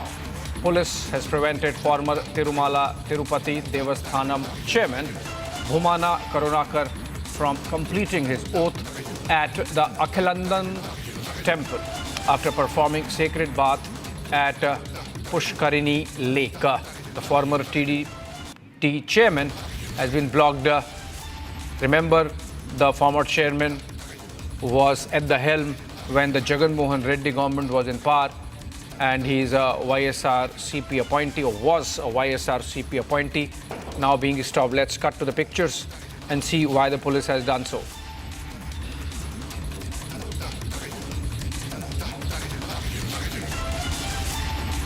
Okay, these are the visuals after having the sacred bath when Bhumana Karunakar Reddy was to take oath.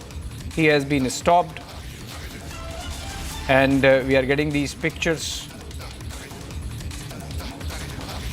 from Akhilandam temple in Andhra Pradesh. This is Pushkarni Lake, and whether he was doing something which police prevented. We'll try and connect with Aneri. He is the ex-TTD chairman, and he arrived at the Tirumala temple. The police officials gave him notice as to not make any political statements, or that seems to be the story, that he made some comments, following which police stopped him from going inside. All right, moving on and to the next one, which is connected with Haryana. Important development there. It seems there is some issue within the BJP that the party needs to be sorting out. The assembly polls are yet to begin, and the BJP is already witnessing a tussle over chief minister post. Former Haryana minister Anil Vij has expressed aspirations for the job, and not the first time he has been saying so, but if the party shows interest, he can become the chief minister, is what Anil Vij has said on the campaign trail. Remember, he is seen as a little outspoken senior leader of the party, and has been the home minister. Listen in.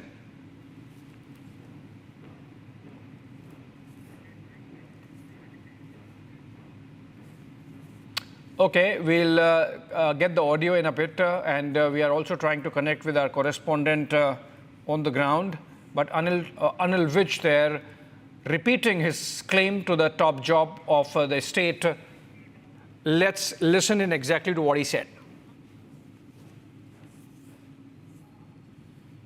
मैंने दावेदारी नहीं की है। मैंने ये कहा है कि अगर ये जिम्मेवारी पार्टी मेरे ऊपर सौंपती है तो मेरा इनकार नहीं, क्योंकि मेरे बारे में सारे हरियाणा में किसी कारण से ये प्रचार हुआ कि जी मैं तो बनना ही नहीं चाहता।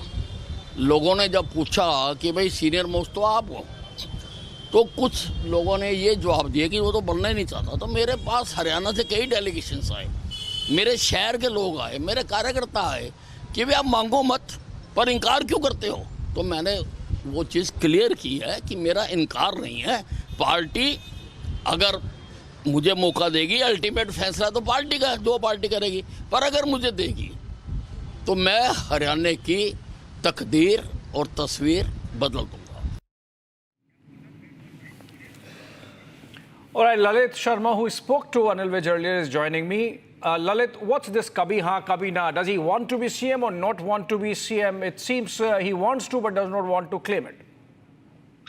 Abhishek ji, if we talk about Anil Vij, today we had a word with him, and he is the senior most BJP leader, 6-time MLA, former Home Minister of Haryana, and the way today we had a word with him, it seems that he is completely in the race. He wants to be the CM if the party wins. But if we talk about the party high command, especially the in charge for BJP, it has been clearly denied that the final call would be taken and CM Nair Singh Saini would be the face of Haryana. But when we had a word with him, he clearly said that he has won 6 times, and it is for the first time that he is demanding something from the party. So it seems that he wants to be in that place, but the party doesn't want him. And the way in the past some months he has not been in the cabinet. When we asked the same question to Anil Vij, that time he said he wanted to focus on campaigning. So it seems that Anil Vij's hands has been cut off by the party high command. And the way today the Congress high command have targeted Anil Vij and said that Gabbar's hand has been chopped off. It seems that Anil Vij has no stand today with the party high command, and it seems that Anil Vij is alone right now. All right, Lalit, thank you so much with those inputs on Anil Vij's claims. But moving on, another very important development that took place in Delhi today. AAP's Atishi took over as Delhi's 8th Chief Minister. But on assuming office, the Chief Minister left Arvind Kejriwal's ex-chair empty, expressing confidence in his return after the 2025 elections. But obviously, it has not gone down well with the opposition, because this seems like she's holding chair on behalf of somebody else, which means the entire constitutional authority is not vested in her. BJP, of course, has criticized her moves as an attempt to malign the sanctity of the Chief Minister's chair. Here's a report. In a major political shift, Atishi stepped up as Delhi's new Chief Minister. However, she chose not to sit on her predecessor Arvind Kejriwal's chair. She instead sat next to it.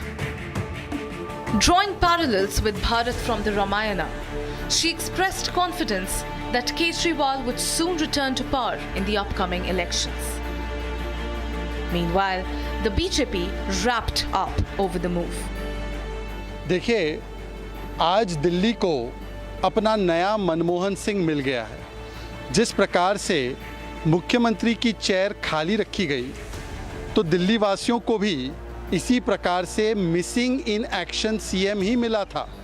पहले jail वाला CM मिला, फिर bell पे आया हुआ CM मिला जिसके पास कोई अधिकार या पावर बची नहीं थी, सुप्रीम कोर्ट ने कंडीशन ऐसी लगाई थी, और आज प्रॉक्सी सीएम मिला है, अर्थात मनमोहन सिंह मिला है। और आज स्पष्ट हो चुका है कि जैसे सोनिया गांधी जी मनमोहन जी की सरकार को पीछे से चलवाती थी, अब कौन चलवाएगा।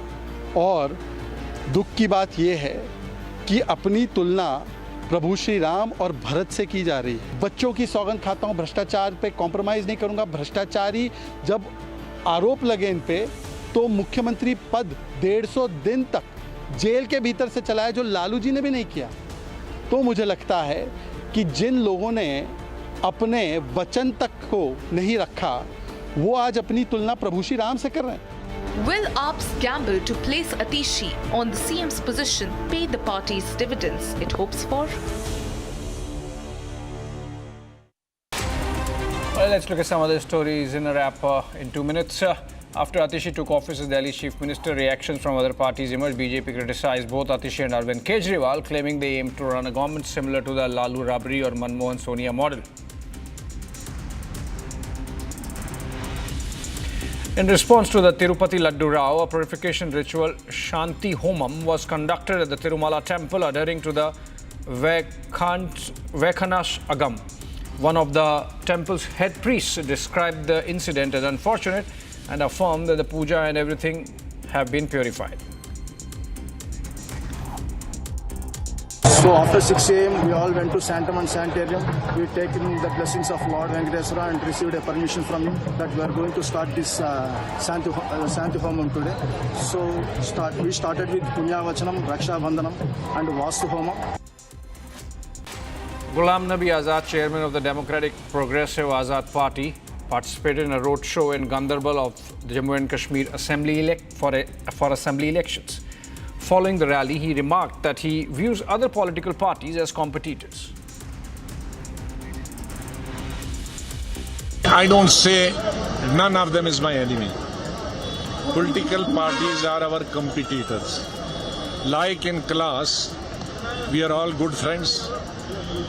We are studying under one roof in one class, but there is a competition. Who will be first, who will be second, third. So we are under one roof. The Supreme Court ruled today that merely storing child pornography constitutes an offence under the POCSO Act. The court recommended that Parliament amend the POCSO Act to replace child pornography with child sexual, exploitative and abusive material. Until such amendments are made, the court urged the central government to issue an ordinance for this change and advised all courts to refrain from using the term child pornography. दुनिया में पहली बार इस तरह से जो बच्चों की अश्लील वीडियोस बना के इंटरनेट पे डाली जाती हैं, देखी जाती हैं, उसके बारे में सुप्रीम कोर्ट ने पूरा एनालाइज किया है और उनको एनालाइज करके ये कहा है कि ये एक सोसाइटी के लिए बहुत ही बड़ी शर्म की बात है. Right, moving on, Indian footballer Akash Mishra has apologized to fans for national team's FIFA World Cup 2026 qualification failure. Here's a Republic Digital report on the same. Have done much better, and fans also, they know that we could have done better. We also know, coaches also know. But on behalf of everyone, even I am saying sorry.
At this moment, I cannot say more. I can only say, of course, I know we have disappointed the fans. Our expectations was above that we could have done much better. And fans also, they know that we could have done better. We also know, coaches also know. But on behalf of everyone, even I am saying sorry.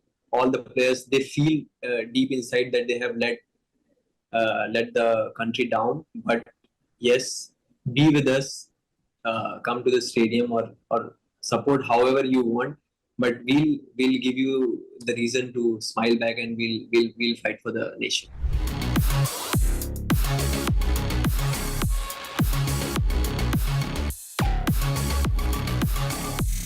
Now we are growing day by day, season by season, people are coming more and more.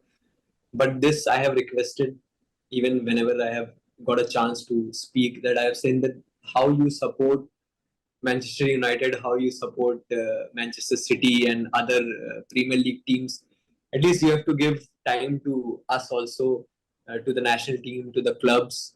Of course, when you'll give time, we'll do good, because see, we also don't want to play in front of an empty stadium. We also need supporters, and like football. Those who know football, I think supporters are very important. They are like an extra motivation for all the players to do well. So yeah, it's all about coming together and have patience. See, in one day we cannot change everything. People talk about, okay, when India will play World Cup, why India is not playing World Cup, and then question mark. Whenever national team is playing, this question comes always in the newspaper or in Twitter, media, everywhere. So yeah, it's not about one day. It's about many nights which we have to work, and of course, supporters, they play a very big role. All right, this is all we had in this edition. Short break. On the other side, Shravan comes with this is exclusive and very exclusive elements on the Odisha story. Do join in.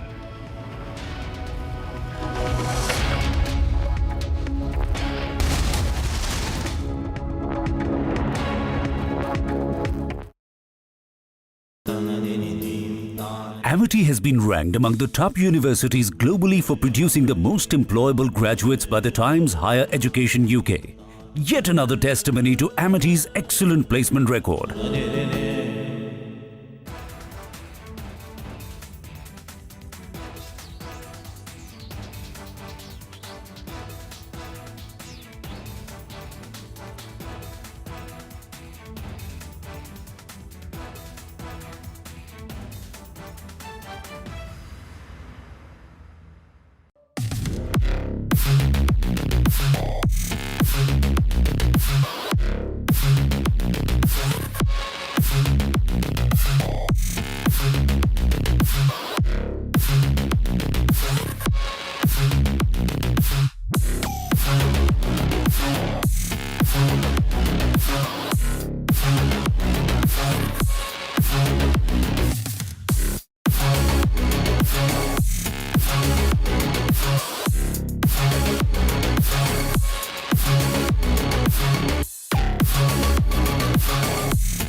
Director, The Taste of Success. Amity has been ranked among the top universities globally for producing the most employable graduates by the Times Higher Education UK. Yet another testimony to Amity's excellent placement record. She was forced to work late in the night. After 12:30, she has to work, and she will return home by 1:30 only. Then also she is given additional work to complete. They demanded that this work should be completed just now, and you should give it now. Even after reaching her PG, they are demanding like that. Sir, who were the people who forced her? Like, could you name them? Do you know the name of the manager?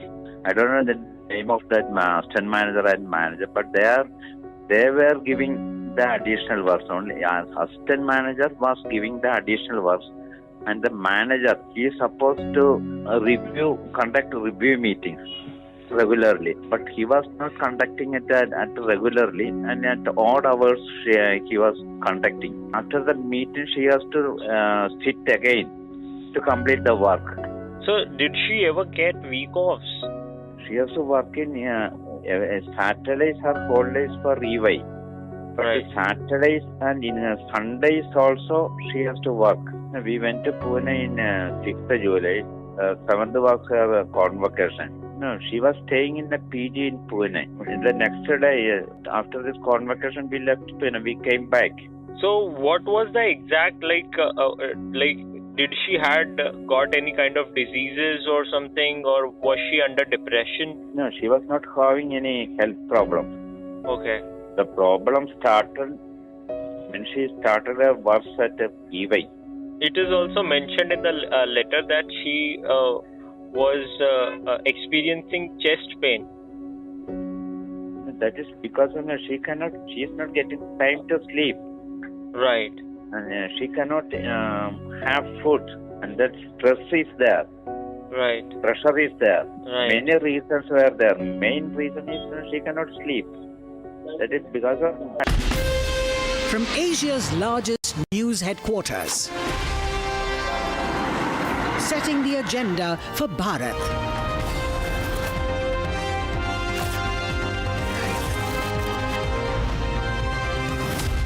You're watching Republic.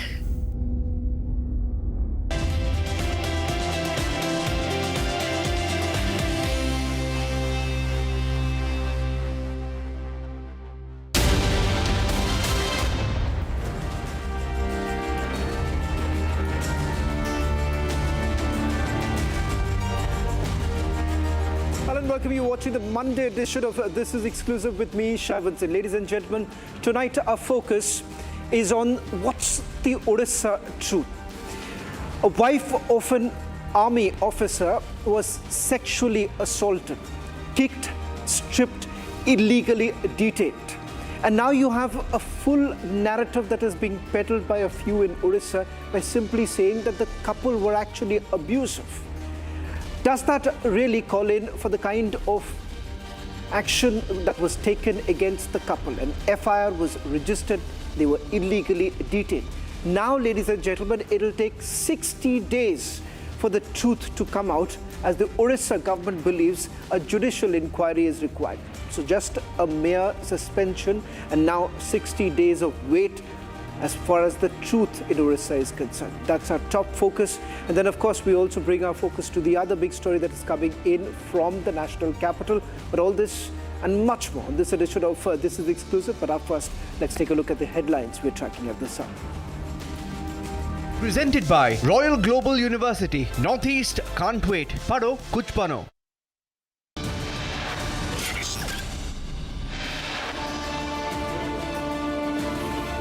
After judicial inquiry, Odisha Chief Minister holds meeting with the victim and army veterans.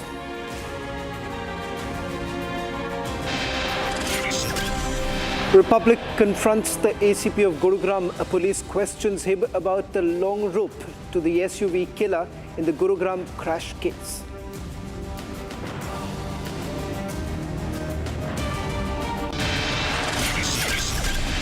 Laddu controversy snowballs.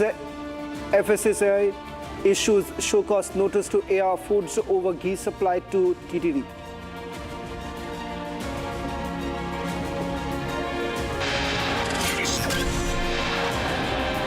stand by for the Prime Minister's much awaited address at the UN Summit of the Future in New York.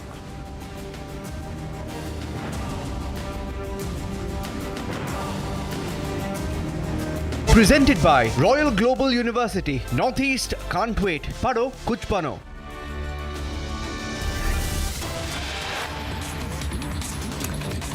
Starting with some more breaking news now coming in. The IDF has confirmed that at least 182 people were killed, more than 700 wounded, including children, women and medics, as Israel intensified its strikes in southern Lebanon.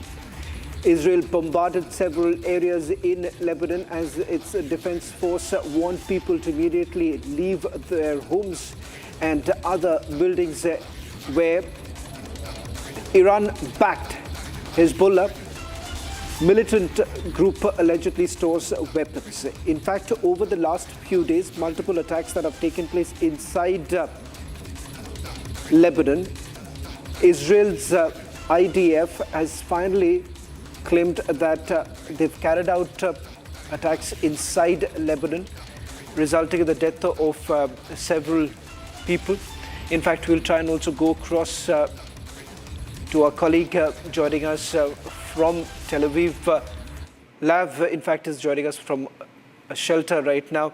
Lav, thank you very much for joining us on this broadcast. If you can just bring us up to speed about the action that has been carried out. First, with regards to the pager attacks, while Israel hasn't officially confirmed that they were behind the attack that was carried out, today the IDF has made a statement with regards to fighter jets crossing over into Lebanon and carrying out those attacks. What more are you picking up?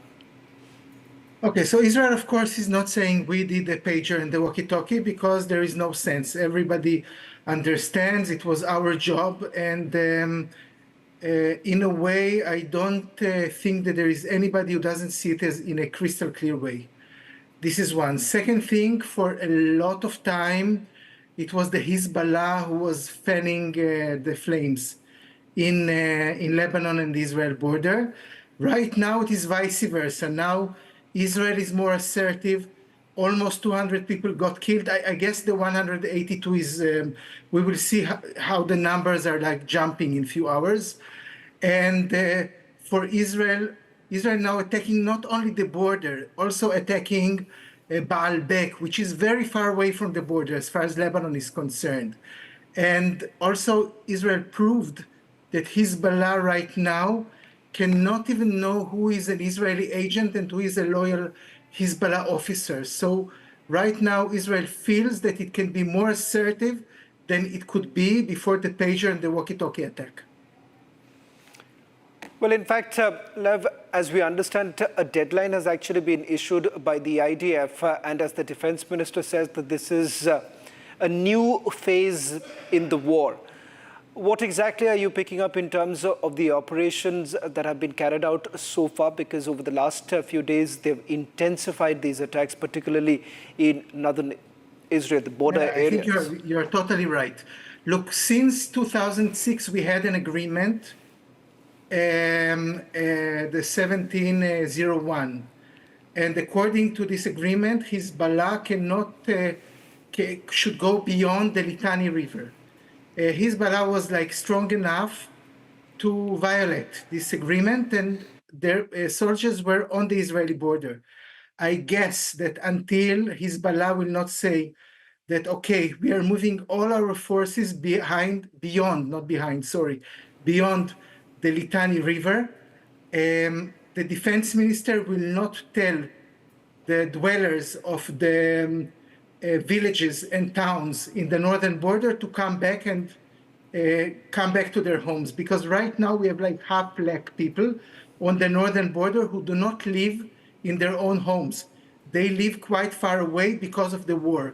So I guess that what we want to achieve as Israelis is to know that the half black Israelis can go safely to their towns and villages. Well, as I understand, more breaking news now coming in, Lav, that sirens have been sounded off in some parts of northern Israel and particularly in the border areas. So it does appear that right now the focus has completely shifted from Gaza to Lebanon. Perhaps the government wants to put the entire focus on eliminating the Hezbollah. I think that eliminating the Hezbollah is not an easy task. Even Hamas, which is not as strong as Hezbollah, we saw that it takes us like 1 year, and still some soldiers, some terrorists of Hezbollah are still there.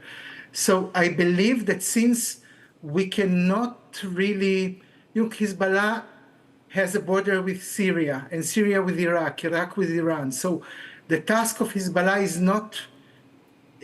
is more nightmarish even than Hamas. And right now, it seems that we have like a one-front war. It doesn't mean that we don't have soldiers in Gaza. We do have some soldiers there. But most of our elite soldiers and Air Force and mostly everything else is on the Lebanese border. So although we have also officers and soldiers in Gaza, it is like a one-front war only in Lebanon right now. Well, thank you very much, Lab, for getting us the latest details from the ground. We'll request you to stay safe as you are also reporting from inside a shelter home right now, getting us the latest details from Israel as the situation has only worsened, particularly in the northern areas as sirens have also been sounded off. Shifting focus to the other story coming in from Odisha. Ladies and gentlemen, it will now take about 60 days for the truth to really come out. The fiancé of an army officer who was brutally assaulted inside a police station. And remember, not just that, she's also made a stunning claim that she was kicked, stripped, and a false case was registered against her. As a response, the Odisha government has only suspended 5 police officers and no action has been taken thereafter. An FIR has been registered, but not a single arrest has been made in this case. It turns out that the government believes right now that a judicial inquiry is the need of the hour to find out the truth, whether at all the army officer's fiancé was actually assaulted inside the police station or not, because there is no CCTV footage inside that very police station. Take a look at this ground report. As the storm over the alleged illegal detention of an army officer and sexual assault on his fiancée under police custody took over national headlines, the Mohan Maji-led BJP government in Odisha has come out on top of the case amidst the widespread outrage from the army community across the nation.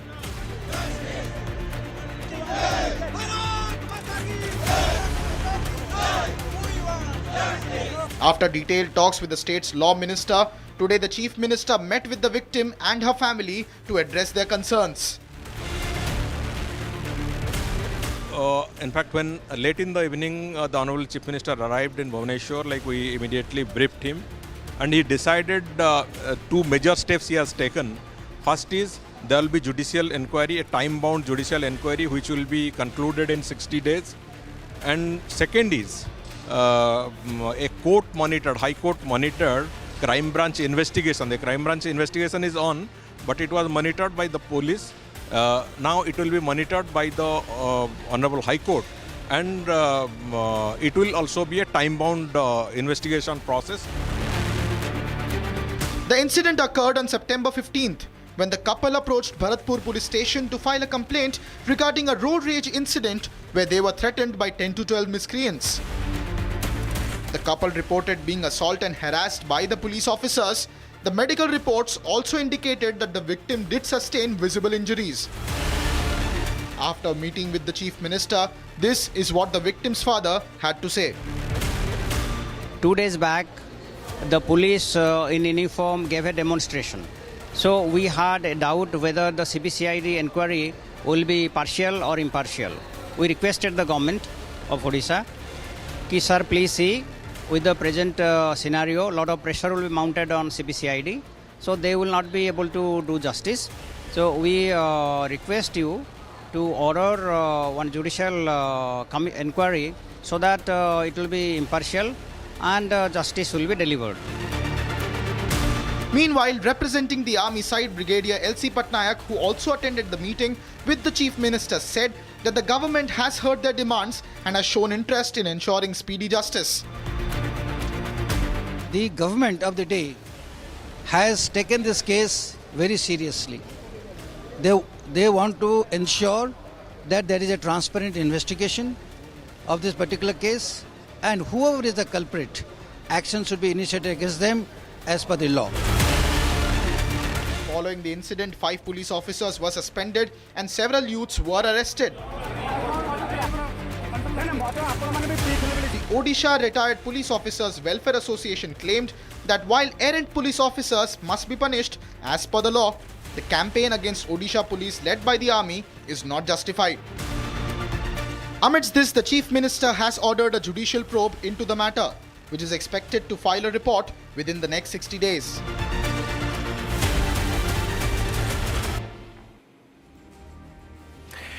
Well, there has been a nasty fight over this entire matter, with some trying to blame the victim here. And there is a narrative that is now being spun by those who are supporting the action of the police by simply saying that the couple were actually abusive towards the police, and that is the reason why that action was taken, resulting in both sides sparring. Let's just quickly take you through what's the larger picture. What is it that both sides are essentially claiming? Over the last few days, we have also seen the Association of the Police Officers claiming that the suspension order should be revoked. First, let's begin with what the army says. A letter that was basically written by the commanding officer.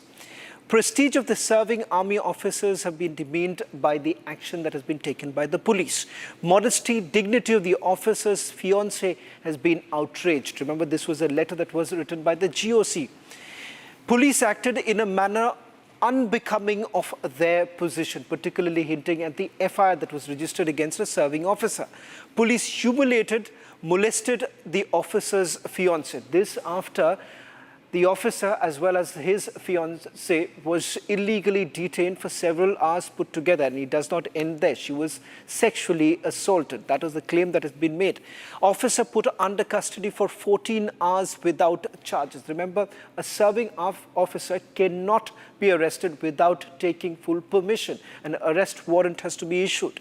In this case, nothing of that sort happened. Police station did not have the CCTVs installed. So the claim that has been made by the police that the couple were actually abusive towards the police is something that remains unsubstantiated. Police statements manipulative, aimed at concealing the brutality. That's what the army claims.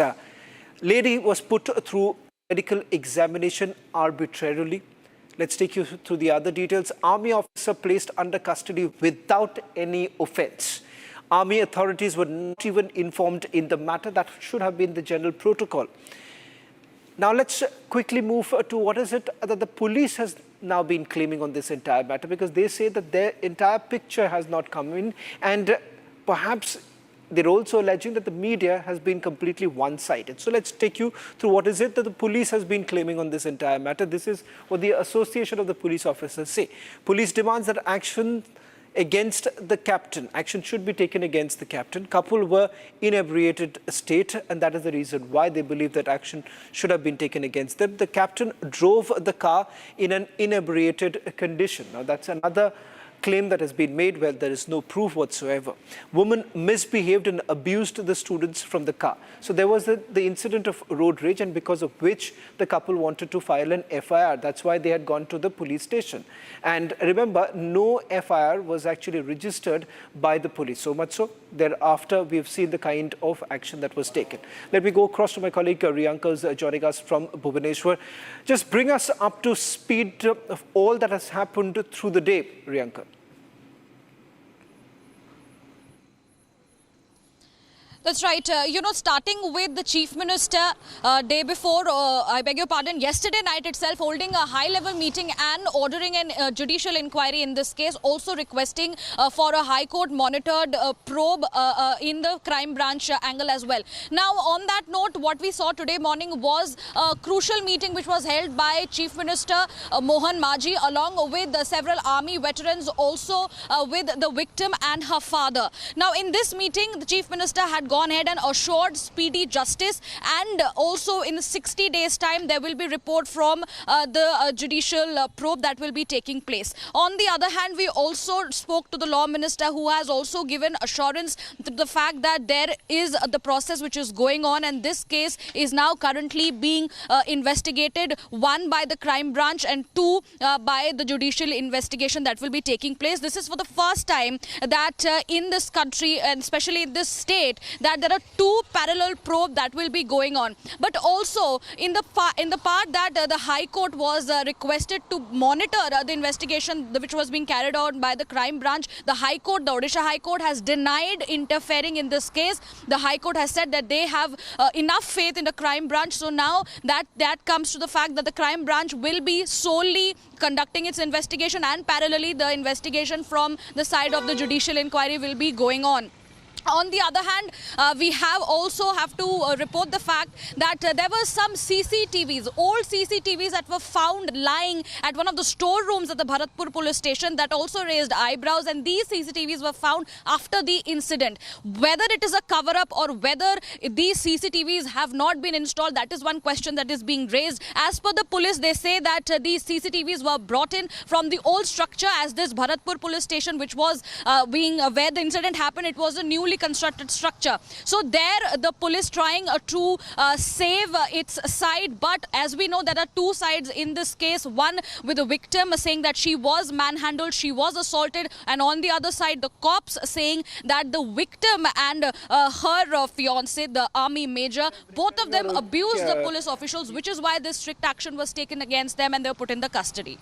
Well, thank you very much, Riyanka, for getting us the latest details. The story that we'll be tracking very closely by simply saying a judicial inquiry to be conducted, is that really enough? What about the action to be taken against those erring officers? Let's shift our focus to the national capital. Just about a few days ago, you've had an SUV killer who has been given station bail in just 30 minutes. Remember, the person had a BJP sticker on his bonnet, and it turns out that he was let off. This after killing a motorcycle-borne young boy, Akshat Garg. In fact, as we speak right now, Akshat Garg's family members have reached the Gurugram police station demanding action against the SUV killer. Some of the questions that we have posed to the Gurugram police as to why there was a tearing hurry to basically release the SUV killer, and why exactly no action to be taken against the SUV killer. What you see on your screen right now, Akshat Garg's family has reached the DLF Phase 2 police station in Gurgaon demanding justice, demanding the arrest of SUV killer who has been let off. First, let's quickly go across to my colleague Akhil, getting us the latest details. He's joining us from the DLF Phase 2 police station, where Akshat Garg's family members have reached. They spoke to us a short while back, where they're demanding action to be taken against the SUV killer. Let me see if we can go across to Akhil. Akhil, just walk us through the details that you're picking up. You've spoken to the ACP a short while back. They say a station bail was granted because that is as per procedure. What more are you picking up? And perhaps if the family members are around you, if you could also reach out to them and perhaps have a word with them. Well, absolutely, Shavan. If you see what happened, that this evening itself, Akshat Garg's mother and father as well, both of them came over here for justice, because they have been seeing that the probe has entered into its 8th day, but they are not seeing any kind of development in the process. Because while I have questioned this morning itself, I interviewed a senior police officer in the Gurugram Police Department, and they said that when I posed him a direct question that why the forensic report is not out, because it's almost 8 days, but if you see, there is no major development. But he had no answers to these questions. Apart from that, we asked another question that if you see what happened, the driver of that SUV 300, which is behind me, this is a seized vehicle, seized SUV car. So I asked him a very valid question that why the SUV driver was released on bail, because when the Gurugram police asked him to submit the driving license, he was not able to procure cure. When I asked this same question to the mother of the victim, she gave a similar analogy कि आप कभी ऐसा नहीं होता कि किसी चोर को बोलते हैं कि घर जाइए और घर से जो चोरी का सामान है वो लेकर के आइए. Then how come Gurugram police allowed that accused Kuldeep Thakur to go home and bring that driving license? I posed this question to the officer ACP, and he had no answer. He said we gave him the opportunity to go and bring that driving license. So these are the questions that Gurugram police must need to answer. That on what basis they allowed accused Kuldeep Thakur to go home and bring that driving license. Yes, Shravan. Well, in fact, let's just quickly play out that confrontation with the ACP of Gurgaon police, who allowed the SUV killer to go back to his residence and collect the driving license. This after he killed Akshat Garg. Let's first listen in to what the ACP had to say. Kuldeep Thakur was not able to produce its driving license, but still Gurugram police granted him bail. Why so? देखिए, उस समय accused का कहना ये था कि मेरे पास licence है, लेकिन क्योंकि एक्सीडेंट हुआ था इस वजह से मुझे कागजात अभी गाड़ी में मिल नहीं पा रहे, वो खुद भी पजल था, तो उसको एक अपॉर्चुनिटी लाइसेंस प्रोड्यूस करने की दी गई थी. और उसके बाद जब वो लाइसेंस प्रोड्यूस नहीं कर पाया तो उसके बाद उसमें जो भी संबंधित धाराएं थी वो उसमें ऐड की गई थी हमारे केस में, और आगे कार्रवाई उसमें की जा रही है. ऐसा कुछ नहीं है क्योंकि अगर उस समय जितने भी सेक्शंस लगे हुए थे उसमें अगर लाइसेंस की बात भी आपने जो कही, अगर लाइसेंस ना भी हो तब भी एमबी एक्ट का सेक्शन ऐड किया जाना चाहिए था, जो बाद में भी किया गया. उससे बेलेबल या नॉन बेलेबल होने पे कोई फर्क नहीं पड़ता उससे. अच्छा, इसमें फैमिली जो है बार बार वो क्लेम कर रही है कि अक्यूज को एक ना कहीं सहारा दिया जा रहा है. देखिए, बिल्कुल मैं सबसे पहले तो यही कहूँगा कि पीड़ित परिवार को मैंने पहले भी निवेदन किया था, रिक्वेस्ट की थी कि अगर उनको कोई शक या शुबा है तो हमसे आके मिलें, हम उनको सारा प्रोसीजर समझाएंगे, क्लियर करेंगे. हम लोग उनके साथ हैं.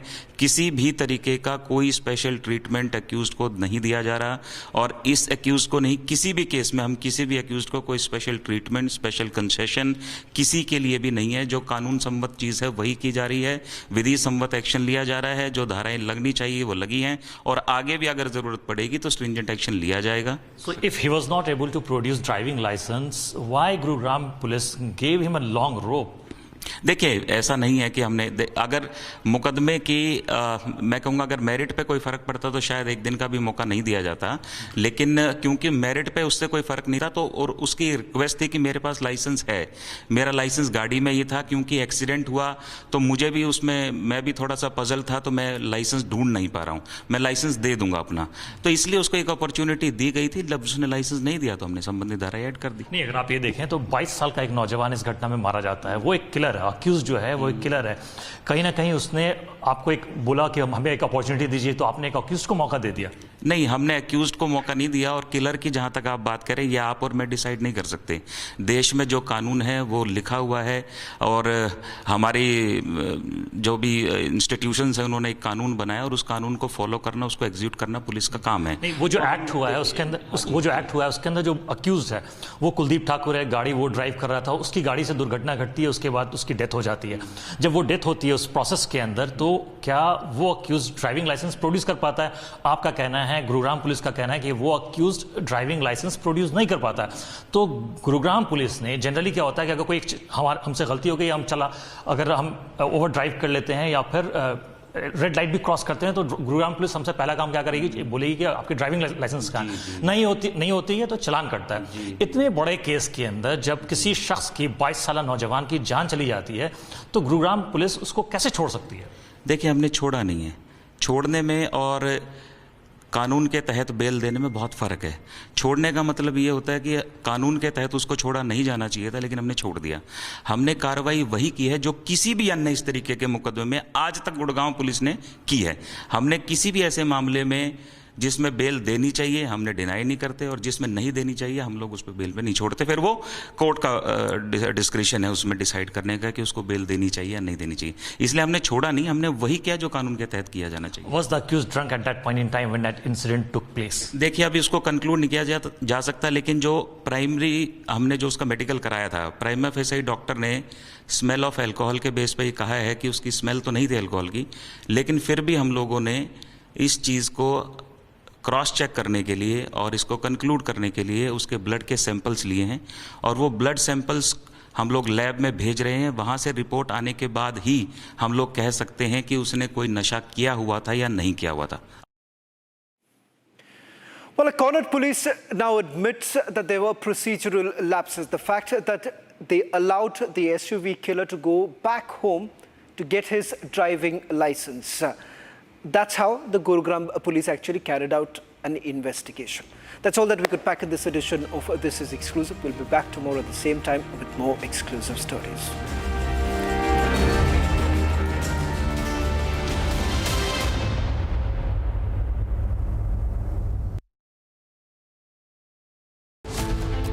National demand to free temples from government. Government control reason for Laddu insult.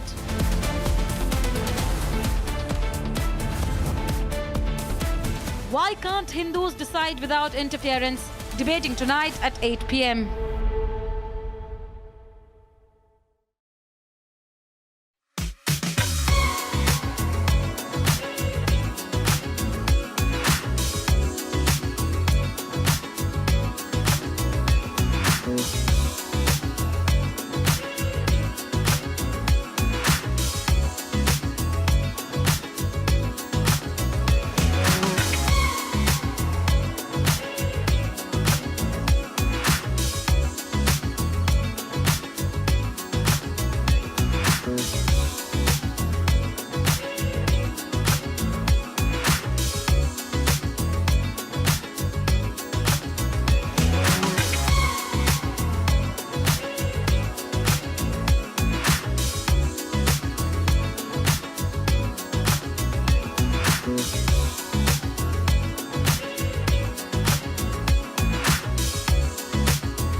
Asia's largest news headquarters.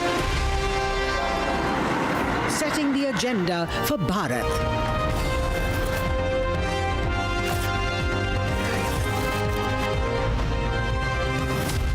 You're watching Republic.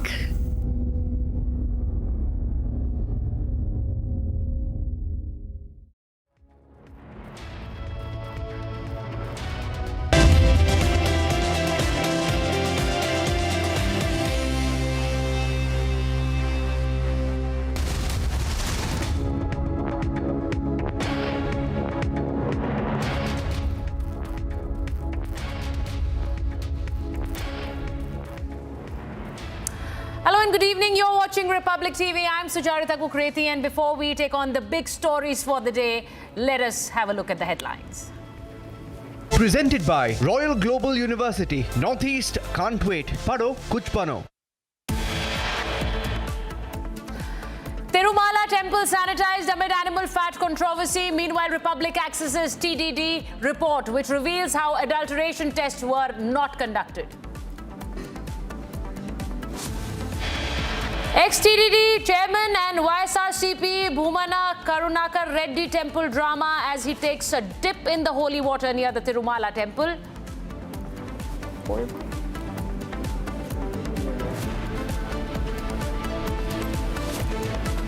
Bengaluru Mahalakshmi case, over 50 pieces of body found in fridge. Minister says prime suspect traced in Bengal. ज्यादातर ऐसे हैं जिनके खिलाफ आज तक case शुरू हुआ ही नहीं। मैं तो कहता हूं कि फौरी तौर पर उन सब के जिनके केसों में फिलहाल कोई कार्रवाई नहीं हुई है, उन पर दोबारा सोचा जाना चाहिए। Omar Abdullah openly backs separatists, demands release of stone pelters, asks what is Pakistan's fault. And BJP calls Atishi a dummy CM, alleges grave insult to Constitution for leaving CM chair vacant.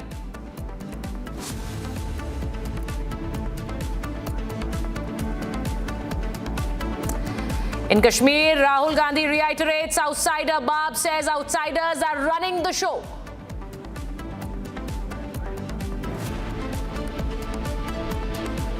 Presented by Royal Global University. Northeast can't wait. Pado kuch pano.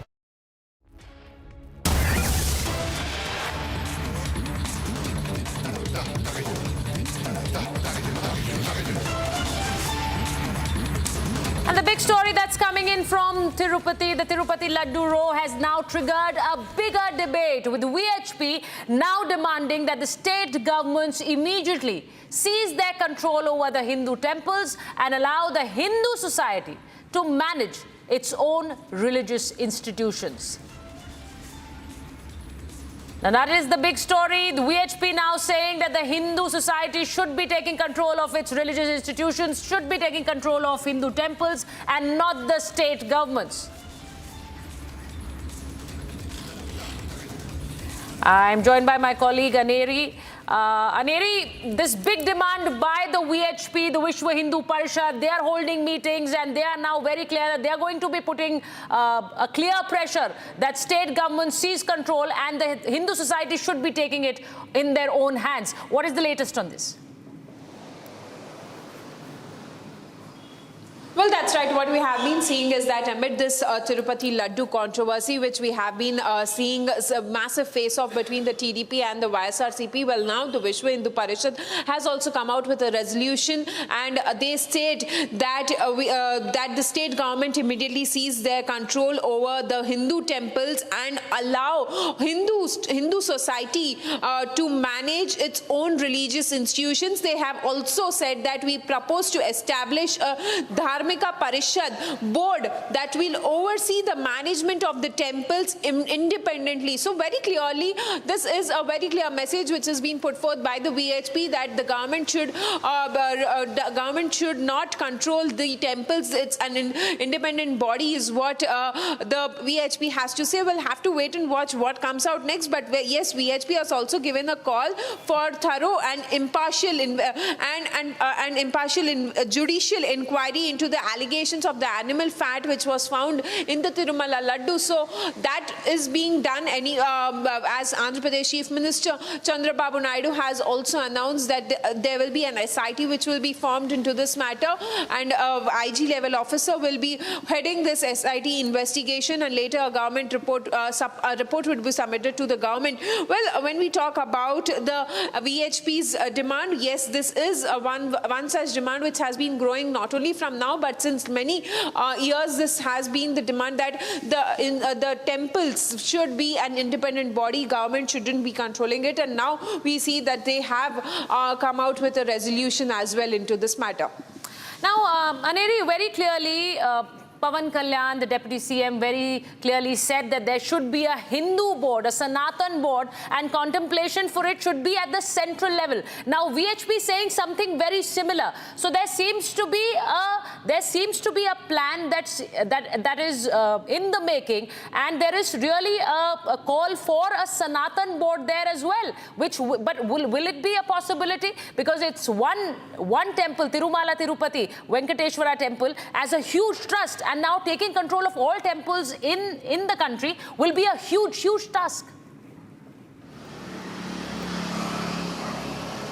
Well, definitely that's a very big decision if that comes to force. Yes, it will be one big move that will be done, because yes, Andhra Pradesh Deputy Chief Minister Pawan Kalyan has also made such demand that there should be a Sanatan Raksha, the Dharma Raksha board which should be coming up, and also VHP also continues to demand a similar board. So we'll have to see will that happen or not. But yes, at a national level, if this is going to take place, then definitely it's a very big decision that will be done, that will be taken up, where the state governments will not be controlling the temples or the Hindu temples all across the country. We'll have to wait and watch will that move be taking place or not. But yes, that demand has also been coming in from the Andhra Pradesh Deputy Chief Minister Pawan Kalyan as well.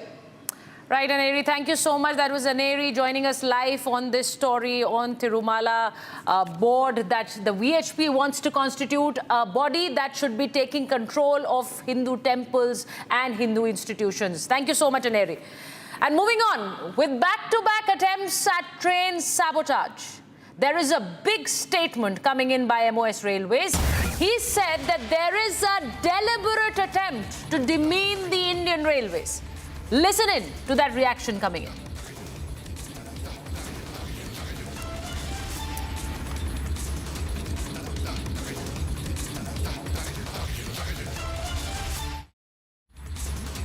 आप समझें, जो railway track है वो infrastructure हमारा बहुत बढ़ रहा है, आगे से बहुत लाइनें आगे बढ़ रही है। अभी लास्ट 15 दिन पहले ही प्राइम मिनिस्टर साहब ने 8 और नए प्रोजेक्ट जो हैं उनका शुरुआत कर दी है।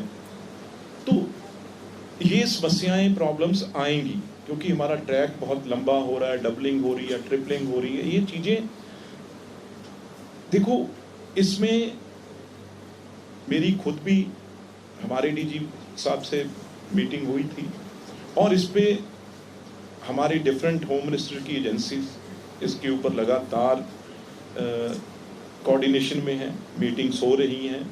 हम बिल्कुल भी कोई ऐसी जो कोशिशें हैं उसे बिल्कुल सफल नहीं होने देंगे।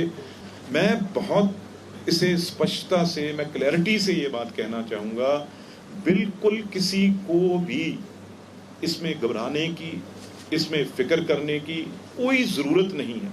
ये हमारा काम है इसे ठीक रखना, इस चीज़ों को किस तरीके से रोका जाए, हम सक्षम हैं उस चीज़ में। ये मैं बड़े विश्वास से कह सकता हूँ, रेलवे बिल्कुल सुरक्षित है और ऐसी चीज़ें जो कर रहे हैं वो हमारे ध्यान में है, कौन कर रहे हैं, क्यों कर रहे हैं, कैसे कर रहे हैं। बहुत इनपुट्स गवर्नमेंट के पास है, होम मिनिस्ट्री के पास है, रेलवे के पास है, लेकिन पैनिक करने वाली या इससे घबराने वाली बात कोई नहीं है। बड़े बड़ी चीज़ें जो है भारत सरकार हैंडल करती है, बिल्कुल भी इस चीज़ के लिए पैनिक या चिंता करने की ज़रूरत नहीं है। मैं ये बहुत ही आपको विश्वास से ये बात कह सकता हूँ। And I'm joined by my colleague Amandeep. Amandeep, what is really the MOS Railways hinting at? Is he speaking of a larger conspiracy when he says that there is a deliberate attempt to demean the Indian Railways?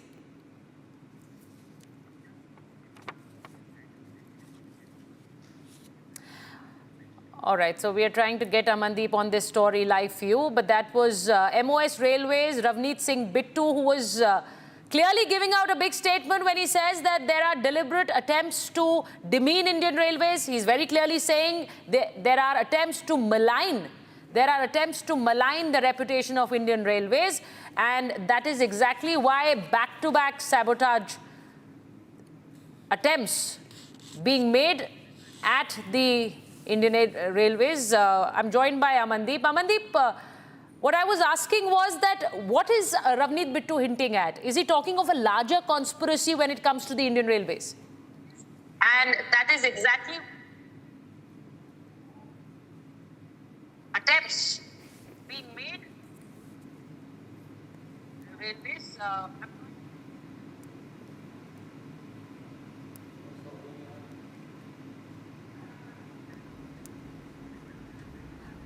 I think Amandeep is not able to hear me, but very clearly, and it's important to understand why that kind of statement, because there is obviously a probe that has been initiated into these sabotage attempts, which are targeted at the Indian Railways.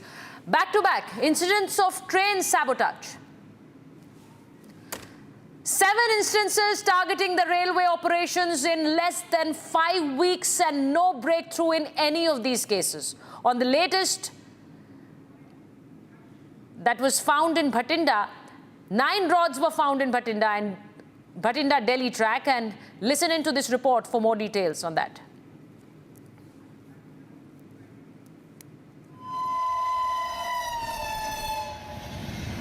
Three train derailments have come to fore in the last 48 hours.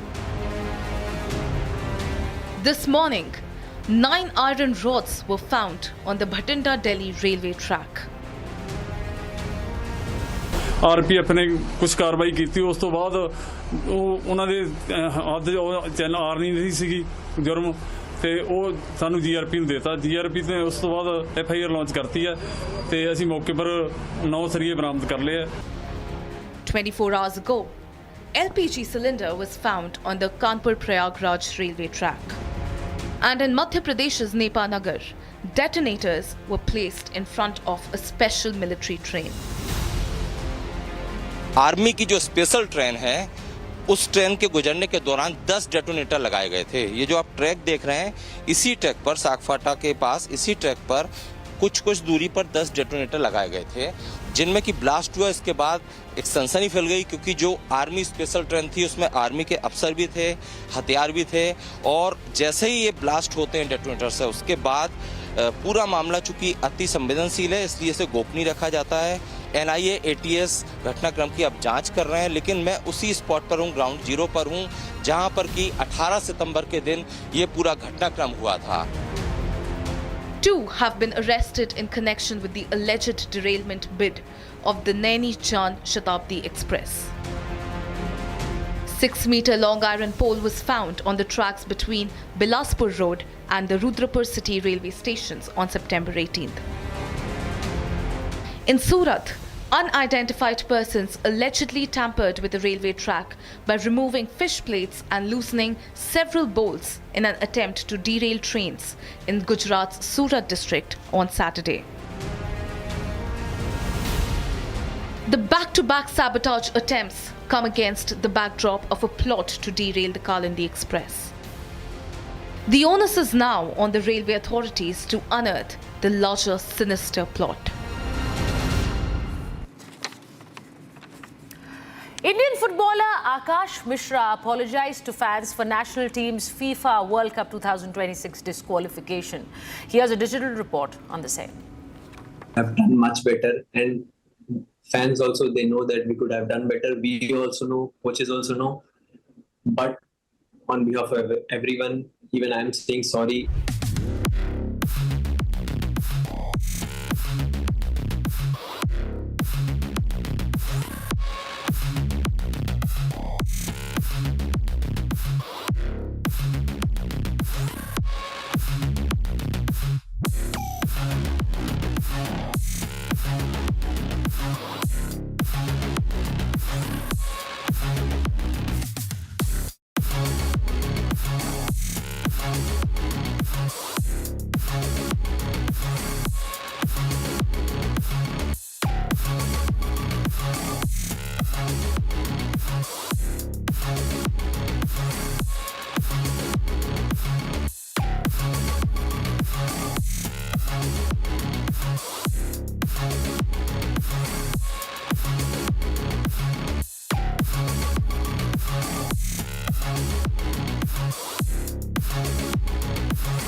See, at this moment, I cannot say more. I can only say, of course, I know we have disappointed the fans.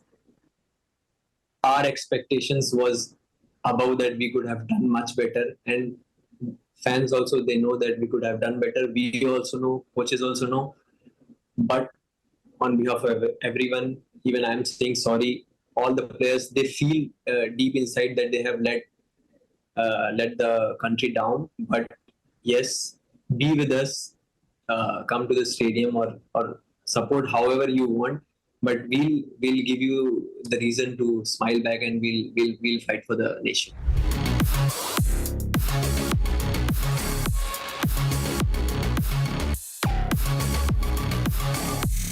Now we are growing day by day, season by season. People are coming more and more. But this I have requested, even whenever I have got a chance to speak, that I have said that how you support Manchester United, how you support Manchester City and other Premier League teams, at least you have to give time to us also, to the national team, to the clubs. Of course, when you'll give time, we'll do good, because see, we also don't want to play in front of an empty stadium.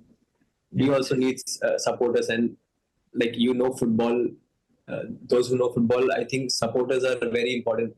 They are like an extra motivation for all the players to do well. So yeah, it's all about coming together and have patience. See, in one day we cannot change everything. People talk about, okay, when India will play World Cup, why India is not playing World Cup, and then question mark. Whenever national team is playing, this question comes always in the newspaper or in Twitter, media, everywhere. So yeah, it's not about one day. It's about many nights which we have to work, and of course, supporters, they play a very big role.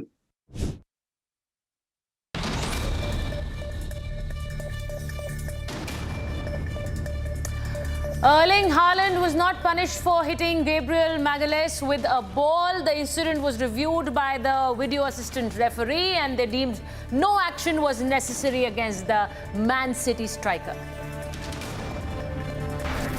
The 1-1 draw between Bangladesh and Maldives helped India qualify for the semi-final of the SAF Under-17 with a game to spare. Exactly 12 months ago, India beat Maldives 8-0 in the semi-final of the SAF Under-16 Championship.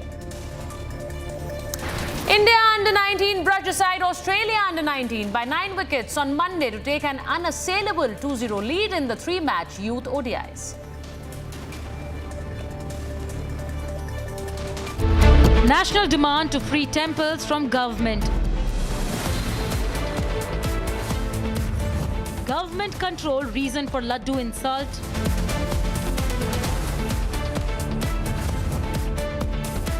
Why can't Hindus decide without interference? Debating tonight at 8 p.m.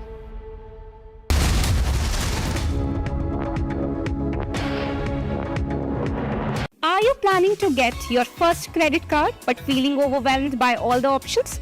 If you're scratching your head trying to understand which one to choose, don't worry. On Republic Money, I will break down the key things to watch out before you snag the shiny new card for your spending fun. Using credit card is like borrowing money from the bank. Every time you make a purchase, you get a bill at the end of the month to pay it back. But if you don't pay on time, guess what? The bank charges you extra. Which brings me to the first thing you need to know, interest rates. So what are interest rates? Think of it as a fee the bank charges if you don't pay back the full amount on time.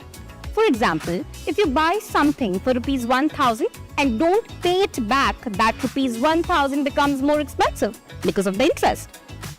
So low interest credit cards can help you save money if you are making a big purchase or if you need extra time to pay off your balance.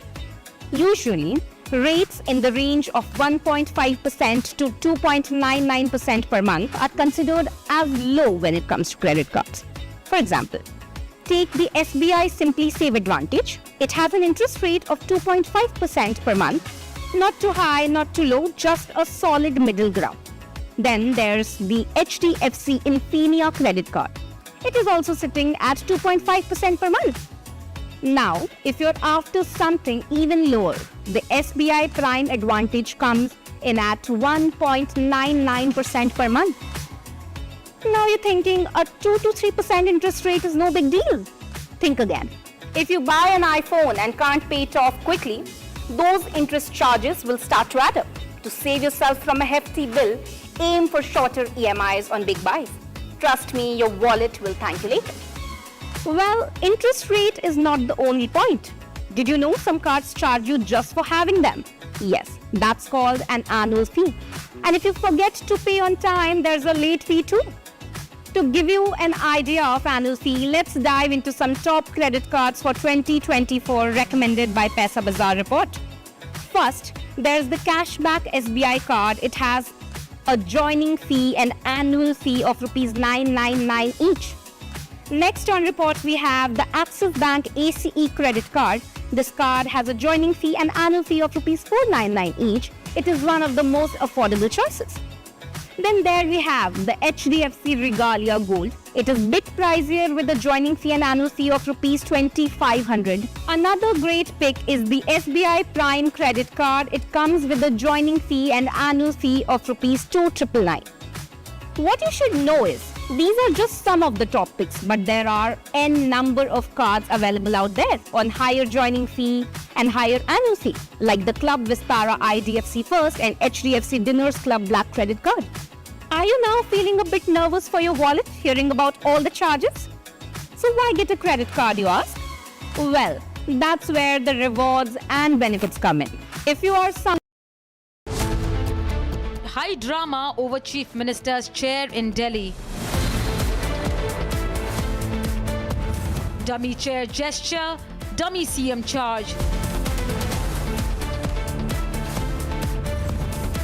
Chair vacant, so who is in charge of Delhi? Debating tonight at 8:40 p.m.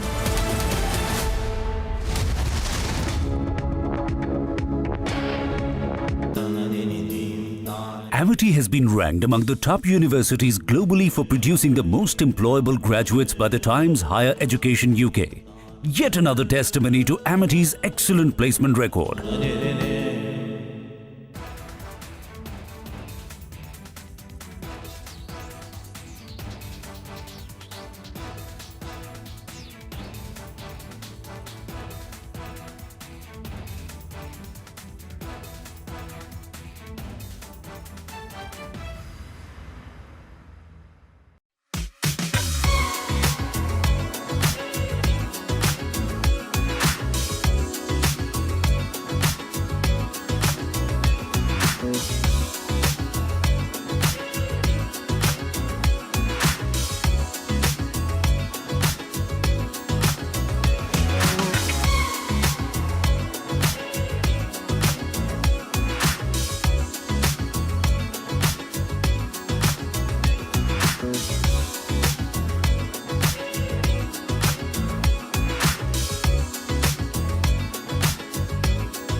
demand to free temples from government.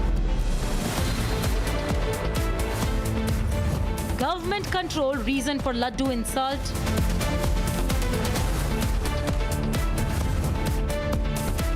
Why can't Hindus decide without interference? Debating tonight at 8 p.m.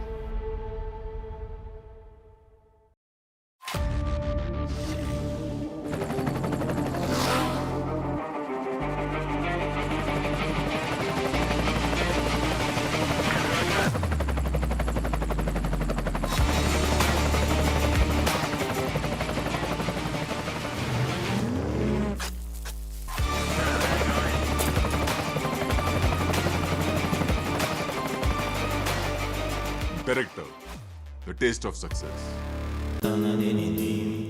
Amity has been ranked among the top universities globally for producing the most employable graduates by the Times Higher Education UK. Yet another testimony to Amity's excellent placement record.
Asia's largest news headquarters. Setting the agenda for Bharat.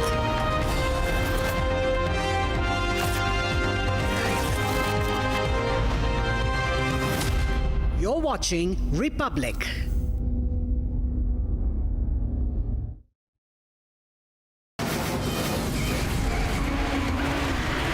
From the Republic Media Network headquarters, it's time for the debate.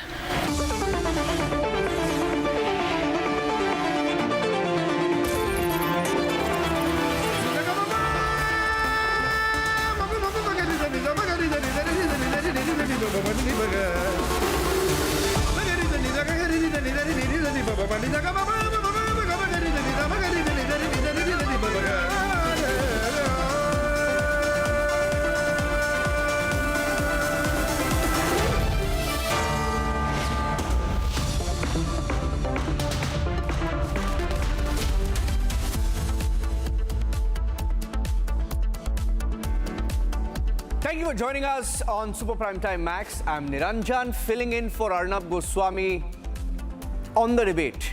It's his show. He will be back on this show soon. I'm filling in for him. But I'm coming to you with three big debates tonight. Let's tell you what the big debates are tonight, ladies and gentlemen. After the Tirupati Laddu controversy, a story that was broken by Republic TV and the Republic Media Network, there has been a national debate, and it's not a new debate, it's an existing one. That's debate number one. After the Tirupati Laddu controversy, is it an indication, an example of why we need to free temples from government control? That's our top focus at 8 p.m. And at 8:30, a little after 8:30, around 8:40 more like, you had this picture of Atishi, the new Delhi Chief Minister. And if you're wondering why that chair or the frame is like that and why the photo is taken in a way where a second chair can be seen, that was deliberate. It's the photo op of the Aam Aadmi Party. Atishi says she's keeping the chair empty for Kejriwal because it's Kejriwal's chair. It's a dummy chair, and the BJP is calling her a dummy chief minister. That face off at 8:40 p.m. And at 9 p.m., you've had two leaders, national leaders, go to America in the last 2 weeks. Ladies and gentlemen, the Prime Minister of India, Narendra Modi, is in America. And look at the messaging from the Prime Minister, his meetings, the kind of impact he's making, and contrast that to the meeting of a second national leader, Rahul Gandhi, who was in America in the last 2 weeks. And what did he end up doing in America? That's the obvious comparison we will have to make at 9 p.m. Abhishek will be on that debate at 9 p.m. Here are the headlines this Monday evening on the debate tonight.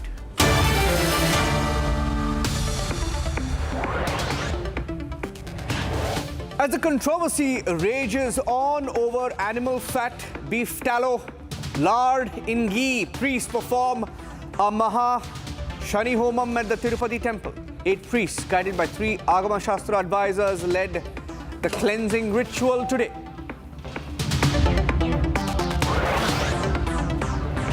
Facing public anger over insult to Hindu sentiments, now YSRCP leader and the former chief of the TTD, Bhuvana Karunakar Reddy's theatrics in the temple is rejected, takes a dip in the holy water near the Tirumala temple. He's then stopped. The Laddu controversy triggers a national debate. Demands grow for freeing temples, not just from government control, but also political control.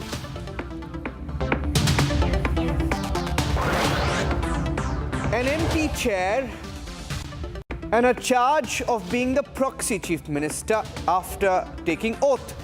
This is how the Aam Aadmi Party is planning to run the national capital, says the BJP. That face-off on the debate tonight.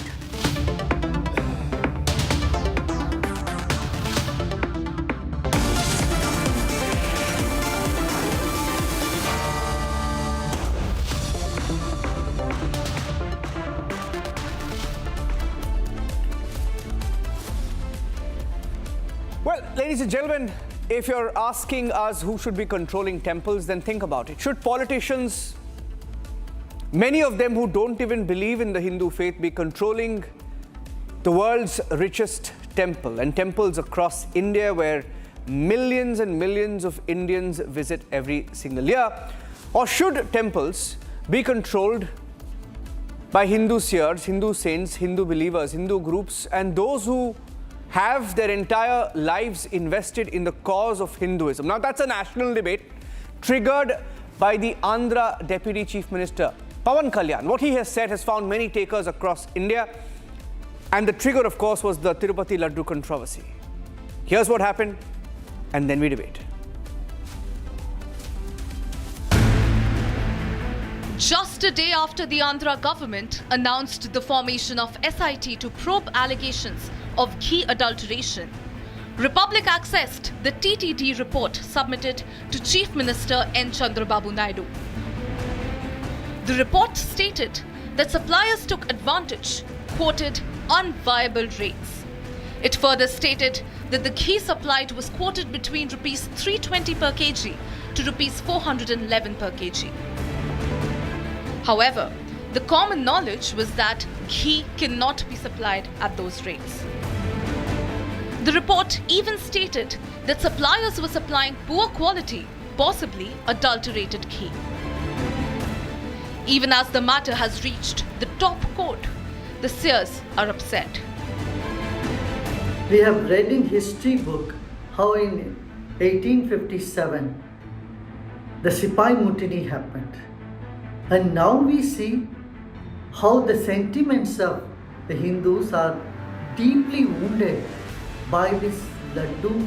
I mean, this is something which cannot be pardoned, it cannot be forgiven, it's malicious, and it is height of greed of the people who are involved in this process. So they need to be punished severely. They believe that the control of temples must be given to the religious leaders. The question that is now emerging is, was the blatant mockery of people's devotion a product of corrupt systems? And why is it that only the Hindu temples must be regulated?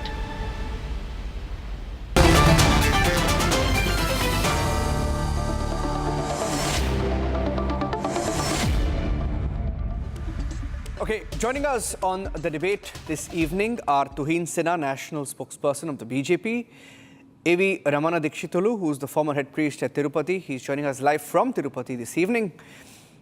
I have Shyam Prasad Meka, a Congress leader from Hyderabad. I have Professor Pulla Rao, he's a political analyst, joining us live from Chennai this evening, along with Satish Reddy, who's the General Secretary of the YSRCP, joining us live from Bengaluru today.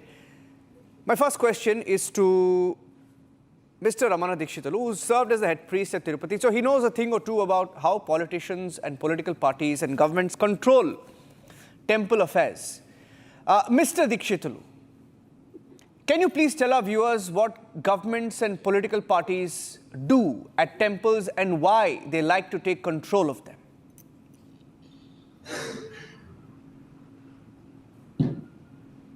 Om Sri Venkateshaya Namaha. It is not taking control of the temple, but using the assets of the temple. And as a priest, I am committed to practice and to protect Sanatan Dharma, the Vedic Dharma, or the Agama Dharmas in the temple. And I am in charge of providing total comforts to the god, like upacharas. And when there is any defect in that or any omissions in that, I will be pained and I will be bringing it to the notice of the administrators and requesting them to rectify that. So the ghee issue also I have observed a few years back and then brought it to the notice of the then executive officer and the then board chairman. But nothing was done, and I was happy when the government changed and the government took notice of all these sins committed in the temple, and they took relief measures on that. But whether any political party or a politician or a bureaucrat or anybody who is controlling the temple, who is in the government, they should have belief in God, belief in Sanatan Dharma. Okay, before you go to that point, can I interrupt you there, Mr. Dikshitulu? Before you go to the second point, I know what you're going to next, and I want to stop you right here. But I want to take you back to the first point you made. You said they want to control the assets. Why do they want to control the assets? You're talking about the world's richest temple. Why do politicians want to control the assets? Do they want a pie of the assets? Do they want to keep the assets safe? Do they want to loot the assets? No. Debate for them. Sir. And the politics look like No, Mr. Dikshitulu, that question was to you. Okay. Okay, he chose to leave the debate. I'm not sure why. I'm not sure why he chose I'll tell you why he chose to leave the debate. Okay, go ahead, You Professor can't Rao. answer. Okay, yes, Professor Rao, go ahead. No, but I asked him a question. I asked him why they He like to... can't answer that because he lives there. He can't answer that. Okay, why? Why is that? These spiritually vague answers he'll give you. No, he was not being vague. I don't think there's anything vague. I think he misunderstood. I think he misunderstood. I think he misunderstood that he was in a debate. The minute you asked him about money, he left. I think he misunderstood that he was in a debate. I wanted to start with him and give him a platform. He's coming back. I think he misunderstood that he was in a debate, but I was trying to get him to answer a few questions because he knows firsthand. He served there firsthand. So I'd like to, when he comes back, I'll go back to him. But I want to get the response of the YSRCP. Bumana Karunakar Reddy, chairman, former chairman, YSRCP. Satish Reddy, question is to you, direct. Venkata Satish Kumar, YSRCP. Udayabanu Samineni, YSRCP. Tippeswamy, YSRCP. Chande Ashwartha Naik, YSRCP. Meka Sheshubabu, YSRCP. Venkata Subba Reddy, YSRCP. Yella Reddy Gari Sitarama Reddy, YSRCP. Gadi Raju Venkata Subbaraju, YSRCP. Vishwanath Reddy, BJP. Gaddam Sita, wife of Congress leader Ranjit Reddy. R.V. Deshpande, Indian National Congress. Dr. S. Shankar, BJP. Milind Narvekar, Shiv Sena, Uddhav Balasaheb Thackeray faction. How are these people, Mr. Satish Reddy, qualified to run the Tirumala Tirupati Devasthanam Trust?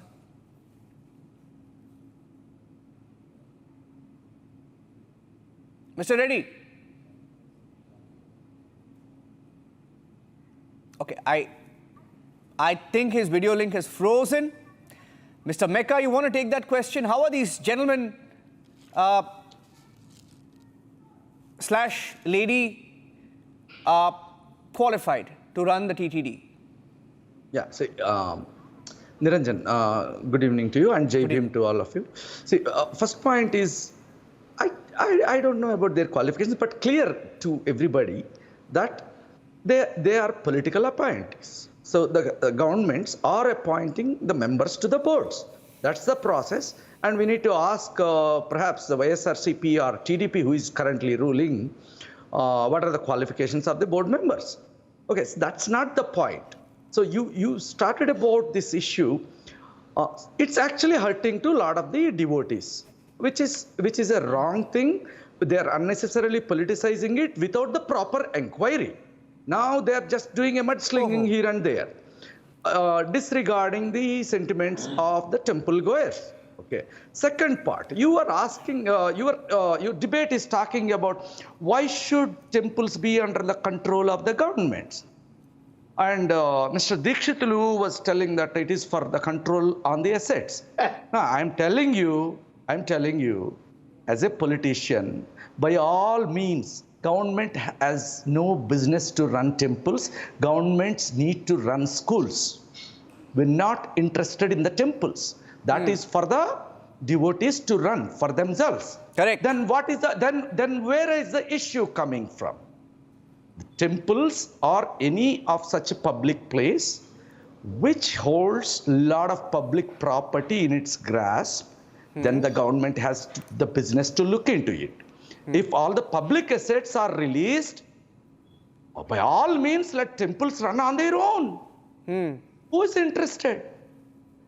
Of course they're interested. What do you mean, who's interested? I'll give you an example. 1 minute. I'll factually counter you, Shyam Prasad Mekaji. I'll factually counter you. I'll start with the first point you made. You started by saying they're politicizing without doing proper tests. I want to break some news to you. As of 5:33 p.m. this evening, 5:33 p.m. this evening, not just the Andhra Pradesh government, you also had the Central Health Ministry that has issued a show cause notice to a ghee supplying company. The ministry received samples from 4 companies, out of which 1 company's samples failed the quality test, revealing adulteration. So this is not some fictional story that is being built up, if that is what the opposition is trying to say. No. I'm not talking as opposition or ruling party or anything. What I'm saying is, you're forming SIT today, Special Investigation Team, without completing the investigation. Why you are being so insensitive and casting doubts on the quality of the laddu in the temple, which is hurting to a lot of the devotees. No, 1 minute. It's not casting doubts, sir. You watch. Sir, Shyam Prasad ji, can I ask you to just be a little, rephrase it? You're not saying, don't say cast doubts. Tests have been conducted not just in Andhra, but even in Delhi. So please be careful of the facts. Facts are, it has been adulterated. There is no doubt about that. No. There are a lot of other arguments. There are a lot of other doubts. So that's why I'm asking, you need to be a little more sensitive in such issues. They shouldn't have caused so much pain to all the devotees. Go complete the investigation, complete the inquiry, hold the people accountable. I have no problem with it. But this is very insensitive for short-term political gain. There is no political gain. Where is the political gain? Where is the political gain? If the political gain was for any particular party, it would have been to the YSRCP. Yes. I asked a question to Mr. Satish. No. You have to hear me once. Yeah. I lost your video link, but go ahead. Yes. I'm coming to that point. Give me 1 minute time. Go ahead. Now Chandrababu Naidu is a big failure because he has given hundreds of promises. Sir, he swept the elections, sir. What do you say? Please give me 1 minute of audience. Chandrababu Naidu has given hundreds of assurances to this public of Andhra Pradesh. He is a failure and he is not able to do all these things. To divert all this, now he is trying to blame Jagan Mohan Reddy and malign his image. In what way a substandard ghee supply is connected with Jagan Mohan Reddy as the Chief Minister? It is being purchased by the... I'll tell you. I'll tell you, Satish Reddy, I'm contradicting you. 1 minute, counter to you. Counter to you. Can I counter to you? Can I give a counter to you? No, you can only respond. A tender has been floated. L1, sir, as per the norms, the L1 has to be awarded with the... You can take my question and respond. My question to you was, you said, how is our party responsible? Yes. Let me ask you a question. For the last 5 years, it was the YSRCP in power. Yes. For the last 5 years, directly or indirectly, the YSRCP had control over the Tirupati, Tirumala Devasthanams. Because I have the names, sir, you can't... No, 1 minute. Before you say anything, let me read out the names once again for the benefit of our viewers. The TTD, 1 minute, I'm coming to you, Tuhin, I'm coming to you, 1 second. The TTD, the former chairman is Bhumana Karunakar Reddy, YSRCP. Ponada Venkata Satish Kumar, YSRCP. Udayabanu Samineni, YSRCP. Tippeswamy, YSRCP. Ashwardhan Naik, YSRCP. Meka Sheshubabu, YSRCP. Venkata Subbareddy, YSRCP. Hear me. No, I'm also reading BJP names, sir. Can I read BJP names? 1 minute.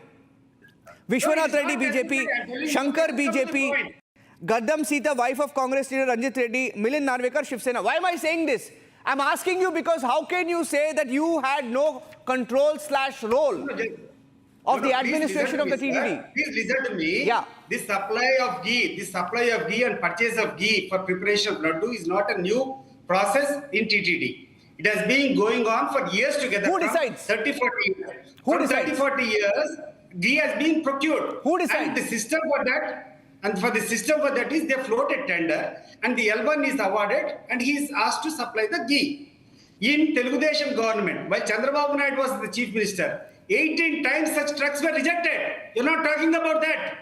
So when the supplier does not meet with the requisite standards, it is for the department to take action. It is not to politicize. Now you have heard the sentiments of all the Hindus in the, not only in the country, overall throughout the world, there are so many Hindu devotees. Understood. See, instead of taking action against the person who has done wrong, you are trying to malign the chief minister. Sir, 1 minute. Nowhere have I spoken about you or your chief minister. 1 minute. Nowhere have I spoken about you or your chief minister. 1 minute, sir. Please listen to me. Okay, I'll give you 30 seconds. And when I'm answering you, you're interrupting me. You're interrupting me after making some wild allegations. Oh, I am not making any wild allegations. Sir, I've stated the facts. When was this ghee rejected? It was in whose government? It was in Chandrababu Naidu's government. And you have taken 2 months of time to politicize the issue. And what are you supposed to do? As soon as you get a report that there is some fraud going on in the ghee supply, you should arrest the supplier. You should take action against them. Instead, you are going to your party office, and from your party office, you are making a press statement to malign the image of Jagan Mohan Reddy. Is this correct? 1 minute. Sir, I have nowhere. 1 minute. Mr. Reddy, 1 minute. I understand you're very angry and you have every reason to be angry and you should be angry because people of the country are also angry. Okay, whoever did it. I nowhere in this debate have I named your Supreme Leader Jagan Mohan Reddy. I have not named your leader Jagan Mohan Reddy. I have not named. I have not named. That is what is being happening. You're confused. I have not named. 1 minute, so bear with me.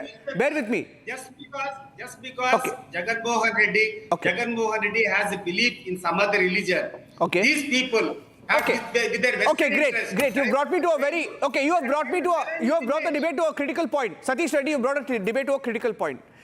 And I have a very interesting guest right now joining us. Shivani Durga is a spiritual guru. I won't draw her into politics of it. I will not draw her into the politics. But I will ask her a question, right? Shivani Durga ji, who should administer our temples?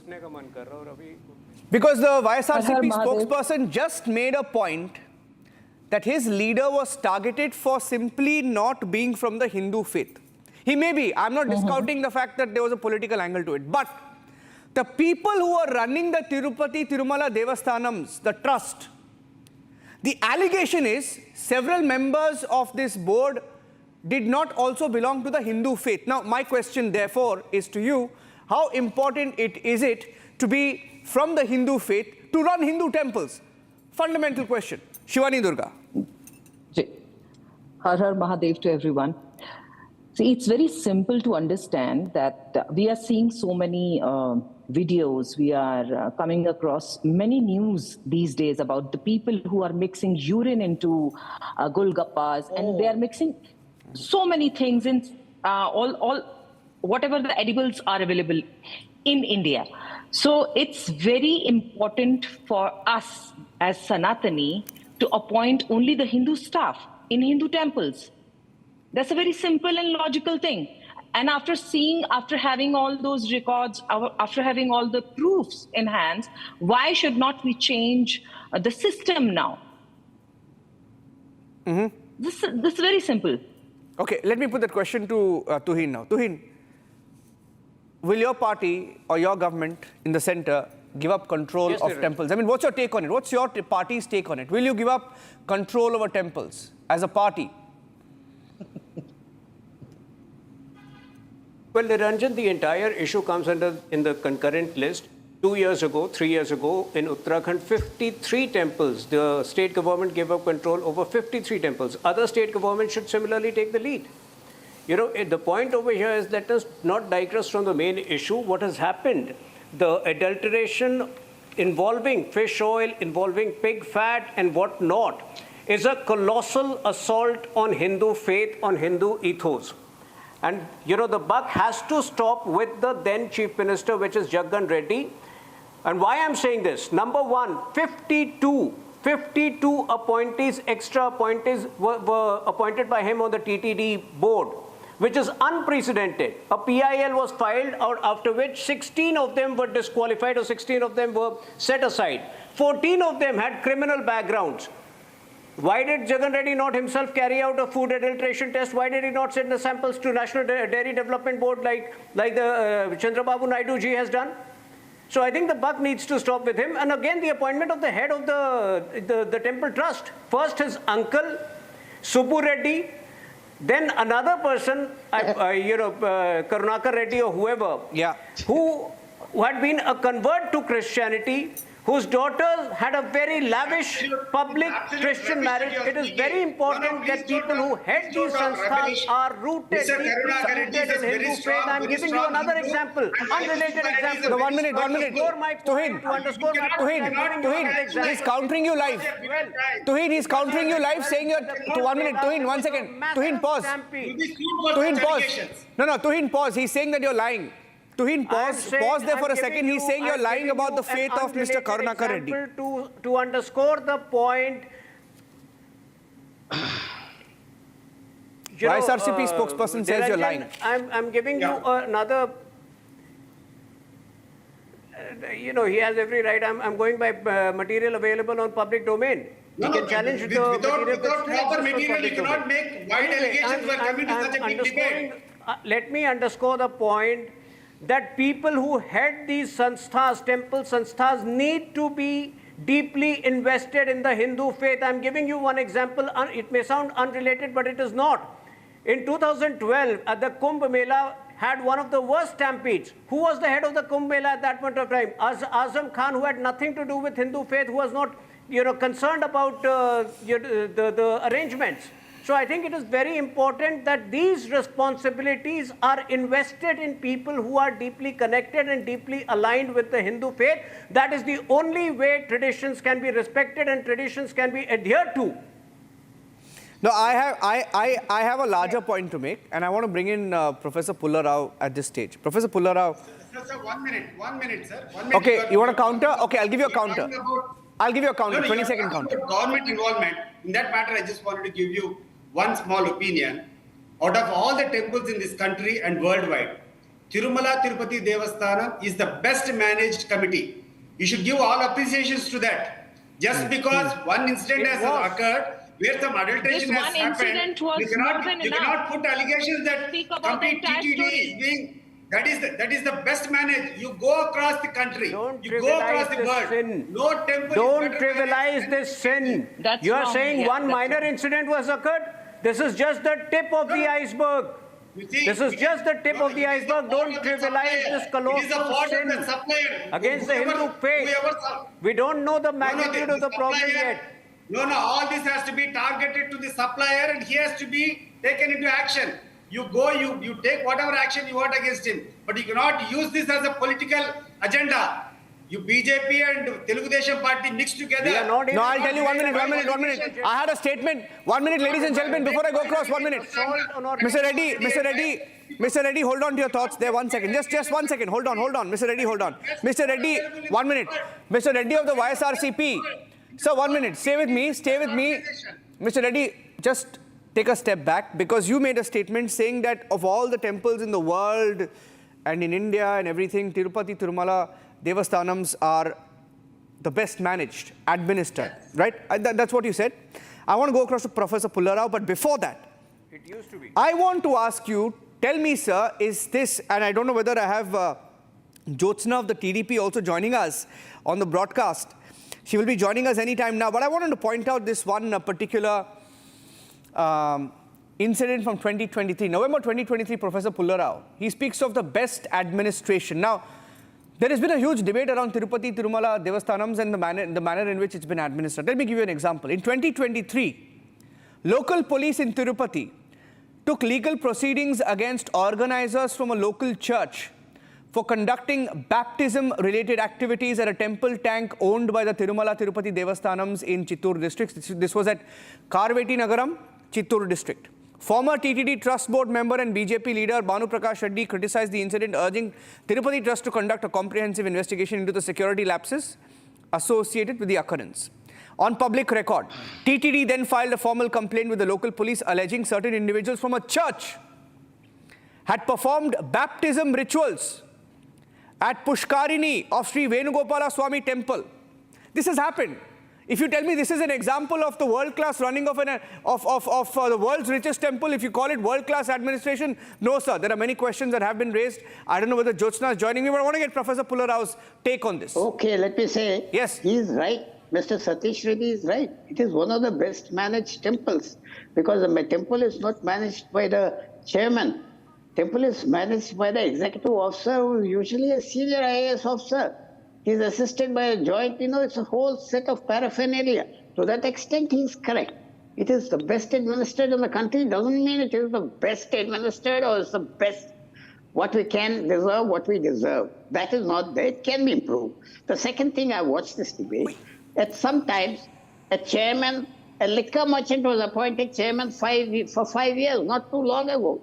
Contractors, noted contractors have been appointed chairman. Yes, we need change. And, from 1960, as a very young child, I went to this temple till 2010. I gave up after that because of the vulgarity, the money changing hands. And sorry to say this, even the priests are involved. Sorry, I am a devotee. Nobody cut me out of it. So even they are involved. VIPs come, they go running to get photographed. Ask Jyotsna ji, they stand outside the gates. They don't treat other people like that. Well, no, that's your personal belief, sir. That's okay. That's your personal belief. The photographs are there. There's everything there. I'm not saying it. I'm not saying it because I'm a believer, I say. document. No, that's okay. That's your personal belief. But I'm asking you about the administration. I'm repeating. It is what you show on TV. Okay. It's what you show. Okay, 1 minute. Then I have. Why should they run? Okay, I have a vulgarity is crept in. Okay. It has to. Can I ask you a counter question? Can I ask you a counter question? Yeah. Can I ask you a counter question? You spoke about administration. Can you then tell me, sir, if it was perfectly administered, how was it that this perfect administration allowed ghee, which anywhere in the open market costs anywhere between 800 to 1,000 rupees a kilogram, was given? They say the best tender, the most cost-effective tender, the company got the tender, was sold for anywhere between 300 to 400 rupees. I mean, any layman who has a basic idea would know that no company would sell you ghee for 300 to 400 rupees. And let me also tell you one thing, sir. I'm a journalist and we do investigations on the ground. And we have done an investigation a few months back where we found out that in slaughterhouses, beef tallow, it's a business. Beef tallow is collected and then sold to different people, which is later used in different forms to adulterate ghee/oil. It is an open secret. Ask any journalist or anybody in the market who's in this business, they'll tell you that. So how is it that this perfect administration never once got a doubt? So it's not perfect. We said it's good, but it's the best of the worst. That is why there are three types of tests that the laboratories where it has to pass. If it doesn't pass, it is left for the authorities to stop that, to avoid taking that ghee. Mr. Naranjan, a lot has to be done. I have only one small thing to suggest. Yes. This is because Jyotsna ji is there and Mr. Praveen is there. This is a good time. This is a good time to remove this temple from the government's management. Correct. Even Pawan Kalyan has been talking in some, vague way. It's a good time. It's a very rich temple. It's a great temple. And as far as using those tanks as conversion baths or whatever they do, case is there right now in the Supreme Court before Justice Pardiwala relating to these things. It's a larger issue. It's a very large issue in the country. It can't be tackled by anybody. And religion is a very, very powerful weapon. See how that Swamiji left when you asked him a sensitive question. Yeah. He couldn't sit and answer it. Therefore, no, but it's the truth, simply sir. saying it, it's a great temple. It's time for change. And your first question in this debate is why we don't hand over this temple, take it away from the government. Sir, I'll tell you, support it. Sir, I'll give you an example. And I want to bring in Jyotsna of the TDP. She has not spoken, and I'll go to Tuhin Sen also. Jyotsna, my question is to you. I have a larger question. You see, Jyotsna, our constitution has been in effect for about 74 years now, right? Came into effect in 1950. And our constitution guarantees fundamental religious rights to citizens under Articles 25 and 26. Article 25 gives every individual a right to profess, practice, propagate religion. Article 26, fundamental right available to every religious denomination to maintain and establish religious institutions. And why am I making this point? I'm making this point because, according to Section 14, members of the Waqf Board must be Muslims. However, members of Hindu temple administration need not be Hindus. Right? There is a larger debate going on for many years now. Why shouldn't Hindu temples be controlled by Hindus? Jyotsna, your take. If you ask me personally, I would also vouch for that. There are no two ways about it, no two thinkings about it. Absolutely not. Because the reason is, I'll tell you why. It's nothing about against any religion or against any community, nothing against anyone. But the point is, if I'm a Hindu, I know my culture better, I know my traditions better. I respect my God because it's my God. As simple as that.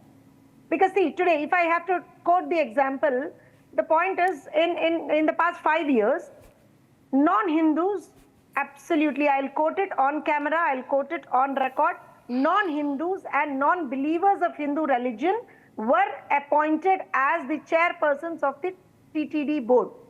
That was the reason we have seen absolutely an anti-Hindu agenda that was followed in the premises also. I'm sorry to say that because, see, I know, and I'm a huge devotee of Lord Balaji, and even Baba Rauser, everybody knows who Jyotsna is. But the point here is that it's been happening. So they don't know. Let's say, for example, if you take the Laddu Prasada, that we have to make, because ghee and cows are the most, I think Lord Balaji loves them the most, and that's the reason any offering that we give to Lord Balaji is made out of cow ghee. And it's just not cow ghee, or it's just not the other ingredient, and other things are also used. The point here is the people who were there on the board, or the people who were there on the, the marketing committee or whatnot, they ignored that, simply ignored that. They said, "Arey, isko 500 rupees क्यों लगा रहे हो? 600 रुपए क्यों लगा रहे हो? घटा दो इसको, 200 कर दो, 300 कर दो." And they made a patented product like Laddu Prasada. They have made the tender a cost-based tender, not a quality-based tender. All the tender eligibility criteria were changed. Like, 4 lakh, minimum 4 lakh liters of milk to be, whatever the dairy is being used, is going for a tender, they have to at least have that particular thing. And they should be able to manage that particular amount, or a 250 crore turnover for a dairy, or a dairy which has the experience of at least managing it for minimum 3 years. All these conditions they have changed. Why? Because they do not know the importance of it, and they do not care for it. No, but Jyotsna, the YSRCP spokesperson here says you're lying about those who are administering the temple from the YSRCP. You cannot lie and say that they belong to different faiths. That's what Satish Reddy said, that it was a lie, it was a misinformation campaign. I have a document with me. What is the document?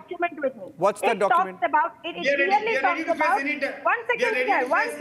Mr. Reddy, hear her. Listen to her. You need to hear to me. The point is, it's a document which shows the change in tender conditions. Why did they do that? Why? I'm asking it. Why did they do that? And second thing, Subba Reddy, sir, hold on. Subba Reddy, who was the erstwhile chairperson, his wife is a practicing Christian. And no, absolutely wrong. Absolutely wrong, Mr. Subba Reddy. He's a Ayyappa Mala. He's a Ayyappa faith believer who has gone 46 times to Ayyappa temple. He's a Goswami.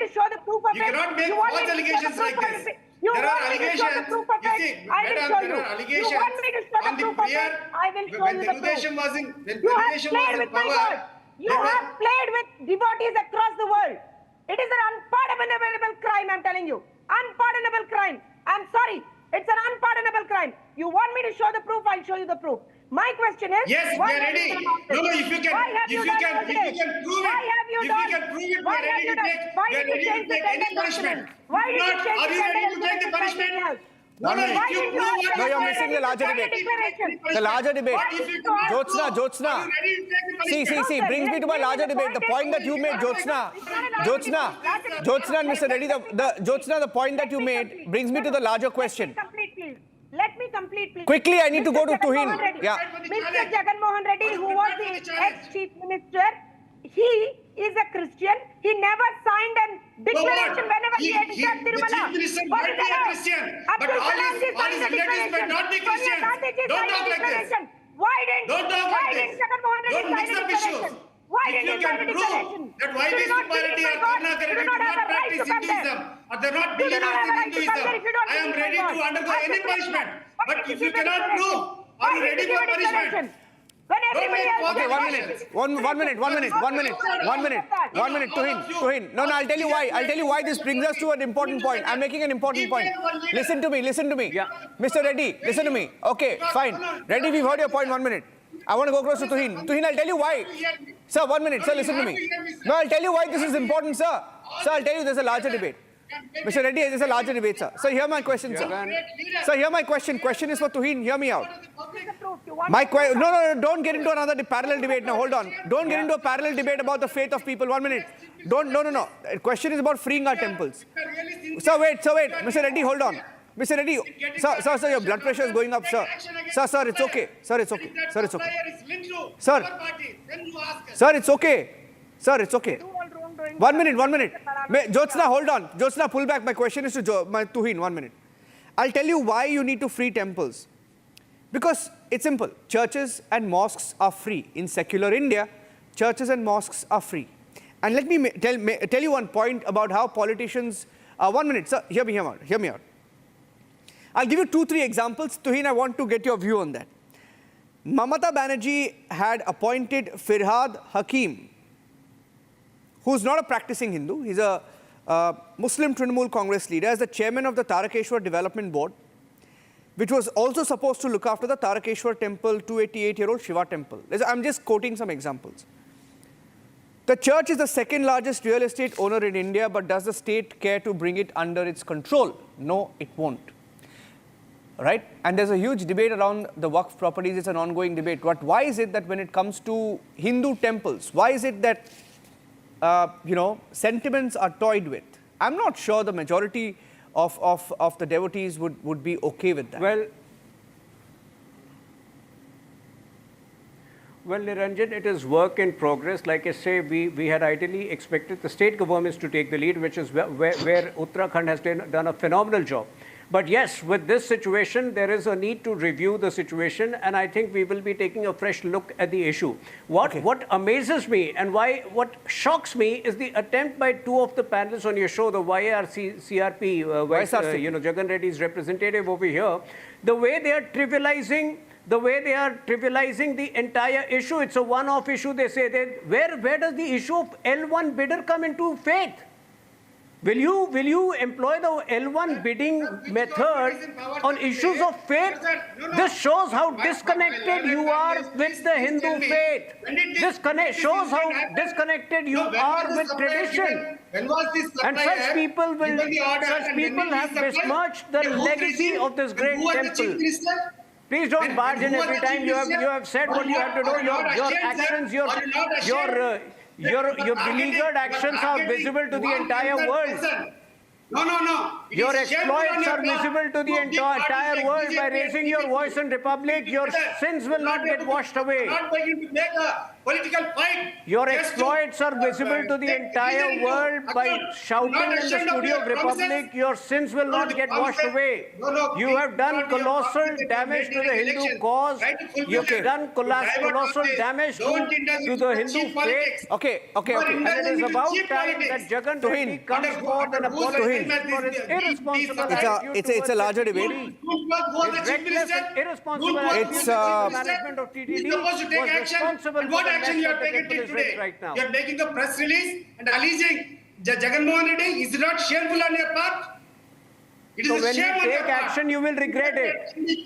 We move in a democratic way. Still, FSSAI is supposed to give its report. When we take action, we regret it.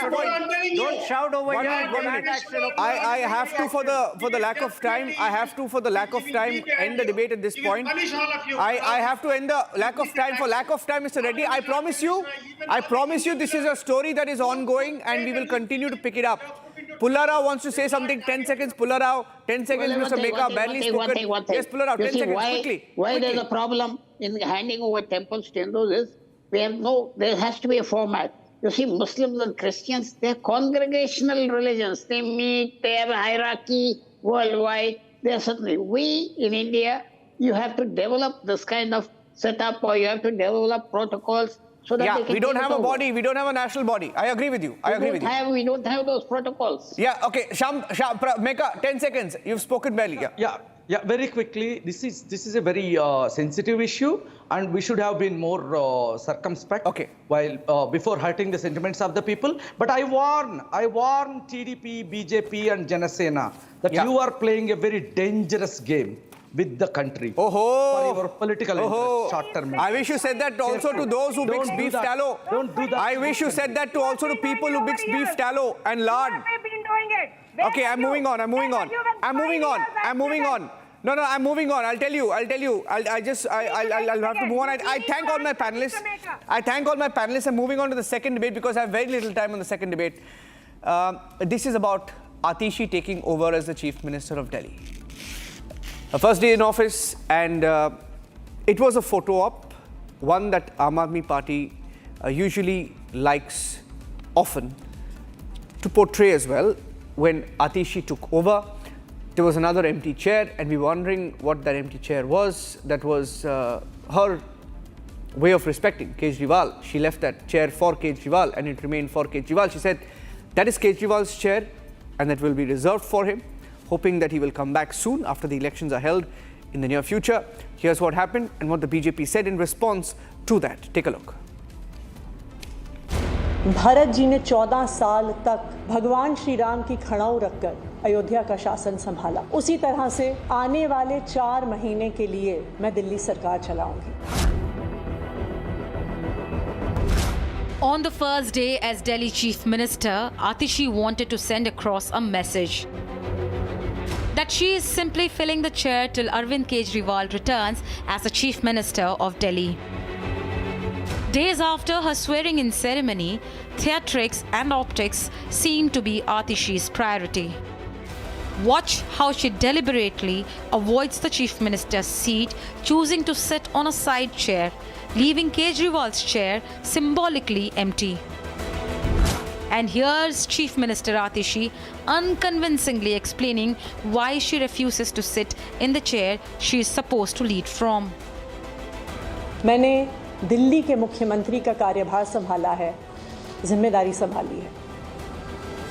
आज मेरे मन की वही व्यथा है जो भरत जी की थी जब भगवान श्री राम 14 वर्ष के लिए अयोध्या से वनवास पे गए। भरत जी ने 14 साल तक भगवान श्री राम की खड़ाऊ रखकर अयोध्या का शासन संभाला। उसी तरह से आने वाले 4 महीने के लिए मैं दिल्ली सरकार चलाऊंगी। BJP senses an opportunity and isn't holding back, calling her a proxy chief minister. Just like Manmohan Singh, the BJP has labelled Atishi Delhi's dummy chief minister, a figurehead controlled from behind the scenes. The party claims she's a puppet on strings, completely under the control of political masters. आज दिल्ली को अपना नया मनमोहन सिंह मिल गया है। जिस प्रकार से मुख्यमंत्री की चेयर खाली रखी गई, तो दिल्ली वासियों को भी इसी प्रकार से मिसिंग इन एक्शन सीएम ही मिला था। पहले जेल वाला सीएम मिला, फिर बेल पे आया हुआ सीएम मिला और आज प्रॉक्सी सीएम मिला है। With no real authority and Kejriwal still pulling the strings, Atishi's role as Delhi's chief minister seems nothing more than a token position. As the BJP intensifies its attacks, questioning her legitimacy, the real question remains: who is actually running Delhi?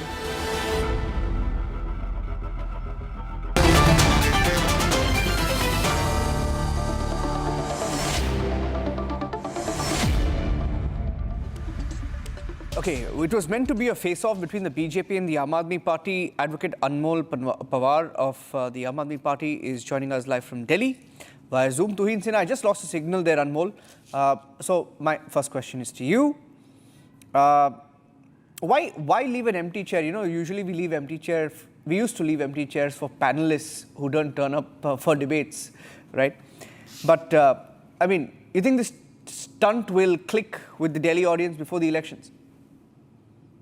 Niranjan ji, our country saw that how Mr. Modi also leave an empty chair for their capitalist friend Mr. Adani, to whom he has sold rail, bhel, sail, coal and airports. Where was this empty chair placed? Everyone knows in our country. No, but where was this empty chair placed? That is for Mr. Modi to answer. Everyone knows in the country that how he has sold everything to his capitalist friend. But on the other hand, Ms. Atishi, who's the Chief Minister of Delhi, has placed a chair of a person who is widely regarded as a symbol of morality and integrity in Indian politics, who has revolutionized Indian politics by prioritizing his Kaam ki Rajniti and placing honesty at the forefront of the government. Can I ask you a question? This has never happened in the history. Before Atishi ji signs a file, does she look at the chair and ask the chair for advice? No. Can you please repeat? I'm saying there is a chair, right? So the question that the BJP is asking is, does Atishi ji look at the chair and seek advice of the chair while signing any file? Actually, she draws an inspiration from a person we all know that in our country where most leaders would have clung to their positions without hesitation. Mr. Arvind Kejriwal chose a path of unprecedented sacrifice in the political history. He stepped down insisting that the Supreme Court decision was not enough. और वो जनता की अदालत में अपनी ईमानदारी की अग्नि परीक्षा देने उतरे हैं।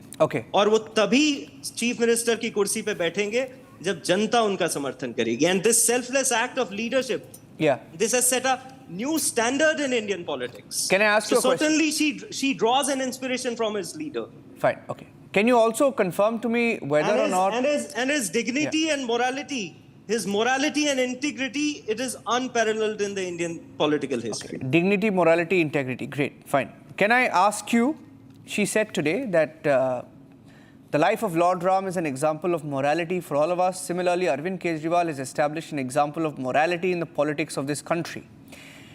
Why compare Lord Ram with Arvind Kejriwal? I mean, obviously, the courts also found merit to keep him in custody for all these months, right? So, are you saying the courts didn't have the moral spine to call out the agencies all this while?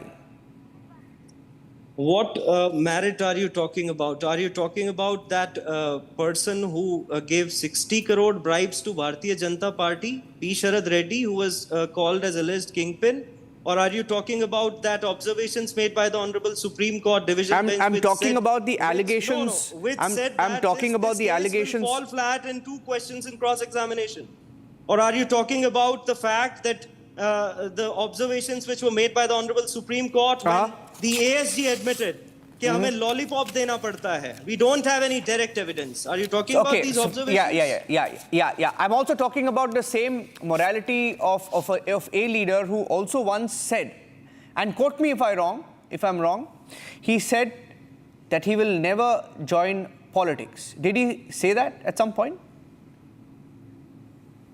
See, the only leader in our Indian political history who has presented a governance model which none of the political parties has been able to do so since independence, it is Mr. Arvind Kejriwal. Okay. He's serving the people of Delhi, and that is why he's getting re-elected.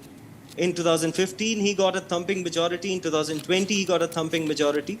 And certainly this time also, people will shower their love and blessings on him because he's working for them. Okay. My question to Tuhin is, we felt that it was not required, to leave a chair vacant because it is the Chief Minister's chair. It's not Kejriwal's chair. It is the Chief Minister's chair. So we felt it was disrespect to the position of a Chief Minister when you leave that chair empty. You know that, right? Niranjan, and why are you calling her the proxy CM? Yes. Niranjan, that picture was so embarrassing. I think she has done a huge amount of damage to the cause of women empowerment in the country. She has confirmed that she is only and only going to be a foreign-educated Rabdi Devi. But, like you were mentioning, time has come a full circle for Arvind Kejriwal. But what is the comparison between her and foreign-educated Rabdi Devi? No, one minute. What is the comparison to her and foreign-educated Rabdi Devi? Why are you being sexist about it? What is the comparison?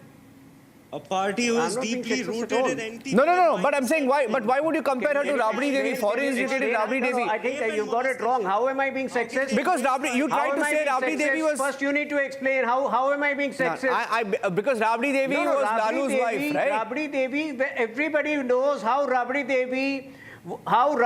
Devi was a rubber stamp CM. She is going to be a rubber stamp CM, which only means that rubber stamp CM, rubber stamp CM, okay. Issue at all. So I think rubber stamp does not mean sexist. I think you've got it all wrong. But anyway, the point is 13 years after Arvind Kejriwal, but foreign-educated Rabdi Devi, that's what I said. That anyway, he's never going to politics today. Today, he has asked Atishi to keep that seat vacant for him, which only shows his desperation for power. And such a man cannot be trusted. But again, Atishi herself is accused of presiding over an 80 crore desilting scam. You saw how three people lost their lives in the flooding of Delhi in July. And those 3 were students, were IAS aspirants. And one of them had written a letter. One of the aspirants had written a letter to her department 3 days ago saying that desilting is a very important problem which needs to happen immediately. So there is no difference between Arvind Kejriwal and her. Arvind Kejriwal would preside over corruption easily, and she is going to do exactly the same. Okay, Anmol, my last question is, Anmol, I'm giving you a multiple choice question. Hold on, multiple choice question. Anmol, my last question, it's a multiple choice question. And then you can respond to Tuhin also. Wait. Don't take advantage. I can say this with a lot of responsibility that I've never made any sexist statement. 1 minute. If you have a comprehension problem, that's your problem. No, 1 minute. Mike, I'll give you a multiple choice question. No, I'll give you a multiple choice question. 1 minute, I'll give you a multiple choice question, Anmol. अरे परेशान तो आपको होने की जरूरत है. Anmol, जनता party से और क्या? अरे सुन लो यार Anmol, anyway, we know that frame is going to be a famous frame now with 2 chairs. So I'm asking you this question, right? So the next time Atishi, the Delhi Chief Minister, addresses the media or is given a sign to file, right? Will she speak to the chair, or will the chair speak, or will she dial the chair, or will she ask the chair to sign? What's your opinion? I don't know, I'm asking you because the chair is going to be in the frame all along, right? No, but what's your opinion on that? I'm asking you a straight question. Is she actually going to run the state, or is she a proxy Chief Minister? No, she will run the state under the guidance and leadership of Mr. Arvind Kejriwal. And what Mr. Sinha must answer today, what Mr. Kejriwal asked yesterday, 5 questions to them, and since then, a silence has descended within the BJP and the RSS, and this silence indicates that there is truth in what Arvind Kejriwal asked. Where is the silence? The entire nation is seeking answer. Okay. It is for Mr. Sinha to answer that is it right that Mr. Modi is misusing, blatant misuse of ED and CBI and toppling. He hasn't left any chair empty. No. One thing is evident, he hasn't left any chair empty. No. And there's no the empty fact chair. that he labels certain leaders as corrupt and then rolled red carpets for all of them. तो क्या इस तरह की भाजपा की कल्पना की थी कभी RSS ने? Okay. The BJP was born running out of time. To bail after 6 months after slogging for 6 months. From okay, thank you, Tuhin. It is said that it is RSS responsibility. Okay, Tuhin and Anmol. Used to stay his arrest shows that there is enough. Did No, you know, Niranjan. Okay, need to end the debate. Such actions. Anybody corrupt? No, 1 minute, Tuhin. He's more than 75. Okay, 1 minute, Tuhin. Okay, Tuhin and Anmol. Run out of time. Why isn't he? Okay, I've run out of time. Completely run out of time. Taking a short break now, ladies and gentlemen. But once again, Arnab will be back soon on the debate. My colleague Abhishek Kapoor is joining us next as we also count down to the Prime Minister's speech in New York. That's in a little over 30 minutes. Stay tuned.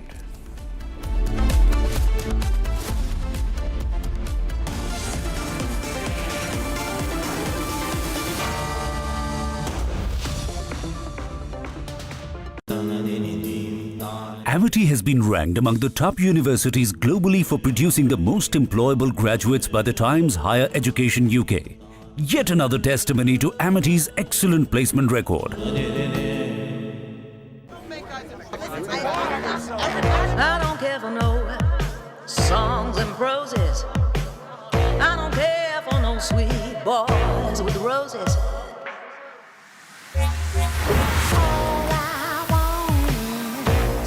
A touch of love.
Amity has been ranked among the top universities globally for producing the most employable graduates by the Times Higher Education UK.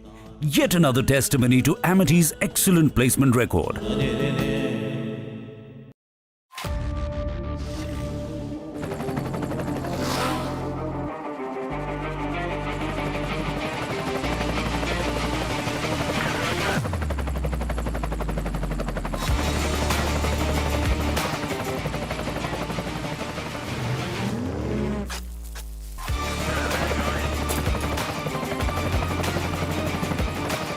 आप सभी को नमस्कार। जून में अभी मानव इतिहास के सबसे बड़े चुनावों में भारत के लोगों ने मुझे लगातार तीसरी बार सेवा का अवसर दिया है और आज मैं इसी 1/6 ऑफ ह्यूमैनिटी की आवाज आप तक पहुंचाने यहां आया हूं। फ्रेंड्स, जब हम ग्लोबल फ्यूचर की बात कर रहे हैं तो ह्यूमन सेंट्रिक अप्रोच सर्वप्रथम होनी चाहिए। सस्टेनेबल डेवलपमेंट को प्राथमिकता देते हुए हमें मानव कल्याण, फूड, हेल्थ सिक्योरिटी ये भी सुनिश्चित करनी होगी। भारत में 250 मिलियन लोगों को गरीबी से बाहर निकालकर हमने यह दिखाया है कि sustainable development can be successful. Success गरीबी से बाहर निकालकर हमने यह दिखाया है कि sustainable development can be successful. Success का हमारा यह अनुभव हम ग्लोबल साउथ के साथ साझा करने के लिए तैयार है। Friends, success of humanity lies in our collective strength, not in the battlefield. और वैश्विक शांति एवं विकास के लिए ग्लोबल संस्थाओं में रिफॉर्म्स आवश्यक है। Reform is the key to relevance. African Union को नई दिल्ली समिट में G20 की स्थायी सदस्यता इसी दिशा में एक महत्वपूर्ण कदम था।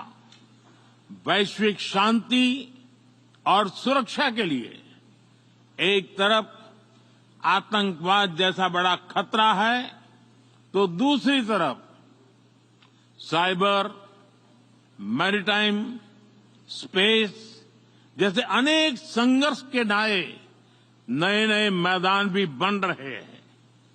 इन सभी विषयों पर मैं जोर देकर कहूंगा कि global action must match global ambition.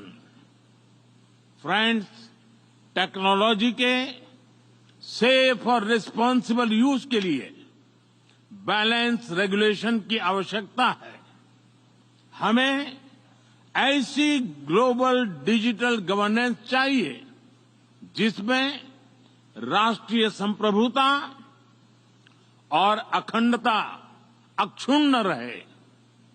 Digital public infrastructure should be A bridge, not a barrier. Global good के लिए भारत अपना डिजिटल पब्लिक इंफ्रास्ट्रक्चर पूरे विश्व से साझा करने के लिए तैयार है।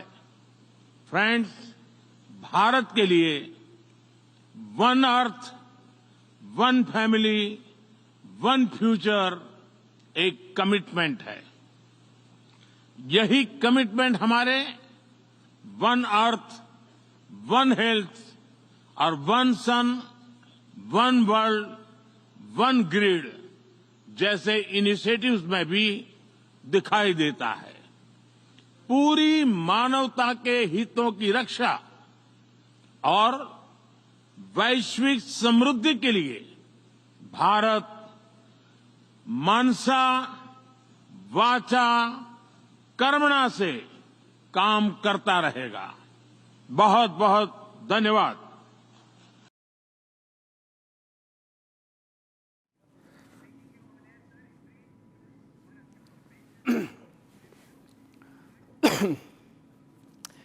Very good Monday evening and welcome, friends. You just heard Prime Minister addressing the Summit of the Future at the United Nations. Punchy 5 minutes where he spoke about how India is today a net solutions provider to the world. How India is a friend of the world and not contributing in any manner to all the troubles and problems that we face. In fact, past 3 days, Prime Minister and his team have camped in the USA and done everything from hawking for India's tech future to bringing ancient heritage back home. Like he always does, Modi also addressed a diaspora event. And like always, it has come in for criticism from the opposition. One wonders what's wrong, politically or otherwise, if one talks up India's picture abroad.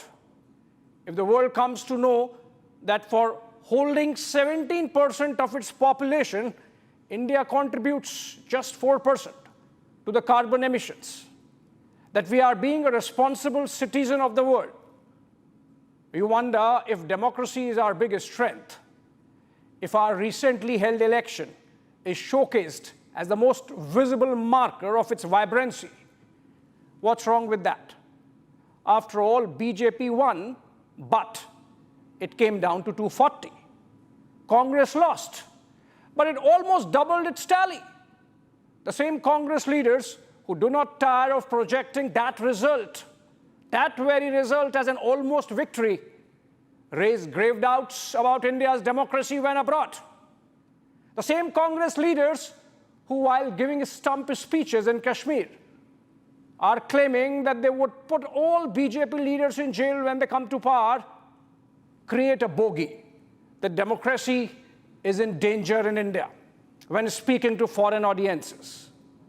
This talking up to electorate and talking down to foreigners is diabolical, to say the least. You just heard Prime Minister address the Summit of the Future, and let's have a conversation on the two ideas of India. One that shows India as a strong, vibrant democracy, confident of contributing to world progress, and the other, a brooding, negative, and even dark picture that makes us look bad. Look at how the Prime Minister has fared over the last 3 days. Then I come back on the other side with a panel of guests.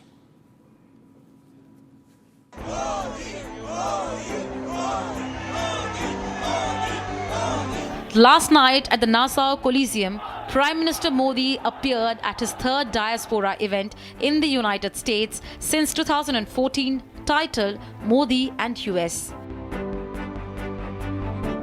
Focusing on India's diversity, he started off with his appreciation of Indian diaspora and highlighted the biggest strength of our democracy, our unity. भाषा अनेक है, लेकिन भाव एक है, और वो भाव है भारत माता की, वो भाव है भारतीयता. As America too gears up for presidential election, in a clear message to Democracy in Danger Brigade, Prime Minister Modi explained the unparalleled scale of the recently concluded election in India, the largest in human history. 2,500 से ज्यादा political parties, 8,000 से ज्यादा candidates, अलग अलग भाषाओं के हजारों newspapers, सैकड़ों रेडियो स्टेशन, सैकड़ों टीवी न्यूज चैनल, करोड़ों सोशल मीडिया अकाउंट्स, ये सब भारत की डेमोक्रेसी को वाइब्रेंट बनाते हैं. Speaking further on India's rise as a global power, Prime Minister Modi articulated his commitment to global peace endeavors. Corona के समय में हमने 150 से ज्यादा देशों को वैक्सीन और दवाइयां भेजी. Hitting out at expansionist powers, Prime Minister set the records straight by reiterating India's objective of global friendship and not global domination. Bharat की प्राथमिकता दुनिया में अपना दबाव बढ़ाने की नहीं, अपना प्रभाव बढ़ाने की है. Further listing India's transformational changes in the last decade, Prime Minister coined a new AI term for India's growth ambitions. A for aspirational, I for India. Aspirational India. आज करोड़ों भारतीयों की एस्पिरेशन भारत की ग्रोथ को ड्राइव कर रही है. Meanwhile, Prime Minister Modi's address is widely contrasted with that of leader of opposition Rahul Gandhi, who too made national headlines on his US visit. The fight is about whether he, as a Sikh, is going to be allowed to wear his turban in India. Or he, as a Sikh, is going to be allowed to wear a kada in India. Or he, as a Sikh, is going to be able to go to Gurdwara. That's what the fight is about. The question remains, who portrayed the right picture of India's journey on foreign land?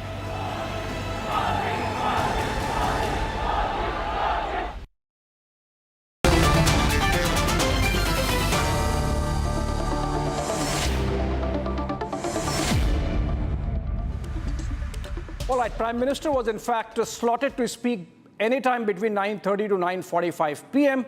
But then it seems some changes in the slotting happened and the Prime Minister spoke just at sharp 9. And that's how we know what he said at the UN Summit of the Future.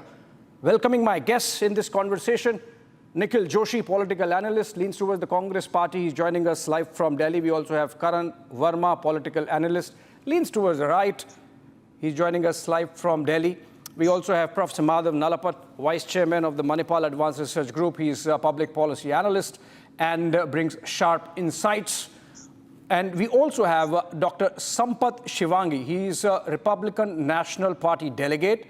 He's joining us live from New York. And I would want to begin with him before the conversation gets political. Dr. Sampath Shivangi, we just want to understand from here in India and Delhi, how is Prime Minister's visit being seen generally, not just in the diaspora, but beyond, in the US establishment and New York and at other places around the United States? Abhishek, thank you for inviting. I think Prime Minister's visit and his speech were extraordinarily outstanding. That is the word I use, especially when he spoke yesterday to the IT delegation.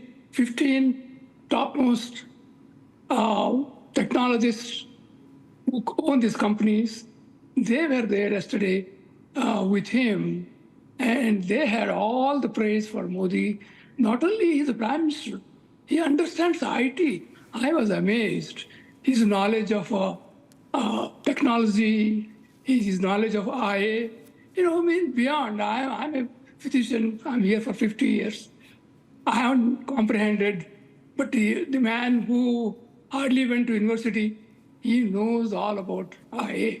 I'll tell you, my hat's off to him.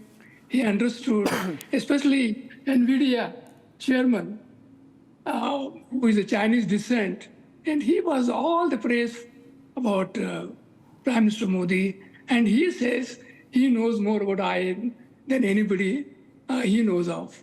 So that's a great compliment to Modi ji and to India. I wish one day, as he mentioned yesterday, that the chips are being produced in India, and they'll be built in USA. I think that I want to see that day when it happens, because we look forward to such a wonderful, wonderful contribution from India to the world, not only to America. So I welcome his speech, and I think, who all attended, as you know, it was on CNBC, it was a live broadcast. He attended with Google, Microsoft, IBM, all CEOs in full praise of him. I have not seen any forget about Indian Prime Minister or any President or Prime Minister in US of that caliber. Dr. Sampath, anything you saw on the Prime Minister insofar as the mainstream media in the US is concerned, the main newspapers in New York and Washington, D.C., the kind of commentary that has gone on? Okay, sorry, what was the question? My question is, did you see how the Prime Minister's visit was covered in the mainstream media, in the newspapers, broadsheets, in television news in New York and Washington, D.C.? Yeah, I did. He was there in Delaware for a day with a Quad meeting, but actually, as I mentioned, it was more of a bilateral meeting between President Biden and Prime Minister Modi, because the other two were there from Japan and Australia. Right. But they were not had much to say, except Modi was. Okay, fair enough. We got some opening comments on Prime Minister's visit there. Let me take this to Professor Madhav Nalapat. Professor Nalapat, before we get a political conversation going, your view from geostrategic point of understanding, geopolitical understanding, how would you see Prime Minister Modi's 3 days in Delaware and New York? I would say it's a great success for India. And we in India would call our country Bharat, like the Germans call their country Deutschland, the Japanese call their country Nippon. Inside our country, we would call it Bharat. Outside the country, let it be called Japan, Germany, India, it doesn't matter. I would say it's a great success. And you had quoted some quotes from the leader of the opposition. I am a well-wisher of the leader of the opposition. I wish him well. I just want to point out, that he's the leader of the opposition in Parliament. He should not be leader of the opposition to India. But there's a whole lot of forces who are opposing India. I think it's very important to understand that being the leader of the opposition in Parliament is very different from being the leader of the opposition to India, and because that is definitely there in a global way. But again, I would like to say I'm a well-wisher, and I knew his father very well, and I was extremely, I had great regard for him. And I would say, as a well-wisher, this is my advice. I want to say very clearly, 2014 India and 2024 India are totally different. And the change is Narendra Damodar Das Modi, the first backward caste individual to come as the Prime Minister of India. You've had members who are very privileged backgrounds. You had members who have come from very privileged societal backgrounds. Here we have an individual who has come from a poverty-stricken background. Yeah. And he has come to the top. And why has he come to the top? By sheer confidence in not only himself, but the people of India and the future of India. Yeah. And 2014 onwards, that confidence he has proudly worn on his sleeve, and he has expressed it everywhere. Yeah. And may I say one thing very clearly? This is also an India, Abhishek, that knows how to stand up and stand tall. Yeah. Tomorrow, if the forces that are opposed to India say something, this is an India that is not meekly accepted, but an India that says, what nonsense you are talking. You are talking utter rubbish. And if you want to keep talking rubbish, go ahead. So I'd like to say very clearly that I think the Prime Minister's visit was a great success. You have seen the way Joe Biden, came and put his arm around the Prime Minister. The reason for that is the India-US alliance is key, is central to a stable, prosperous, and free Indo-Pacific. The defense alliance is the strongest in the world. India-US do more military exercises with each other than with any 2 or 3 other countries combined. True. So I'd like to say it was a very successful visit, Abhishek. I'm not going to look at the political, drumbeat of voices pro and con. I'm looking at it from a point of view of strategy, and from a hard-headed strategic viewpoint, his visit indicated India has now been accepted as a global major power, as a global equal. Yeah. Thank you. Absolutely, and that's so visible in the optics and the pictures that we have seen coming in for the last 3 days. Professor Nalapat, you say that you would not make it political, but you did bring in a very interesting nuance, and I want to pick up from there and take it to Nikhil Joshi because he gives us the Congress view. Nikhil, Professor Nalapat said that Rahul Gandhi, and he is his well-wisher, is leader of opposition in parliament. He is not a leader of opposition to India when he is abroad, for God's sake. If India is the fastest growing major economy and hence a global engine of growth, Nikhil, why should Rahul Gandhi not acknowledge this even once when he's outside India? First of all, Abhishek, my name is Nikhil Jain. Nikhil, sorry, Nikhil.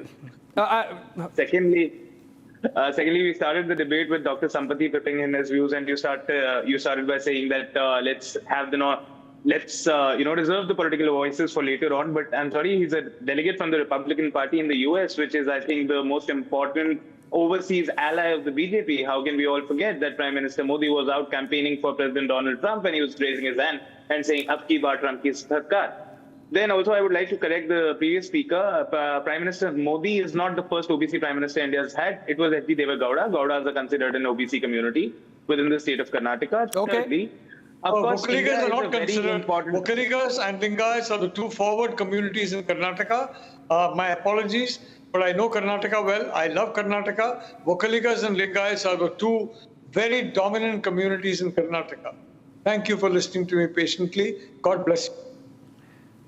Okay, Nikhil Jain, you stand. To disagree on fact that, check, I'll be go on ahead. the more important points. I'll be on the more important points that are relevant to the debate. Dr. Sampati also said something very interesting, that for a man who barely went to college, I think he's forgetting that the Prime Minister does have a master's in entire political science from some university.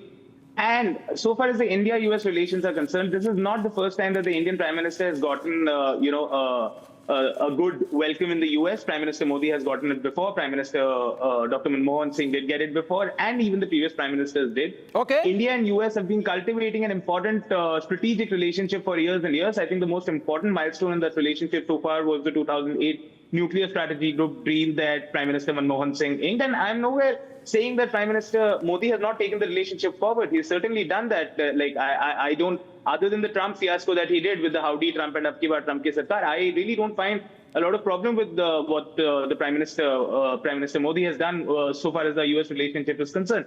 However, a question was put to me that when you talk about Rahul Gandhi is just the leader of opposition in the parliament and not beyond that. First of all, there is nothing like that. The leader of opposition is beyond the parliament, in the parliament. Secondly, the difference between what Prime Minister Modi does abroad and what leader of opposition Rahul Gandhi does abroad is one person acts like a PR agent. I'm not saying it's particularly wrong. Prime Minister Modi does give paint a very good picture of India to the world. And the other person raises pressing concerns about India in front of Indian diaspora and other members of the global community. And I don't think it's wrong. It is the sign of a mature nation that is willing to recognize its problems, that has the freedom where the leader of opposition can voice his opinions at a public stage, and a nation that is willing to work forward. Now, had the government been very receptive, yes, you're the leader of opposition, you are a constitutional post, we respect you, we're going to listen to you, we're going to work on it, I think it would have been better rather than the BJP, just putting it in a manner ki Bhar ki dharti pe hamari insult kar di and this and that. I think the BJP could act more mature. Okay, you think BJP should be mature, not Rahul Gandhi. But let me just first introduce two more guests we have on the panel tonight. Purnima Nath, she's a foreign affairs expert. She's joining us live from New York. And we also have Gyanendra Mishra, a political analyst, leans towards the Congress or towards the opposition. He's joining us live from Delhi. And Nikhil, you said that it is a sign of mature democracy, a mature nation, that a leader of opposition can go outside and say the things that he has said. But again, if Rahul Gandhi is a mature leader of a mature nation, as you say, he could have asked Ilhan Omar, what are you doing with all this anti-India propaganda in the capital? He did not. Why is it? I agree with you that Manmohan Singh earlier used to get good welcome. Prime Minister Vajpayee also used to get a grand welcome. No gainsaying that. it seems only Rahul Gandhi does not get that kind of welcome, because he seems always ending up with people who are down, depressed, gloomy about India's future, apprehensive about the manner India is progressing. There is a certain trait to those people, and Rahul Gandhi sort of becomes an echo of those sentiments when he's abroad, unfortunately. Let me get in Purnima Nath, again from New York. Purnima, before we go back again to discussing the difference between Prime Minister Modi's projection of India and the leader of opposition Rahul Gandhi's projection of India when abroad, please tell us, in broader terms, how did the US see Prime Minister Modi's presence in New York? Thank you so much for having me. I appreciate that. Namaste.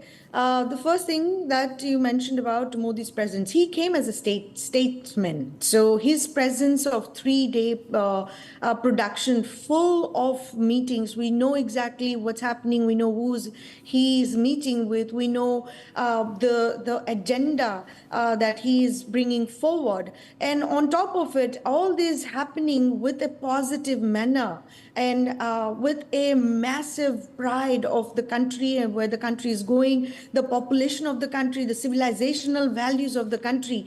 When we were talking about the opposition, it breaks my heart that the opposition party comes here with a begging bowl and asking for America's support and meets with anti-India agents, whether it's from the Congress side, and 10-day visit. We only know about 3, 4, 5 hours of event. We don't know what's happening rest of the time, who he has met, what his agenda is, and constantly he's actually bringing down people of the country and the progress that has made.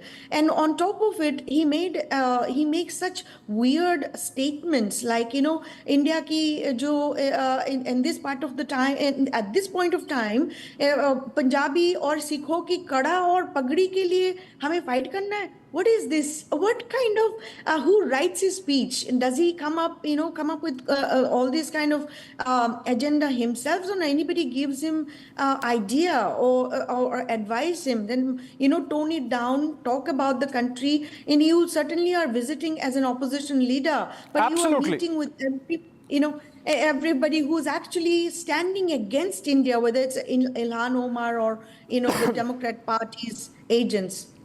I mean, fantastic point that you made, Purnima, about one wonders what Rahul Gandhi does for all the days that he spends on his trips abroad, because what we get in terms of his events is a couple of hours here and there. Now, look at the Prime Minister's schedule, which was shared in advance. I mean, minute to minute is accounted for. You can actually account for minutes and seconds of the 3 days that the Prime Minister has spent between Delaware and New York in the United States. He has just finished the address at the UN, and in a couple of hours, he's flying out, just a couple of hours. And he landed he reached hotel, and in an hour or so, he was at the Biden bilateral. Gyanendra Mishra, do we really know exactly what Rahul Gandhi does apart from making those absolutely negative, depressing comments about India in those couple of hours of events? Like all the time that he spent, about 4 or 5 days in the United States, we have just 3 or 4 events. What he does there all the time? Abhishek, I take a very strong objection to this sentiment where an intent is attributed to the leader of opposition of this country.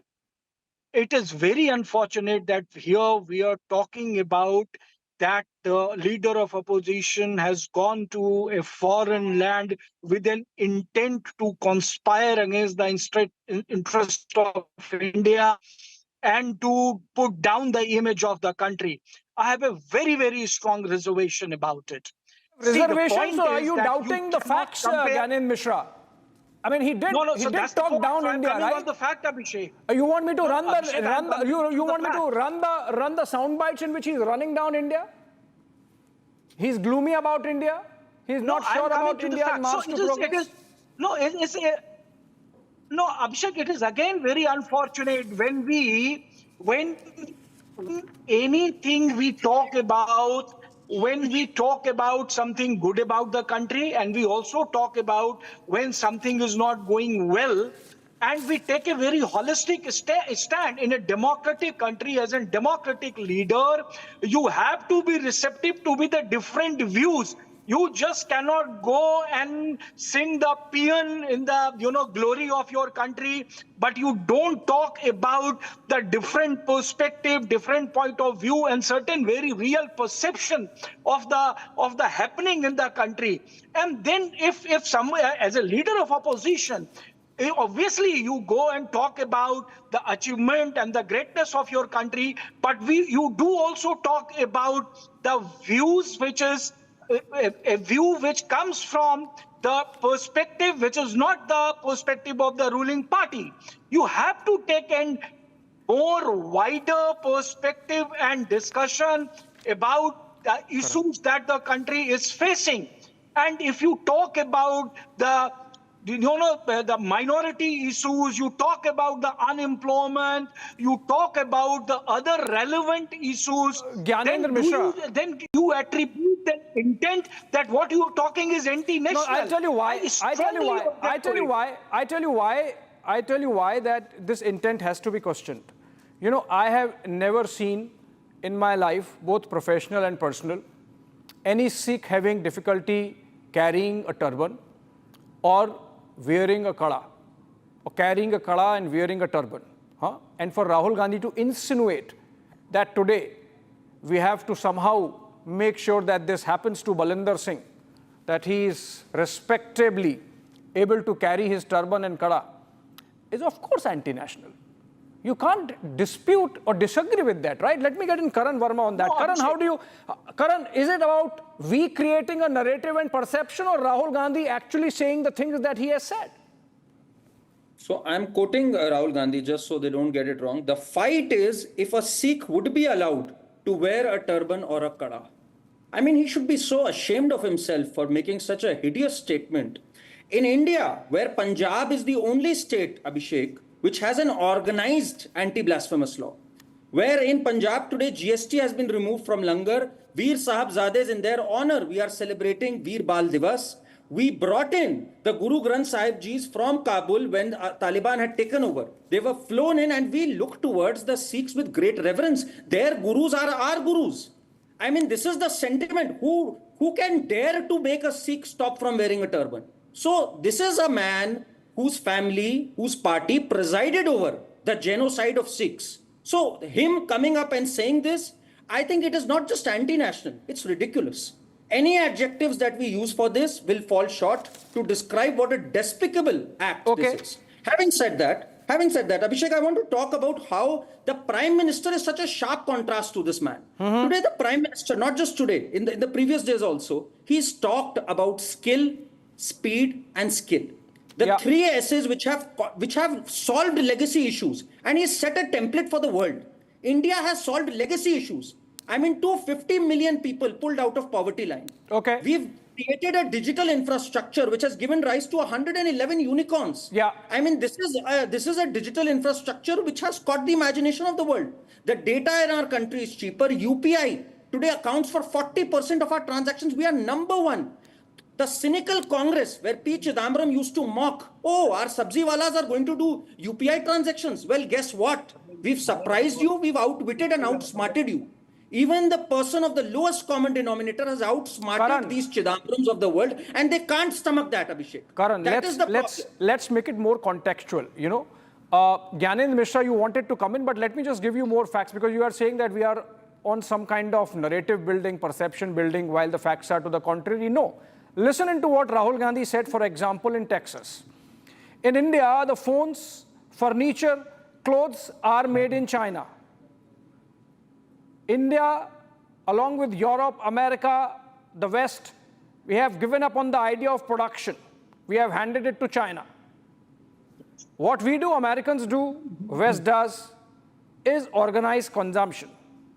Now, look at what Sundar Pichai has said today only, Gyanendra Mishra, and then you take over and respond. Sundar Pichai, after meeting the Prime Minister, said that he is transforming India. He has pushed us to design in India, make in India. including the Google Pixel phone. He's thinking about AI. He challenged us about applications that can help India's healthcare ecosystem, education, and agriculture sector. We are picking up Prime Minister's challenge. Now, you see the semantics of this? A very negative speaking Rahul Gandhi is steeped in gloom versus a Prime Minister who's challenging the topmost tech CEOs of the world, not just of India or United States, that please take this challenge and do something for India. I am going to help you. Gyanendra Mishra, how do you not see this as fact and not perception? So, Abhishek, correct. So I know today people are talking about, that he said this about the Sikhs. Not people, Sundar Pichai. So first of Google all, CEO Sundar Pichai. First of all, let's Abhishek put things in the perspective and respond to some of the point that was made. See, it is the same ruling dispensations whose leader clearly said that those 6% which is bordering on the Delhi and protesting against the Kisan laws, they were branded as the terrorist. They were branded as the murderer. They were branded as rapist. But they were not killed like 1984. And you know who did what in 1984? Today, look at the irony, Gyanendra Mishra. 2023 and 24. Today you are shedding the crocodile tears for your love to what has Rahul Gandhi said or not said. But who would be held responsible for what has been said against the president of this country? Well, nobody has been held responsible for 1984. Charges are still being filed, and we know the charges are being filed against whom? Yeah, so that's the point. And I think there's a very wrong narrative. At least we should be honest about what he has said. He has never said Sajjan Kumar in jail is not a narrative, Gyanendra Mishra, for God's sake. Jagdish Titler charges being framed against him next week is not a narrative, Gyanendra Mishra. So Abhishek, here we are not talking about the 1984. I think we all know about the 1984. Oh, because we are talking about the Sikh comment of Rahul Gandhi. That's why I had to bring in. I was not doing that. I was focusing on Sundar Pichai and Jensen Huang and the AI and quantum computing and semiconductor technology that the Prime Minister has been hawking about. You want to talk about that? We can talk about that. We have to understand. You have to understand that this is the same honorable Prime Minister who on a foreign soil said that for 70 years no development has happened in the country. It is the same honorable Prime Minister who said on a foreign land that people were telling that they refuse being born in this country. क्या पाप हमने किया है जो हम इस देश में पैदा हुए? 70 साल से इस देश के लोग ये कह रहे थे कि हमने क्या पाप किया है जो हम एक ऐसे देश में पैदा हुए? हम इस देश में क्यों पैदा हुए? It is the same. I think he was talking about the 2G, CWG.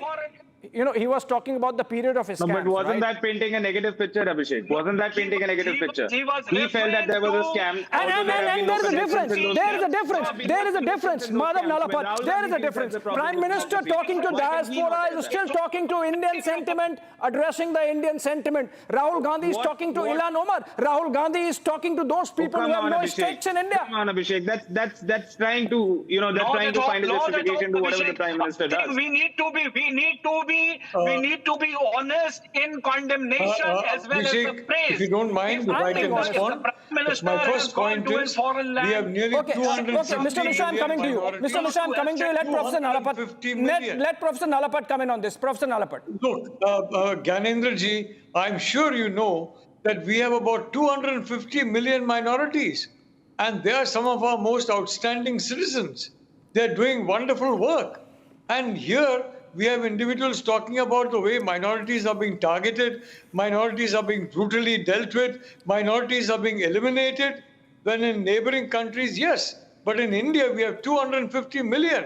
And China growing, for heaven's sake. Gyanendra ji, aap to, you're definitely, all of us in this panel will be having access to the fact for the last 5 or 6 years, the Chinese economy has been on a downslide. Yeah. It's on a very severe downslide because of Cold War 2.0. And that is going on as we speak. The economy is in deep trouble. Our economy, yes, it has problems, it has imperfections, there's no question about it, but it's not on a downslide.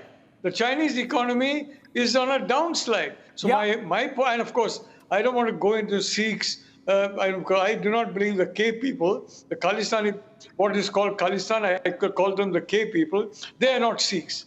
Sikhs are a noble community, a wonderful community, and they are a very intensely patriotic community. I would not glorify the word Khalistan, the pure word Khalistan, with such people, the K people. Frankly, Abhishek, I think it is important for the leader of the opposition, who is a constitutional figure, to follow the example of somebody who I saw on television once him hugging the Prime Minister in Parliament and saying words of love. Well, if he loves him so much, he should emulate him and give his hour by hour program, day by day program. We have a right as citizens of India to know the program of the Prime Minister and to know the program of the leader of the opposition. Professor Whom he meets, whom he talks to, what he talks. You mentioned about China. You mentioned about China not doing well. Rahul Gandhi actually praised China. He talked up. He talked China up. He said China does not have an employment problem, and China has become the manufacturing shop floor of the world, and we have missed the bus and whatnot. 7 out of 10 now compare this, in China now. Okay, Nikhil, compare this. Compare this. Prime Minister mentions green transition of India, that we are actually achieving the Paris. We have achieved the Paris targets of climate change ahead of the year that was assigned to us. We are much ahead of the 2030 Sustainable Development Goals target. For example, Prime Minister also, by the way, mentioned in the diaspora speech that we are proud to be a diverse nation that speaks in multiple languages and prides itself in unity and diversity. He's not targeting communities. He's not talking about minorities. He's talking about everyone. He's talking like the Prime Minister of the country, unlike Rahul Gandhi, who did not speak like leader of opposition for the entire country, Nikhil. First of all, Abhishek, when the Prime Minister says that we are a diverse country and we respect everybody's diversity, including the language, he's forgetting how his party, when in power in Karnataka, tried to